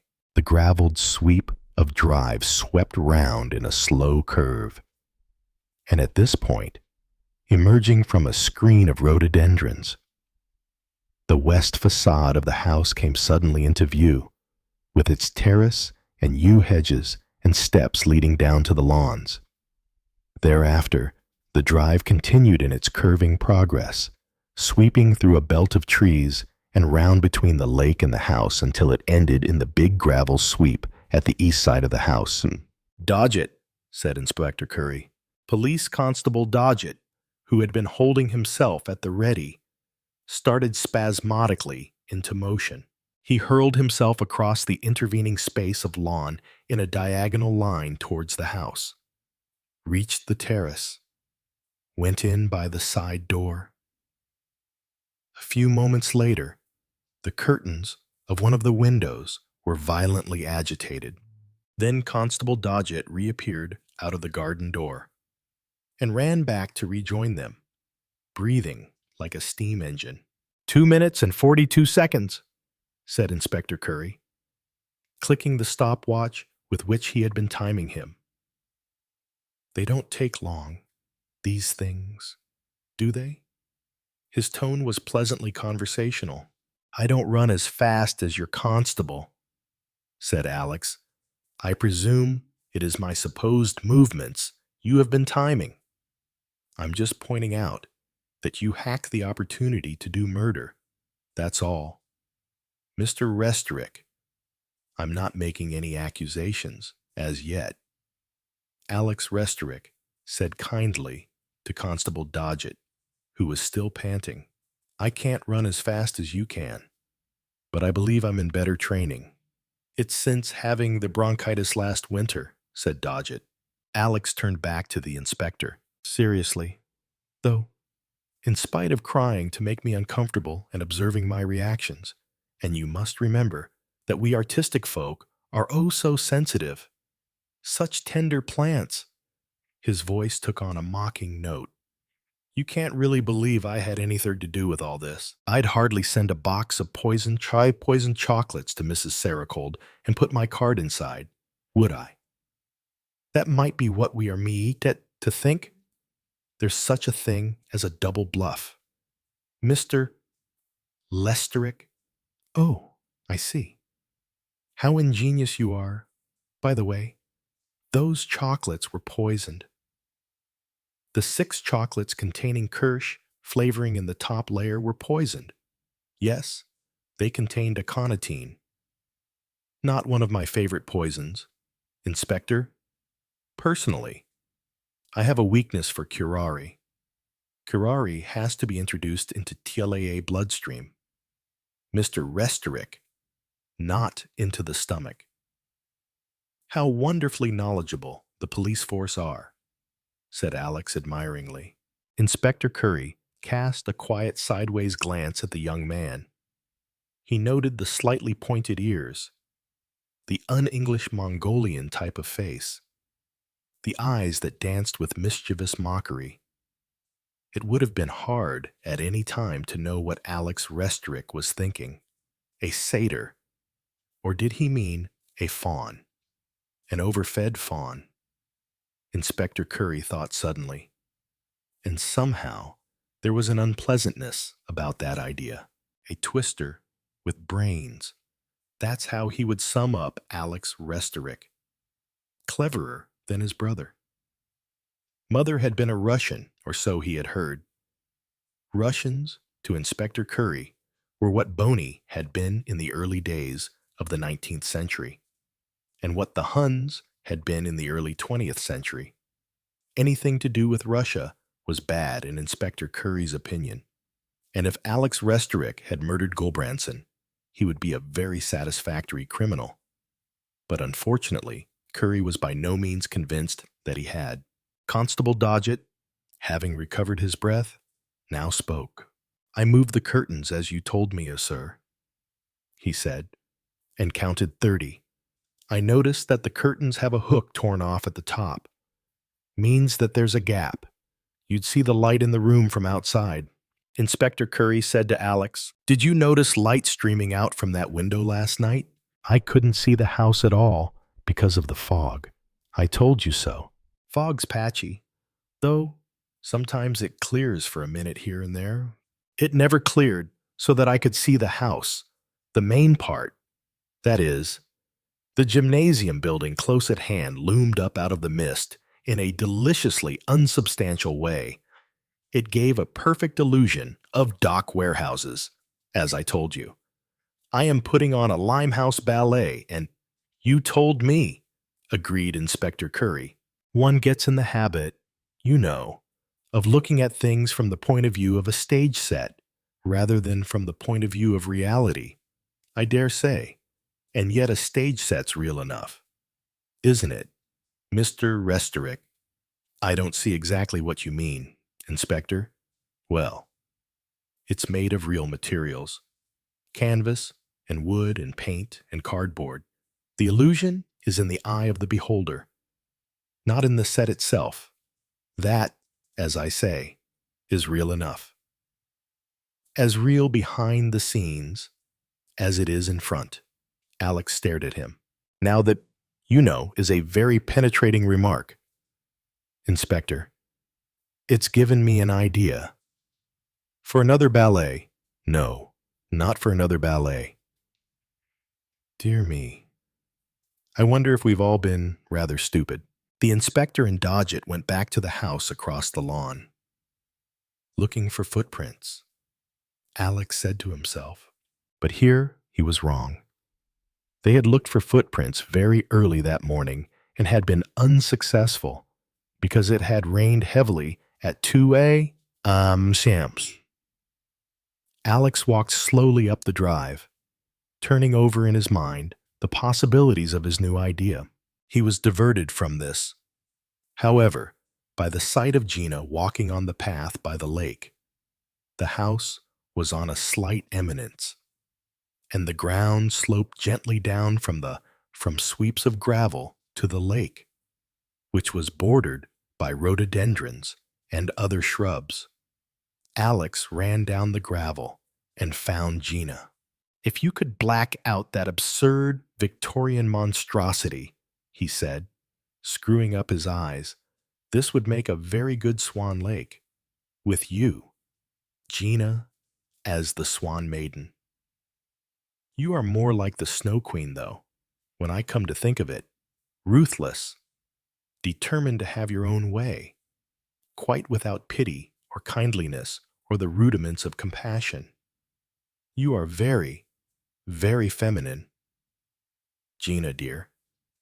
"How malicious you are, Alex, dear. Because I refuse to be taken in by you. You're very pleased with yourself, aren't you, Gina?" You've got us all where you want us. Myself, Stephen, and that large, simple husband of yours. You're talking nonsense. Oh no, I'm not. Stephen's in love with you. I'm in love with you. And Wally's desperately miserable. What more could a woman want? Gina looked at him and laughed. Alex nodded his head vigorously. You have the rudiments of honesty. I'm glad to see. That's the Latin in you. You don't go to the trouble of pretending that you're not attractive to men, and that you're terribly sorry about it if they are attracted to you. You like having men in love with you, don't you? Cruel Gina. Even miserable little Edgar Lawson. Gina looked at him steadily. She said, in a quiet, serious tone, "It doesn't last very long. You know, women have a much worse time of it in the world than men do. They're more vulnerable. They have children, and they mind terribly about their children. As soon as they lose their looks, the men they love don't love them anymore. They're betrayed and deserted and pushed aside. I don't blame men. I'd be the same myself. I don't like people who are old or ugly or ill or who whine about their troubles or who are ridiculous like Edgar, strutting about and pretending he's important and worthwhile. You say I'm cruel. It's a cruel world. Sooner or later, it will be cruel to me. But now I'm young, and I'm nice looking, and people find me attractive." Her teeth flashed out in her peculiar, warm, sunny smile. "Yes, I enjoy it. Alex, why shouldn't I?" "Why indeed," said Alex. "What I want to know is, what are you going to do about it? Are you going to marry Stephen, or are you going to marry me?" "I'm married to Wally. Temporarily. Every woman should make one mistake matrimonially. But there's no need to dwell on it. Having tried out the show in the provinces, the time has come to bring it to the West End. And you're the West End? Indubitably. Do you really want to marry me? I can't imagine you married. I insist on marriage. Affairs, I always think, are so very old-fashioned. Difficulties with passports and hotels and all that. I shall never have a mistress unless I can't get her any other way." Gina's laugh rang out fresh and clear. "You do amuse me. Alex, it is my principal asset. Stephen is much better looking than I am. He's extremely handsome and very intense, which, of course, women adore. But intensity is fatiguing in the home. With me, Gina, you will find life entertaining. Aren't you going to say you love me madly? However true that may be, I shall certainly not say it. It would be one up to you and one down to me if I did. No. All I am prepared to do is to make you a businesslike offer of marriage. I shall have to think about it, said Gina, smiling. Naturally. Besides, you've got to put Wally out of his misery first. I've a lot of sympathy with Wally. It must be absolute hell for him to be married to you and trailed along at your chariot wheels into this heavy family atmosphere of philanthropy. Amish me, what a beast you are. Alex, a perceptive beast. Ait. Sometimes, said Gina, I don't think Wally cares for me one little bit. He just doesn't notice me anymore. You've stirred him up with a stick, and he doesn't respond. Most annoying. Like a flash, Gina swung her palm and delivered a ringing slap on Alex's smooth cheek. Touch, cried Alex. With a quick, deft movement, he gathered her into his arms, and before she could resist, his lips fastened on hers in a long, ardent kiss. She struggled a moment and then relaxed. Why, Gina, they sprang apart. Mildred Street, her face red, her lips quivering, glared at them balefully. For a moment, the eagerness of her words choked their utterance. Disgusting. Disgusting. You abandoned beastly girl. You're just like your mother. You're a bad lot. I always knew you were a bad lot. Utterly depraved. And you're not only an adulteress, you're a murderess too. Oh yes, you are. I know what I know. And what do you know? Don't be ridiculous. Aunt Mildred, I'm no aunt of yours. Thank goodness. No blood relation to you. Why? You don't even know who your mother was or where she came from. But you know well enough what my father was like. And my mother. What sort of a child do you think they would adopt? A criminal's child or prostitutes, probably. That's the sort of people they were. They ought to have remembered that bad blood will tell. Though I dare say that it's the Italian in you that makes you turn to poison. How dare you say that? I shall say what I like. You can't deny now, can you, that somebody tried to poison Mother? And who's the most likely person to do that? Who comes into an enormous fortune if Mother dies? You do. Gina. You may be sure that the police have not overlooked that fact. Still trembling, Mildred moved rapidly away. Pathological, said Alex. Definitely pathological. Really most interesting. It makes one wonder about the late Cannon Street. Religious scruples, perhaps. Or would you say impotent? Don't be disgusting, Alex. Oh, I hate her. I hate her. I hate her. Gina clenched her hands and shook with fury. Lucky you hadn't got a knife in your stocking, said Alex. If you had, dear Mrs. Street might have known something about murder from the point of view of the victim. Calm down. Gina, don't look so melodramatic and like Italian opera. How dare she say I tried to poison Grandam? Well, darling, somebody tried to poison her. And from the point of view of motive, you're well in the picture, aren't you, Alex? Gina stared at him, dismayed. Do the police think so? It's extremely difficult to know what the police think. Fussy.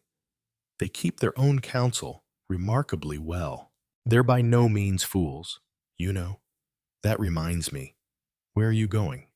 To work out an idea of mine. Chapter 17. You say somebody has been trying to poison me. Carrie Louise's voice held bewilderment and disbelief. You know, she said. I can't really believe it. She waited a few moments, her eyes half closed. Louis said gently, I wish I could have spared you this, dearest. Almost absently, she stretched out a hand to him, and he took it. Miss Marple, sitting close by, shook her head sympathetically. Carrie Louise opened her eyes. Is it really true? Jane, she asked. I'm afraid so, my dear. Then everything. Carrie Louise broke off.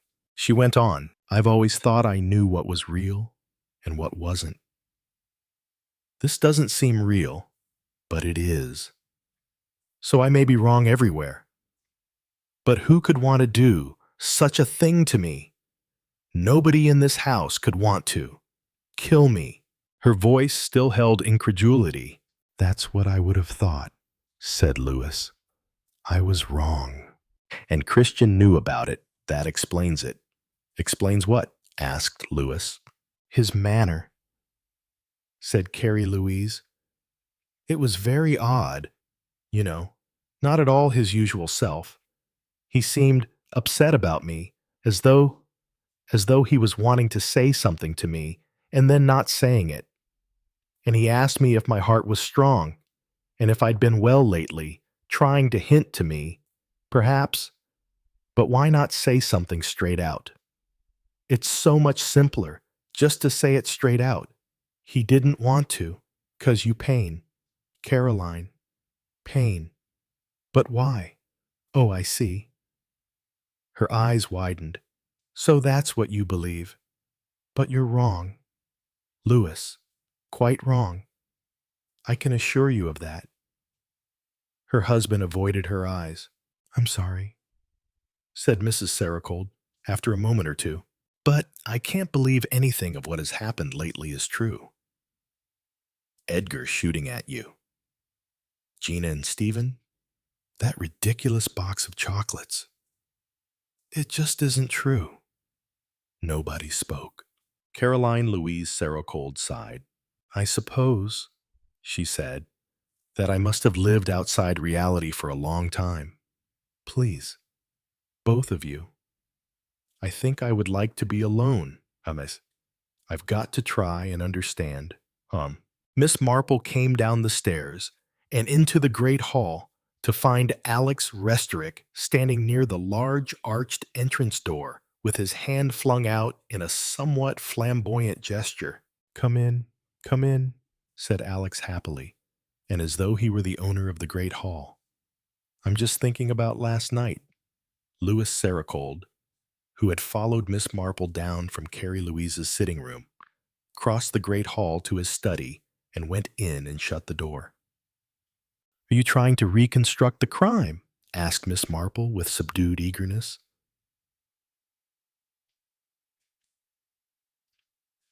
Eh? Alex looked at her with a frown. Then his brow cleared. Oh, that, he said. No, not exactly. I was looking at the whole thing from an entirely different point of view. I was thinking of this place in the terms of the theater. Not reality, but artificiality. Just come over here. Think of it in the terms of a stage set. Lighting, entrances, exits, dramatis, personae, noises off, all very interesting. Not all my own idea. The inspector gave it to me. I think he's rather a cruel man. He did his best to frighten me this morning. And did he frighten you? I'm not sure. Alex described the inspector's experiment and the timing of the performance of the puffing constable Dodgett. Time, he said, is so very misleading. One thinks things take such a long time, but really, of course, they don't. No, said Miss Marple, representing the audience. She moved to a different position. The stage set now consisted of a vast tapestry-covered wall going up to dimness, with a grand piano up L, and a window and window seat up R. Very near the window seat was the door into the library. The piano stool was only about 8 feet from the door into the square lobby which led to the corridor. 2 very convenient exits. The audience, of course, had an excellent view of both of them. But last night, there had been no audience. Nobody, that is to say, had been facing the stage set that Miss Marple was now facing. The audience, last night, had been sitting with their backs to that particular stage. How long, Miss Marple wondered, would it have taken to slip out of the room, run along the corridor, shoot Goldbranson, and come back? Not nearly so long as one would think. Measured in minutes and seconds, a very short time indeed. So, what had Carrie Louise meant when she had said to her husband, "So that's what you believe, but you're wrong"? Louis, I must say that was a very penetrating remark of the inspector's. Alex's voice cut in on her meditations about a stage set being real, made of wood and cardboard and stuck together with glue, and as real on the unpainted as on the painted side. The illusion, he pointed out, is in the eyes of the audience, like conjurers. Miss Marple murmured vaguely. They do it with mirrors, is, I believe, the slang phrase. Stephen Restorick came in, slightly out of breath. Hello? "Alex," he said, "that little rat, Ernie Gregg. I don't know if you remember him. The one who played Festy when you did Twelfth Night. Quite a bit of talent there." I thought, yes, he's got talent of a sort. Very good with his hands, too. Does a lot of our carpentry, Hedegwever. That's neither here nor there. He's been boasting to Gina that he gets out at night and wanders about the grounds. Says he was wandering round last night and boasts he saw something. Alex spun round. "Saw what?" Says he's not going to tell. Actually, I'm pretty certain he's only trying to show off and get into the limelight. He's an awful liar. But I thought perhaps he ought to be questioned. Alex said sharply, "I should leave him for a bit. Don't let him think we're too interested." "Perhaps. Yes. I think you may be right there. This evening, perhaps." Stephen went on into the library. Miss Marple, moving gently round the hall in her character of mobile audience, collided with Alex Restorick as he step-tied back suddenly. Miss Marple said, "I'm so sorry." Alex frowned at her, said in an absent sort of way, "I beg your pardon," and then added in a surprised voice, "Oh, it's you." It seemed to Miss Marple an odd remark for someone with whom she had been conversing for some considerable time. "I was thinking of something else," said Alex Restorick. "That boy Ernie." He made vague motions with both hands. Then, with a sudden change of manner, he crossed the hall and went through the library door, shutting it behind him. The murmur of voices came from behind the closed door, but Miss Marple hardly noticed them. She was uninterested in the versatile Ernie and what he had seen or pretended to see. She had a shrewd suspicion that Ernie had seen nothing at all. She did not believe for a moment that on a cold, raw, foggy night like last night, Ernie would have troubled to use his lock-picking activities and wander about in the park. In all probability, he never had got out at night. Boasting. That was all it had been. Like Johnny Backhouse, thought Miss Marple, who always had a good storehouse of parallels to draw upon, selected from inhabitants of St. Mary Mead. "I seen you last night," had been Johnny Backhouse's unpleasant taunt to all he thought it might affect. It had been a surprisingly successful remark. So many people, Miss Marple reflected, have been in places where they are anxious not to be seen. She dismissed Johnny from her mind and concentrated on a vague something which Alex's account of Inspector Curry's remarks had stirred to life. Those remarks had given Alex an idea.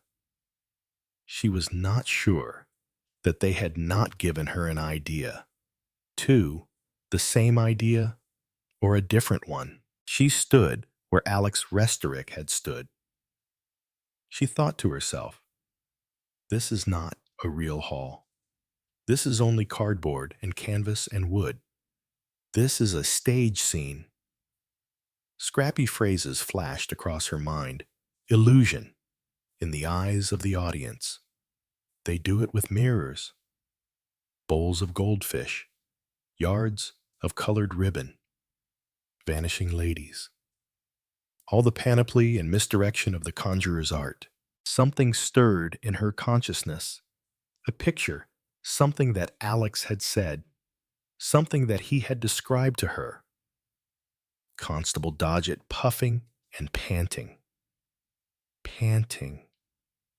Something shifted in her mind, came into sudden focus. "Why, of course," said Miss Marple. "That must be it." Chapter 18. "Oh, Wally, how you startled me." Gina, emerging from the shadows by the theater, jumped back a little as the figure of Wally Hudd materialized out of the gloom. It was not yet quite dark, but had that eerie half-light when objects lose their reality and take on the fantastic shapes of nightmare. What are you doing down here? You never come near the theater as a rule. Maybe I was looking for you. Gina, it's usually the best place to find you, isn't it? Wally's soft, faintly drawling voice held no special insinuation, and yet Gina flinched a little. It's a job, and I'm keen on it. I like the atmosphere of paint and canvas, and backstage generally. Yes, it means a lot to you. I've seen that. Tell me, Gina, how long do you think it will be before this business is all cleared up? The inquest's tomorrow. It will just be adjourned for a fortnight or something like that. At least, that's what Inspector Curry gave us to understand. A fortnight, said Wally thoughtfully. I see. Say 3 weeks, perhaps, and after that, we're free. I'm going back to the States then. Oh, but I can't rush off like that, cried Gina. I couldn't leave Grandam. And we've got these 2 new productions we're working on. I didn't say we. I said I was going. Gina stopped and looked up at her husband. Something in the effect of the shadows made him seem very big. A big, quiet figure, and in some way, or so it seemed to her, faintly menacing. Standing over her, threatening. What do you mean? She hesitated. You don't want me to come. Why? No, I didn't say that. You don't care if I come or not. Is that it? She was suddenly angry. See here, Gina, this is where we've got to have a showdown. We didn't know much about each other when we got married. Not much about each other's backgrounds. Not much about the other one's folks. We thought it didn't matter. We thought nothing mattered except having a swell time together. Well, stage 1 is over. Your folks didn't and don't think much of me. Maybe they're right. I'm not their kind. But if you think I'm staying on here, kicking my heels, and doing odd jobs in what I consider is just a crazy setup, well, think again. I want to live in my own country, doing the kind of job I want to do and can do. My idea of a wife is the kind of wife who used to go along with the old pioneers, ready for anything, hardship, unfamiliar country, danger, strange surroundings. Perhaps that's too much to ask of you, but it's that or nothing. Maybe I hustled you into marriage. If so, you'd better get free of me and start again. It's up to you. If you prefer one of these arty boys, it's your life and you've got to choose. But I'm going home. I think you're an absolute pig, said Gina. I'm enjoying myself here. Is that so? Well, I'm not. You even enjoy murder, I suppose. Gina drew in her breath sharply. That's a cruel, wicked thing to say. I was very fond of Uncle Christian. And don't you realize that someone has been quietly poisoning Grandam for months? It's horrible. I told you I didn't like it here. I don't like the kind of things that go on. I'm quitting. If you're allowed to, don't you realize you'll probably be arrested for Uncle Christian's murder? I hate the way Inspector Curry looks at you. He's just like a cat watching a mouse with a nasty, sharp-clawed paw all ready to pounce. Just because you were out of the hall fixing those lights, and because you're not English, I'm sure they'll go fastening it on you. They'll need some evidence first, Gina wailed. I'm frightened for you. Wally, I've been frightened all along. No good being scared. I tell you, they've got nothing on me. They walked in silence towards the house. Gina said, I don't believe you really want me to come back to America with you. Walter Hudd did not answer.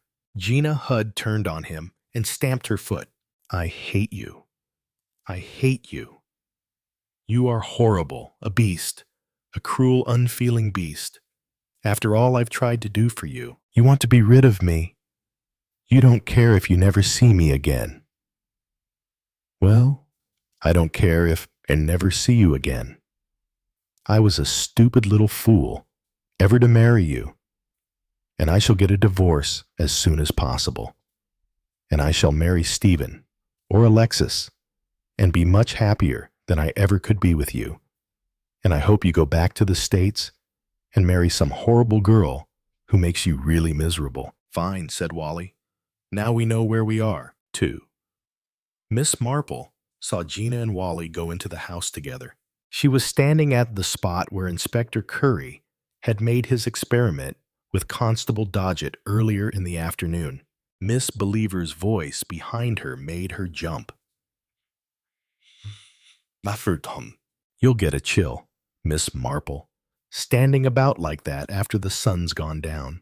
Miss Marple fell meekly into step with her, and they walked briskly through the house. I was thinking about conjuring tricks, said Miss Marple. So difficult when you're watching them to see how they're done. And yet, once they are explained, so absurdly simple. Although, even now, I can't imagine how conjurers produce bowls of goldfish. Did you ever see The Lady Who is Sawn in Half? Such a thrilling trick. It fascinated me when I was 11 years old. I remember, and I never could think how it was done. But the other day, there was an article in some paper giving the whole thing away. I don't think a newspaper should do that. Do you? It seems it's not one girl, but 2. The head of one and the feet of the other. You think it's one girl, and it's really 2. And the other way round would work equally well, wouldn't it? Miss Believer looked at her with faint surprise. Miss Marple was not often so fluffy and incoherent as this. It's all been too much for the old lady, she thought. When you only look at one side of a thing, you only see one side, continued Miss Marple. But everything fits in perfectly well if you can only make up your mind what is reality and what is illusion, she added abruptly. Is Carrie Louise all right? Yes, said Miss Believer. She's all right, but it must have been a shock.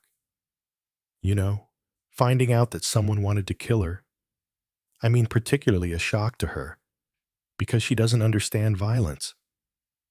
Carrie Louise understands some things that we don't, said Miss Marple thoughtfully. She always has. I know what you mean, but she doesn't live in the real world, doesn't she? Miss Believer looked at her in surprise. There never was a more unworldly person than Kara. You don't think that perhaps— Miss Marple broke off. As Edgar Lawson passed them, swinging along at a great pace, he gave a kind of shame-faced nod, but averted his face as he passed. I've remembered now who he reminds me of, said Miss Marple. It came to me suddenly, just a few moments ago. He reminds me of a young man called Leonard Wiley. His father was a dentist, but he got old and blind, and his hand used to shake, and so people preferred to go to the sun. But the old man was very miserable about it. And Moped said he was no good for anything anymore. And Leonard, who was very soft-hearted and rather foolish, began to pretend he drank more than he should. He always smelt of whiskey, and he used to sham being rather fuddled when his patients came. His idea was that they'd go back to the father again and say the younger man was no good. And did they? Of course not, said Miss Marple. What happened was what anybody with any sense could have told him would happen. The patients went to Mr. Riley, the rival dentist. So many people with good hearts have no sense. Besides, Leonard Wiley was so unconvincing. His idea of drunkenness wasn't in the least like real drunkenness. And he overdid the whiskey, spilling it on his clothes, to a perfectly impossible extent. They went into the house by the side door. Chapter 19. Inside the house, they found the family assembled in the library. Louis was walking up and down, and there was an air of general tension in the atmosphere. "Is anything the matter?" asked Miss Believer. Louis said shortly, "Ernie Gregg is missing from roll call tonight. Has he run away?" "We don't know. Maverick and some of the staff are searching the grounds. If we cannot find him, we must communicate with the police." "Grandam!" Gina ran over to Carrie Louise, startled by the whiteness of her face. "You look ill." "I am unhappy, the poor boy." Louis said, "I was going to question him this evening as to whether he had seen anything noteworthy last night. I have the offer of a good post for him, and I thought that after discussing that, I would bring up the other topic. Now," he broke off. Miss Marple murmured softly, "Foolish boy. Poor, foolish boy." Oh. She shook her head, and Mrs. Saracold said gently, "So you think so too, Jane?" Stephen Restorick came in. He said, "I missed you at the theater. Gina, I thought you said you would." "Hello, what's up?" Louis repeated his information, and as he finished speaking, Dr. Maverick came in with a fair-haired boy with pink cheeks and a suspiciously angelic expression. Miss Marple remembered his being at dinner on the night she had arrived at Stony Gates. "I've brought Arthur Jenkins along," said Dr. Maverick. "He seems to have been the last person to talk to Ernie." "Now, Arthur," said Louis Saracold, "please help us if you can. Where has Ernie gone? Is this just a prank?" "I don't know, sir. Straight, I didn't say nothing to me. He didn't. All full of the play at the theater he was. That's all." Said as how he'd had a smashing idea for the scenery, what Mrs. Hudd and Mr. Stephen thought was first class. "There's another thing, Arthur. Ernie claims he was prowling about the grounds after lockup last night. Was that true?" "Course it ain't. Just boasting. That's all. Perishing liar, Ernie. He never got out at night. Used to boast he could, but he wasn't that good with locks. He couldn't do anything with a lock as was a lock. Anyway, he was in larst night. That I do know." "You're not saying that just to satisfy us." "Arthur, cross my heart," said Arthur virtuously. Louis did not look quite satisfied. "Listen," said Dr. Maverick. "What's that?" A murmur of voices was approaching. The door was flung open, and looking very pale and ill, the spectacled Mr. Baumgarten staggered in. He gasped out, "We've found him. Them. It's horrible." He sank down on a chair and mopped his forehead. "No, these sucky." Mildred Street said sharply. "What do you mean, found them?" Baumgarten was shaking all over. "Down at the theater," he said. "Their heads crushed in. The big counterweight must have fallen on them. Alexis Restorick and that boy Ernie Gregg, they're both dead." Chapter 20. "I've brought you a cup of strong soup, Carrie Louise," said Miss Marple. "Now please drink it." Mrs. Saracold sat up in the big carved oak four-poster bed. She looked very small and childlike. Her cheeks had lost their pink flush, and her eyes had a curiously absent look. She took the soup obediently from Miss Marple. As she sipped it, Miss Marple sat down in a chair beside the bed. "First, Christian," said Carrie Louise, "and now Alex and poor, sharp, silly little Ernie. Did he really know anything?" "I don't think so," said Miss Marple. "He was just telling lies, making himself important by hinting that he had seen or knew something. The tragedy is that somebody believed his lies. Carrie Louise shivered. Her eyes went back to their faraway look. We meant to do so much for these boys. We did do something. Some of them have done wonderfully well. Several of them are in really responsible positions. A few slid back. That can't be helped. Modem civilized conditions are so complex, too complex for some simple and undeveloped natures. You know Lewis's great scheme.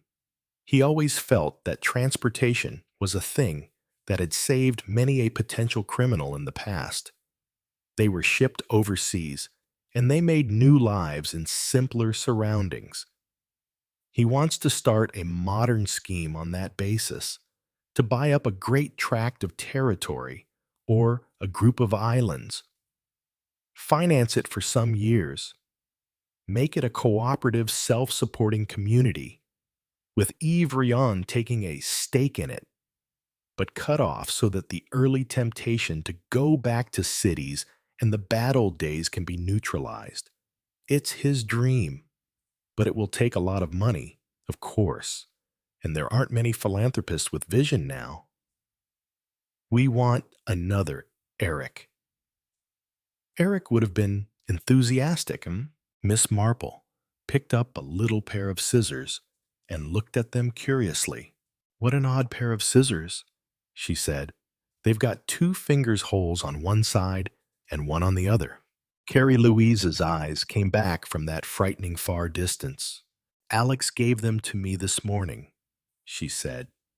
They're supposed to make it easier to cut your right-hand nails. Dear boy, he was so enthusiastic. He made me try them then and there. And I suppose he gathered up the nail clippings and took them tidily away, said Miss Marple. Yes, said Carrie Louise. She broke off.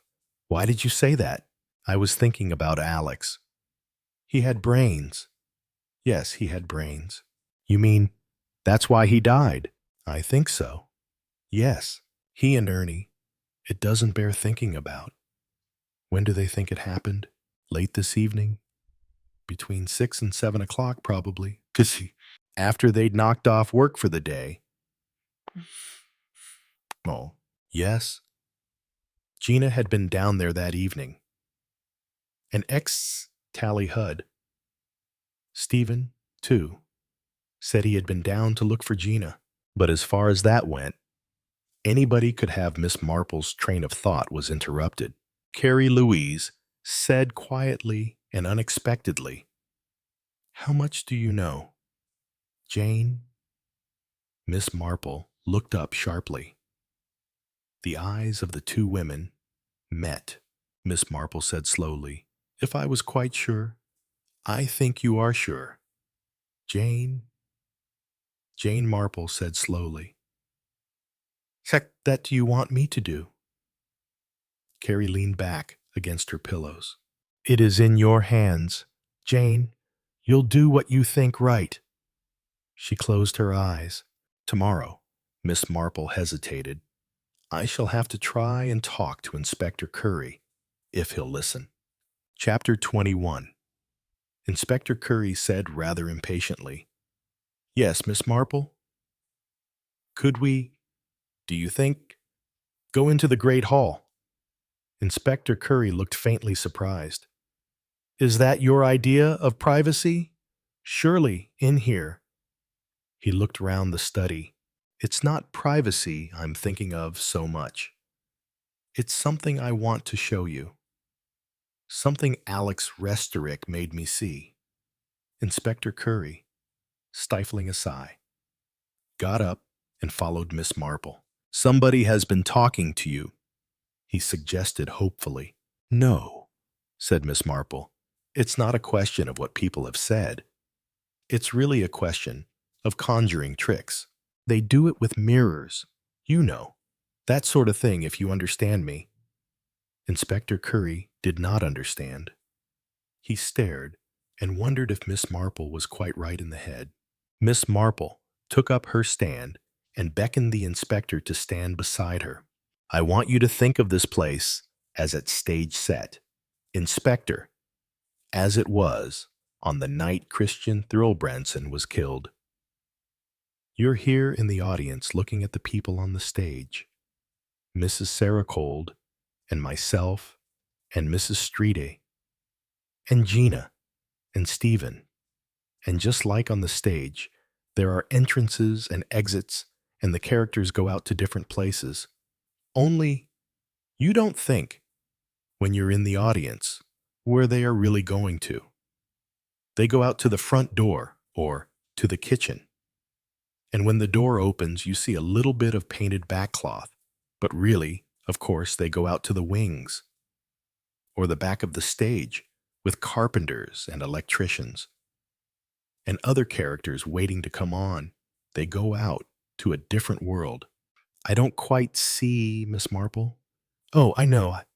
I dare say it sounds very silly.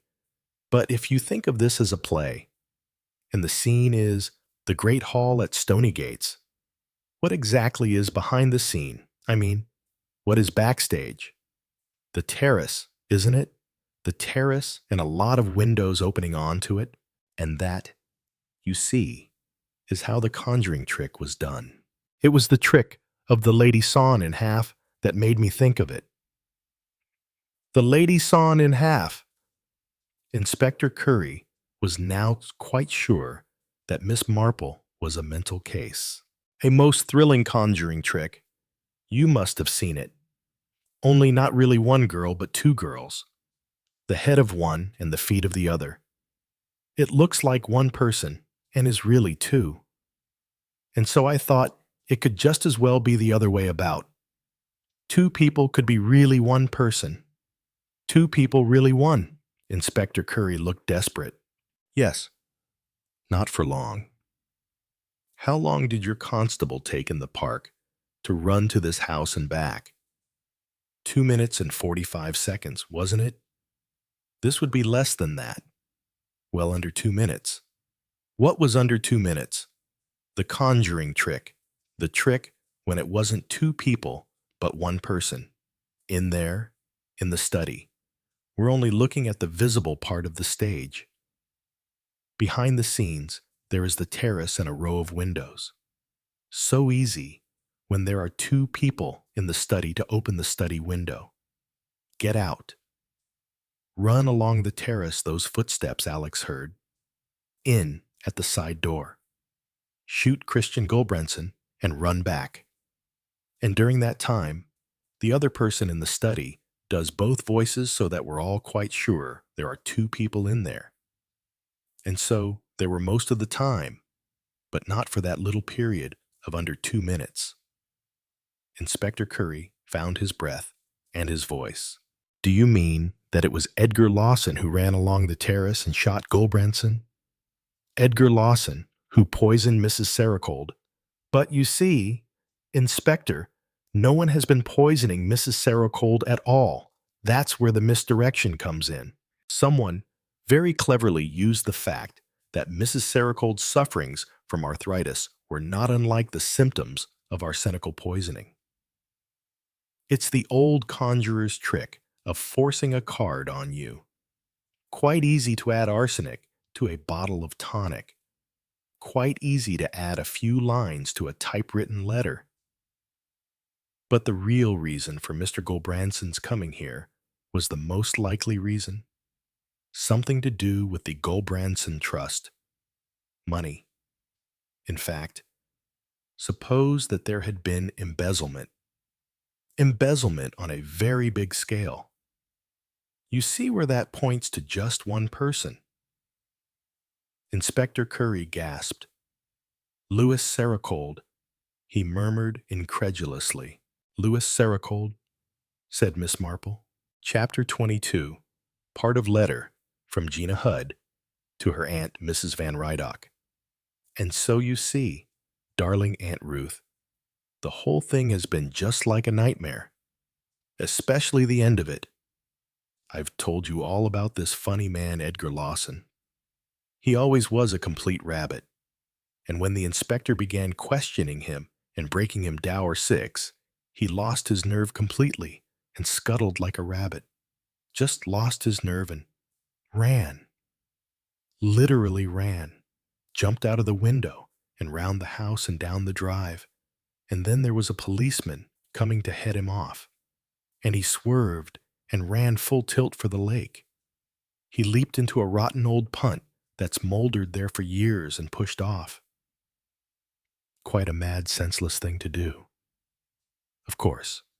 But as I say, he was just a panic-stricken rabbit. And then Lewis gave a great shout and said, "That punt's rotten," and raced off to the lake too. The punt went down, and there was Edgar struggling in the water. He couldn't swim. Lewis jumped in and swam out to him. He got to him, but they were both in difficulty because they'd got among the reeds.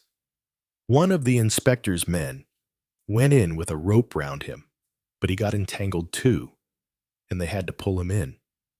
Aunt Mildred said, "They'll drown. They'll drown. They'll both drown," in a silly sort of way. And Grandam just said, "Yes." I can't describe to you just how she made that one-word sound. Just yes. And it went through you like a sword. Am I being just silly and melodramatic? I suppose I am. But it did sound like that. And then, when it was all o'er, and they'd got out and tried artificial respiration, but it was no go, Inspector came to us and said to Grandam, "I'm afraid, Mrs. Sericold, there's no hope." Grandam said very quietly, "Thank you, Inspector." Then she looked at us all, longing to help, knowing how, and jolly, looking GRT May and tender and to minister as usual, and Stephen stretching out, and funny old Miss Marple so sad. Grandam looking so small and frail and leaning on. Gina paused and sucked the end of her fountain. She resumed, "About me and Wally. We're coming back to the stat as soon as we can." Chapter 23. What made you guess, Jane? Miss Marple took her time about replying. She looked thoughtfully at the other two. Carrie Louise thinner and frailer, and yet curiously untouched, and the old man with the sweet smile and the thick white hair. Dr. Galbraith, Bishop of Cromer. The bishop took Carrie Louise's hand in his. "This has been a great sorrow to you, my poor child, and a great shock." "A sorrow, yes, but not really a shock." "No," said Miss Marple. "That's what I discovered. You know. Everyone kept saying how Carrie Louise lived in another world from this and was out of touch with reality. But actually, Carrie Louise, it was reality you were in touch with, and not the illusion. You are never deceived by illusion, like most of us are. When I suddenly realized that, I saw that I must go by what you thought and felt. You were quite sure that no one would try to poison you. You couldn't believe it, and you were quite right not to believe it, because it wasn't so. You never believed that Edgar would harm Lewis, and again you were right. He never would have harmed Lewis. You were sure that Gina did not love anyone but her husband, and that again was quite true. So therefore, if I was to go by you, all the things that seemed to be true were only illusions. Illusions created for a definite purpose, in the same way that conjurers create illusions to deceive an audience. We were the audience. Alex Restarek got an inkling of the truth first, because he had the chance of seeing things from a different angle, from the outside angle. He was with the inspector in the drive, and he looked at the house and realized the possibilities of the windows, and he remembered the sound of running feet he had heard that night, and then the timing of the constable showed him what a very short time things take to what we should imagine they would take. The constable panted a lot, and later, thinking of a puffing constable, I remembered that Louis Sericold was out of breath that night when he opened the study door.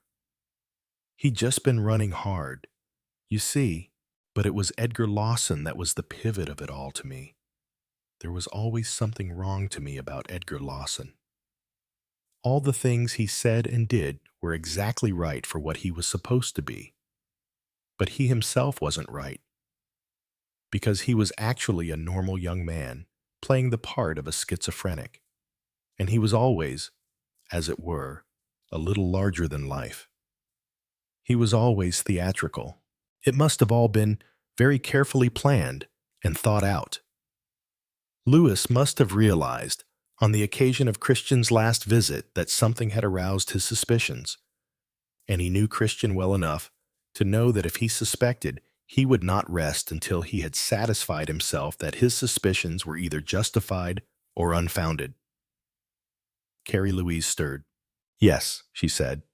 Christian was like that. Slow and painstaking, but actually very shrewd. I don't know what it was aroused his suspicions, but he started investigating, and he found out the truth. The bishop said, I blame myself for not having been a more conscientious trustee. It was never expected of you to understand finance, said Carrie Louise. That was originally Mr. Guilfoy's province.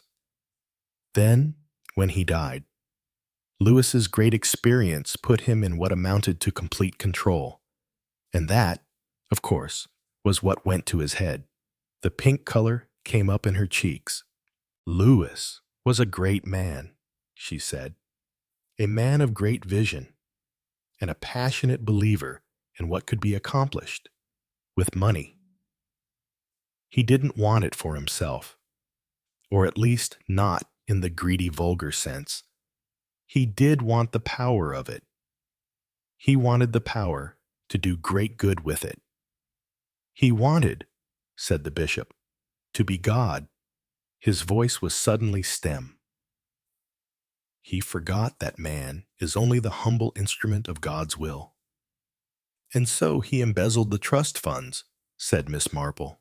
Dr. Galbraith hesitated. It wasn't only that. Tell her, said Carrie Louise. She is my oldest friend. The bishop said Louis Sericold was what one might call a financial wizard. In his years of highly technical accountancy, he had amused himself by working out various methods of swindling which were practically foolproof. This had been merely an academic study, but when he once began to envisage the possibilities that a vast sum of money could encompass, he put these methods into practice. You see, he had at his disposal some first-class material. Amongst the boys who passed through here, he chose out a small, select band. They were boys whose bent was naturally criminal, who loved excitement, and who had a very high order of intelligence. We've not got nearly to the bottom of it all, but it seems clear that this esoteric circle was secret and specially trained, and were later placed in key positions, where, by carrying out Louis's directions, books were falsified in such a way that large sums of money were converted without any suspicion being aroused. I gather that the operations and the ramifications are so complicated that it will be months before the auditors can unravel it all.